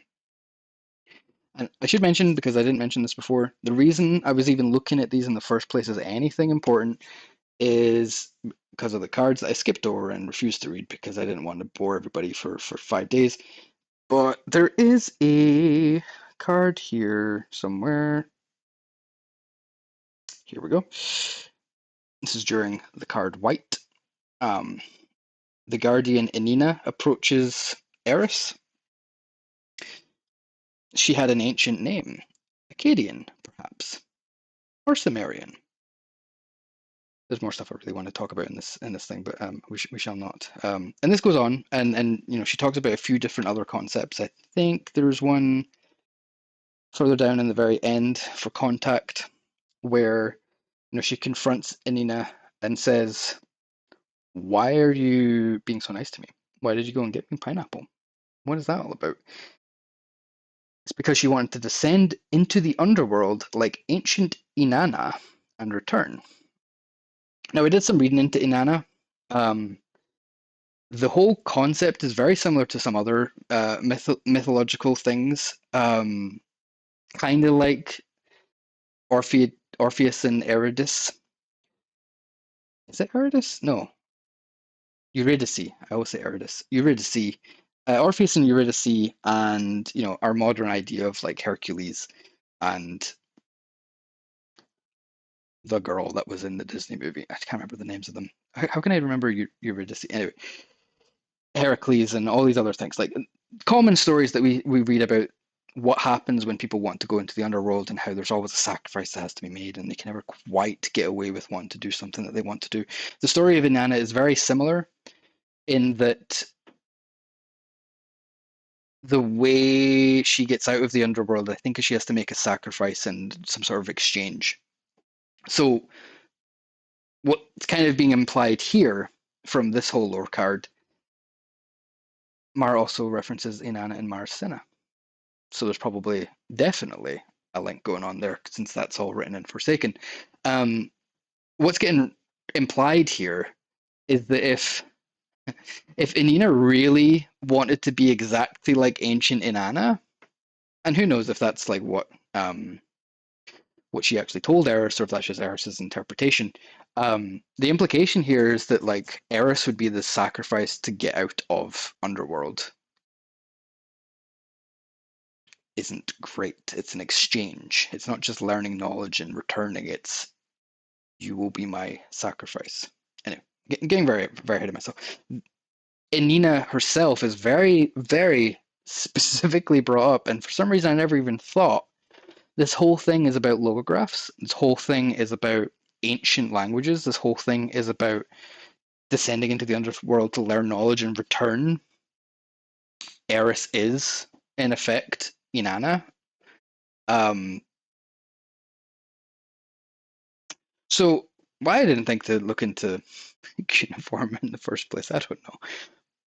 We could have been 5 years ahead of where we currently are sitting right now.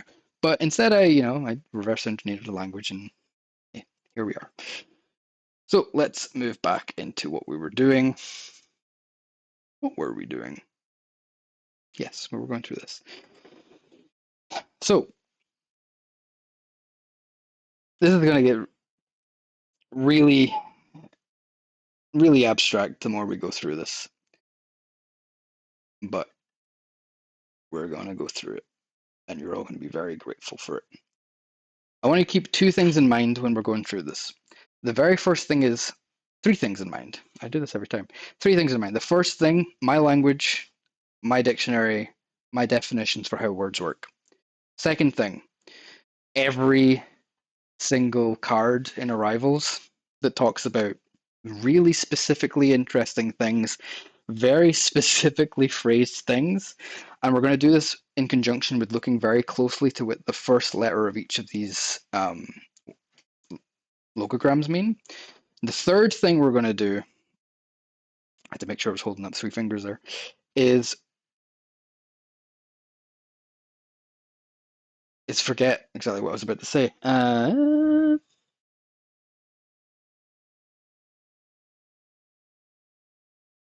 think I need water or something. I think that's why I absolutely lost my brain. Is think about how all of this works together as a single concept and how it can be built to use and be inspiration for language, essentially, is what I'm getting at. I think. Let's go through it. That'll be the easiest way of doing this. So we got things like, it is literally just the number 6. So ash is 6, which is interesting because I'm pretty sure we looked at this earlier and ash was like dark, but you'll see again that there's like a little subscript here for the number 3. If I was to zoom in, you would see it. So it does make it slightly different, and I think part of what that is that's implying it's ash. But I don't know what the sh maybe is. I don't know if the sh is like ashi, how you're supposed to pronounce it. That's the next thing I was trying to do last night. I think I was up till 3 in the morning getting this all done. I was trying to figure out what are people referring to these little like subscript things for. The furthest I was able to get was that some of them refer to whether it's an A with an acute accent or an A with a obtuse accent. That's as far as I was able to get with things like that. So I don't know the extension of certain characters. So for all intents and purposes, we're going to pretend like they're just pronounced like ash. So we got Anne here, which is sky, heaven. It's also taken from a samarogram of Ilum, which is upper. We get tall, high, sky, rain. We also just have Enum in general. We have Al, which is Amatic, Ho. That was the third thing. Third thing is Euphony. Keep Euphony in mind. Keep Euphony and how it's written in mind. This one is very particularly important. So when the A has a 2 at the bottom, that's when it has the acute angle. And if I'm trying to remember correctly, that would be pronounced as A. That's an A. Right? I think it's an A. So that's how you would say A normally. That's how it would be officially written, with like the little I'm going to do this correctly. The little accent going that way. It's the one that's going from the bottom left to the top right, above the A. That's what this little 2 thing is, and it's written like this because this was done. I did a lot of reading about this. The reason that they did it like this back in the day is because, for the sake of typewriting certain things before computers, etc., they didn't have extended keyboard sets. They didn't have ways of writing things with accents and all the rest of it. So they would have to find a way of referencing how certain letters were pronounced, how certain phonemes were pronounced in a consistent manner. So with the little 2 here, this is how they sort of set in their ways of doing things. And I can imagine at this point, there's a lot of examples of this. So they just kept it going. If you wanted to write these things in a fiction, or if you wanted to write these things just like talking to people, you would absolutely use the acute angle A here. In normal writing, you wouldn't put a little 2. It's just there for reference. So in Euphony and in various other places, so if we're thinking like, anytime the winnower speaks to us, which we'll also get to very soon, I'm pretty sure I can tell you exactly where the word winnow came from and why they started using it. In here, you'll notice some things. The word arm. How many times that they have an example of this being used for the word arm, and how confident they are about whether this means arm. Out of, you'd imagine the more times that you get something in an example of something written, the less confident you are that it means that. Like 53% confident it means arm. Does it mean forearm? Does it mean upper arm? Does it mean elbow? Does it mean like wrist? Does it mean... That's the reason that the confidence is there. Now, bear in mind, that's exactly what it's like in Euphony.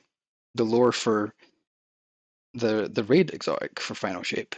They have percentages of confidence. They have suggestions for what they think it is.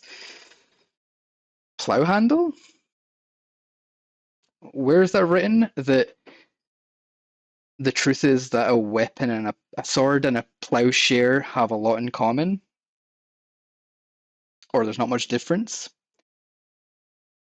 It's a plow handle, it's a plowshare. Same thing. Side, wing, horn, strength, power, wage, wages, rent, strap, part of a scale, weapon, work.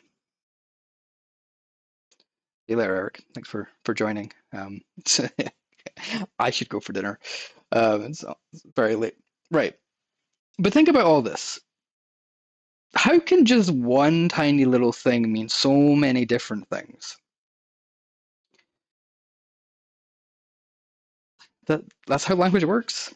Even the way we stress things in English completely changes the meaning of something, you know? Like if I was to say I walked to the park, if I stressed certain words, I walked to the park. I walked to the park. I walked to the park. I walked to the park. I walked to the park. Completely changes that entire sentence. And you can do the same thing when you multiply which gets stressed in what way. And also what I'm doing there is I'm also elongating certain vowels, and I'm also stressing certain things in a certain way, and I'm saying it also with certain tone. If you're learning a language for the first time, you don't know what those are meaning when I say them, unless you understand the nuances of how language works, how sarcasm works, how indicative phrasing works, how predicates work, how subjects work. It's very complicated. So the reason that a lot of these can mean different things is, I mean, arm and strength and power, you can...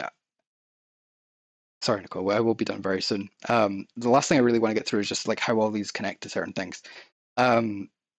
They're all kind of similar concepts. They're all about like a cusp, being on the edge of something. You know, you're like, something that's within reach. It's an arm. You know, you're on the edge of, you're on the side of something. You're on the wing of something. Cusp of strength, cusp of power. Something is due, the rent. Weapon, at the edge of a barrel, the end of the barrel. Like this is, to me, this is cusp. Just conceptually, this feels like the word cusp. This feels like an edge. This feels like a brink of something. This feels like something is being not broken, but something is like on the verge of something is happening here, which is absolutely one of the singular exegete singular exegete words. Cusp. It's like it's a mistake. It's something you'll do again. It is something like a mistake with a knowledge gain. It's like, if you kill somebody, you don't really learn anything from it. If you make a mistake, that's it. There's a lot of this sort of thing as you're going through. But that's just what I've figured out from this one. If we go further, I can't remember which one it is that gets really interesting. We're going to just vaguely ignore. Everybody behave. Everybody be on your best behavior. Let's be adults about this. This is language. This is the evolution of humanity in general. Ba, if we're going by this little symbol here, this means a lot of different things. It's an allotment, it's a distribution, it's a share, it's a division, it's your allotment. It's to give or to share, but it also is like to reduce, to diminish, it's to deteriorate. But it's also a contraction, and a contraction is when you the difference between pleased to meet you or saying pleasure. You know what you mean when you say pleasure. You're meaning like pleasure to meet you. That's a contraction. So you're cutting off the rest of something and you're just keeping it at its basic level. So in this case, ba is cutting that whole thing and just turning it into that. So is an extension of that, which is here water, fluid, offspring, child, seed. It's something that is the result of procreation or the result of things that are flowing. And it is very interesting that like you can say it as being offspring, because if we're thinking about it in the context of, especially because it's been written here as like the letter A, that is a separate concept from everything we had up here. Still kind of being consistent with how Savathûn is referred to as sort of like a petulant child or petulant creature. There's a lot of that sort of stuff. And then we get to this, which, again, I don't know how I did this and accidentally did this. Bar is a place that you go to get some drinks. No, it's a, which is interesting when you think about it being like, water and etc. Anyway, bar here is to be on the outside of something. It's to not be within the inner circle. It's to be a stranger. It's to be something that is separate from the ways of things. You're an outsider. You're unable to find the way. You don't fit in. Bar, petulant. You don't fit in here. What are you doing here? Get out. Bar, somehow lined up. And then you get things like bala, crossover, pass by, pass through, rotate, change, exchange, transgress. Balak, spindle, wooden handle, harp. If you remember in no, actually, I'm going to look it up. If you remember I'm going to look it up. Absolutely. If you remember your euphony, the thing that's fun about euphony is it has a lot of words, and that's the thing about a lot of lore. It has a lot of words that are things like golden harp, softer, balance of distress, vibration, atmosphere, crest and fade, sweet music, golden harp again. It gets really interesting when it sort of occurs to you, we are the hand that plucks, golden harp, rupture, balance of distress. If harp is here, and we know harp is also black, it might not necessarily be spelled exactly like that in Eliksni, but if we're going by all of this being kind of related, that also being spindle, like black spindle. There's so many little bits in here that are like, oh, that's interesting. Especially song, Belang. This is what I was getting at in the server announcement the other day when I was going a bit crazy and saying various things and being really strange. And so this is the other thing that's interesting. Bara or Barag. Sanctum, throne, sovereign, ruler, king. Kind of like,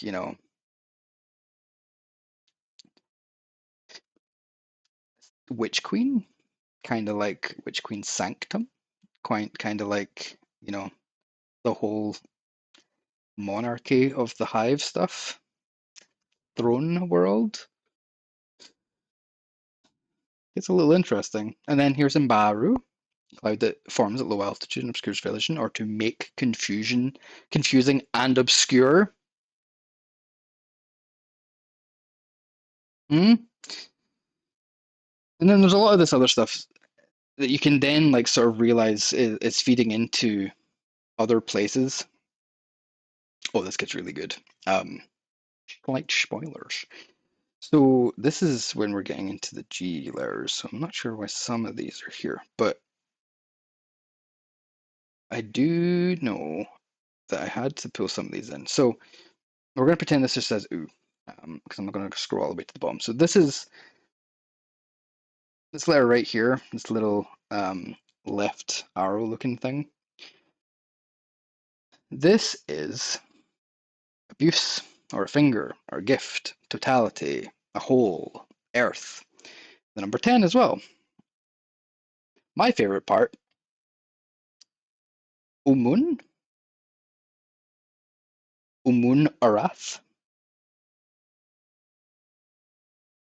Lord Arath, the Cabal, Umun'arath, literally means Lord. Okay, there's so many little bits in here. Um, and so this is the other thing. So when I was talking about protected, one of the things I was saying is this must be the letter N. My friends, we understand what we're doing now. This is the letter N. Talking about hobbled. It's talking about protection. You know, it's talking about being denied potential. It's talking about a lot of different concepts. So every time you see this G with the little wiggle, remember that is an right? We're talking about villagers. We're starting here. So a shed, a stall, a barn, enclosure. It's like a farm animal that's trapped inside of one of these things, right? We're also talking which again is still na. Sorry, again it's still ni, but it's with an unfulfilled I. It's still the letter I. It's still like a self. It's getting interesting. You're also getting like things like an imperative, to come, to go. And here's the part where I'm like, this is now making sense. Forethought, understanding, instruction. Nalga.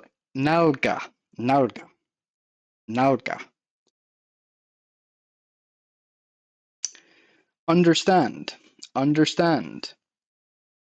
Foresight. Instructions in general, like, it's not all. This is the last one I'm going to go over because it's very late and we all need to go to work tomorrow. But I need to go through one tiny little bit here.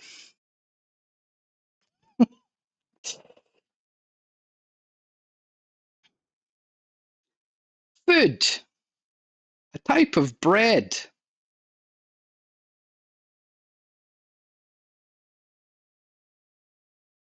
I'm even sure there was one in here somewhere about like fruit. I don't know where it is anymore. But just trust me, I was seeing these things and I was going, oh, what is happening? Bread? I need to cook something. I need pineapple? I swear to God, there was the word fruit somewhere, which you can imagine. I think the way it was essentially just like they didn't know what kind of food it was, and so they just assumed it was a thing.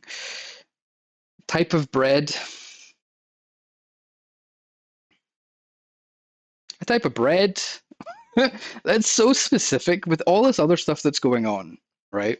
It gives me a lot of hope and a lot of confusion about how this is working. Like, naturally, there's a confusion here because some of it's Gar, but some of it's Ninda.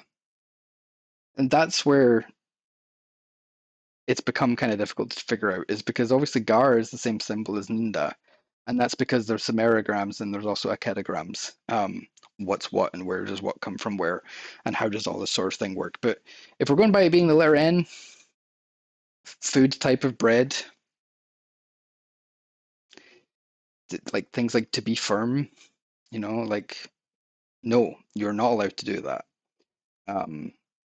It gets so fascinating the more I go through this, and I don't think for a single second that like the word galam is an Eliksni or Pyramidian word, but what's kind of being illustrated here is you can extract that letter and the meaning around it and then format it with the grammatical structure of like Velask, Velask, which, as much as everybody says Velask means hello, it's not, as far as I am inclined to think, a strictly literal hello, because it also gets shortened to Vel.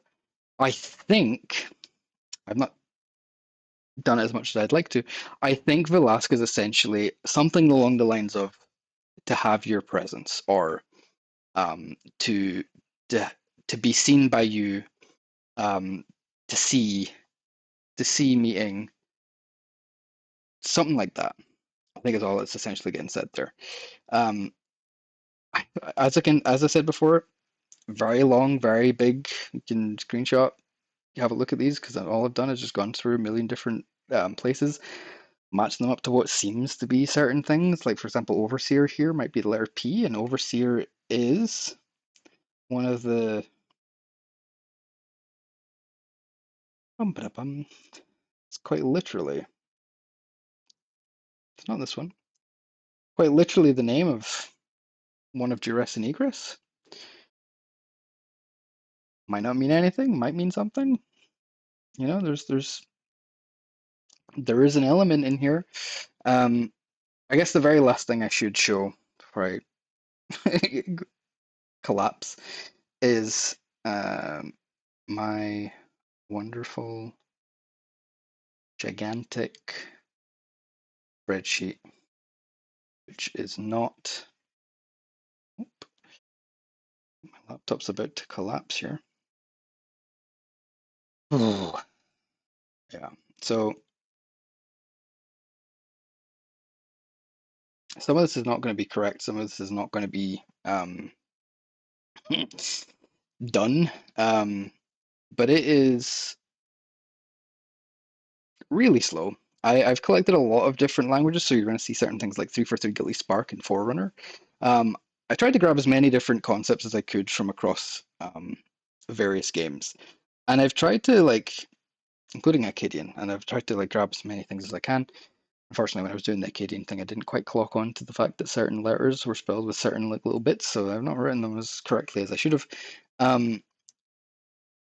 But I'm doing a lot here, and I'm going through and writing what I think certain words mean, and some of this is outdated to the point that I've got my original dictionary here, and I've got everything built in, and I have a very expansive. Here's what I thought a lot of words meant, and this is when I was originally trying to create just pure A to Z, and then matching up all of the different symbols. Started to go through this is where I jumped from this one to the other spreadsheet. I started going through this is how I was figuring out when certain things were released and what order things should technically be written in, so I could order essentially both books in order that they were released in the intended times to read them and stuff. I have so much regular expressions going on here. I've got the full background of every quest and every lore card and everything that was said in each mission, right down to every single thing that's said by every. This is all stuff that thankfully people have documented over time. I have the full connotation. That's how I know certain things shoulder to shoulder.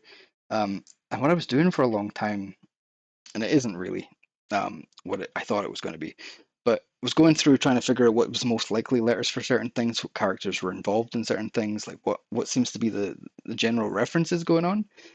And then I was able to also this goes on and on and on. I'm not even sure this is the latest spreadsheet within the thing, but it's a very in-depth attempt at figuring out frequencies, figuring out patterns, also thinking about how the message that we get from the witness at the very end in Contact is, don't you see, this is as we once said, in light there is only weakness, there's only failure, there's only death, but where the light takes, the dark gives. No longer will you be a pawn, and notice that I've written here capsoc apps slot, because we know capsoc apps, or we know at least capsoc means no longer. We know there's a pattern in there. No longer will you watch the lives of those you care for be lost. So is it something like capsoc apps vas slot here for no longer be a pawn? And is maybe this something like whatever the word for watch be, but be like bar, and then remember in darkness. Remember is also important here because we know there's a symbol for that. In darkness, strength. There's only strength, there's only victory, there's only life, and ancient power awaits you on Europa. And so I kind of got to the point with this where I thought Its frequency. Yeah. I kind of got to the point where I thought, well, is there a chance each of these, try this again, is there a chance each of these sort of general concepts are like what the witness is saying? Is the word falling, this 13th word, is that somehow destiny? Is it judgment? Is it fate? Is it like the thing you're due? Um, it goes all over the place. And the other thing I will mention is this is the very last thing I'll mention. There's 3 other books that are interesting. They have very slight similarities and formulas and patterns, and not in the name, but certainly in the subject matter. And it gets a little confusing because Pigeon in the Phoenix, for example, is like 18, 19, 20, 24, 24, I think maybe, pages long, but it's got parts to them. Burden is the one that we all love because the Burden is the one that we're able to like reverse engineer translate, and so we know one most about. But it is also happens to be the right one where Burden is protection, and it's also, you know, prisoner is kind of protection, or you're trapped in something. The Great Disaster goes on about. What I'm essentially getting at is like there seems to be a formula that they've come up with. I'm trying to figure out what it is, but they seem to be hinting at certain things in certain places, and I'm really tired. I've not been able to go through all of this in the last 2 months in the way that I've wanted to, as fast as I've wanted to. Unfortunately, I do have to work. Unfortunately, I do have to sleep. Unfortunately, I do have to eat, and all those other good things that you do in life. You end up with such a small amount of time to go through this stuff, and I sacrificed a lot to try and do that, and it's not the nicest thing to do, but we're really getting down into the depths of where I'm trying to get to with this. What I'm trying to say is, if you've started to think about this stuff, if you started to see things places, if you're interested in looking into Akkadian and trying to do it yourself, I highly recommend going in with the recognition, like I've had to learn multiple times, that you are 100% wrong more often than you think you are, but you're also right more than you'll let yourself be. That's kind of where I've gotten to. There is, you know, the ability for me to programmatically write anything in. You know, there's things like all the lines in prophecy, they seem to be maybe referring strictly to the letters of each location. You know, like towers on edge, I've got eyes on it, pot, kettle, black, remove that skull, the hive, or not the dark. There's like an element in here as you're going through, are these like all the right letters? Or it's hard to tell, but I get the impression there's a consistency here. It gets more and more deranged as you go through, and the more you start to like try to stop yourself from thinking it is the case. It's a lot. It's a lot to go through.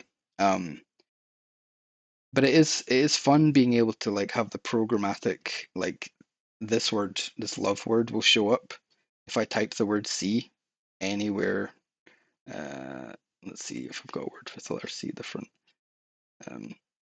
So let's say Dracus, for example. If I go all the way over here, yeah, I know that Dracus is, again, none of this is necessarily correct. This is just where I'm at just now. Dracus, Dracus, as far as I could tell from what I was doing, could be edge sacrifice eggshell. I still don't think sacrifice is correct in this sense. Love beyond defense. What does that mean? No idea. All pure, genuine love. Love beyond offense, like unconditional, entirely unconditional. Is that what this means? Like some of these are like names of characters. Some of these are the names of things that people have said. Some of them are like my attempts at translating certain things. That's the last thing. This is 100% the last thing I'll say, because I keep saying it's going to be the last thing. It's the last thing. I will get to this at another day, and I will have another one of these streams because I think this has went relatively okay. I feel like I've been able to crash course as much of this as I could in. My final explanation on how I think you translate the dread, and it's something that I said a year ago, and it's exactly what made me stop trying to translate them, is the witnesses' dialogue, specifically in the raid, and specifically in, I assume, Exegete, and the very last mission, I cannot remember the name of, the one where everybody goes in, there's like 7,000 players all going up against the witness. When you fight the witness, it will say things to you in English, but like it's a combatant unit. And I'm pretty sure if I filter this by witness, I'm sure I went into this as strictly as I could. The witness lore. You can see I've got a lot of stuff here. Tormentor, Subjugator.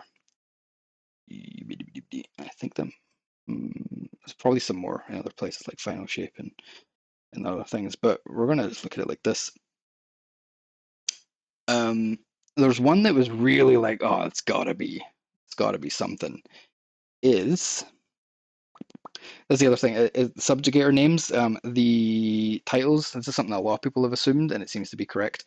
What they're the subjugator of seems to also be like what's part of their name, but you would assume it was like, well, VRH, that must be subjugator, or VRIH. Why is that written like that? Was that a typo? I don't think so. I think there's more going on here than is like immediately obvious. You know, the one I wanted to look at though, Cabal. So, very last thing, Cabal is something that subjugators will say when they die. They will go, Cabal. One of the things that the witness says is inconsequential. And I find that interesting because V is almost like a predicate. It's like you have this thing. This thing is like on you. This is something you've got. We know this from Velasque. We know this from Vamesa Tolirosk, whatever it is. We know this from Veskeris. We know this from Volasusk. It's you are in the position of having this thing, or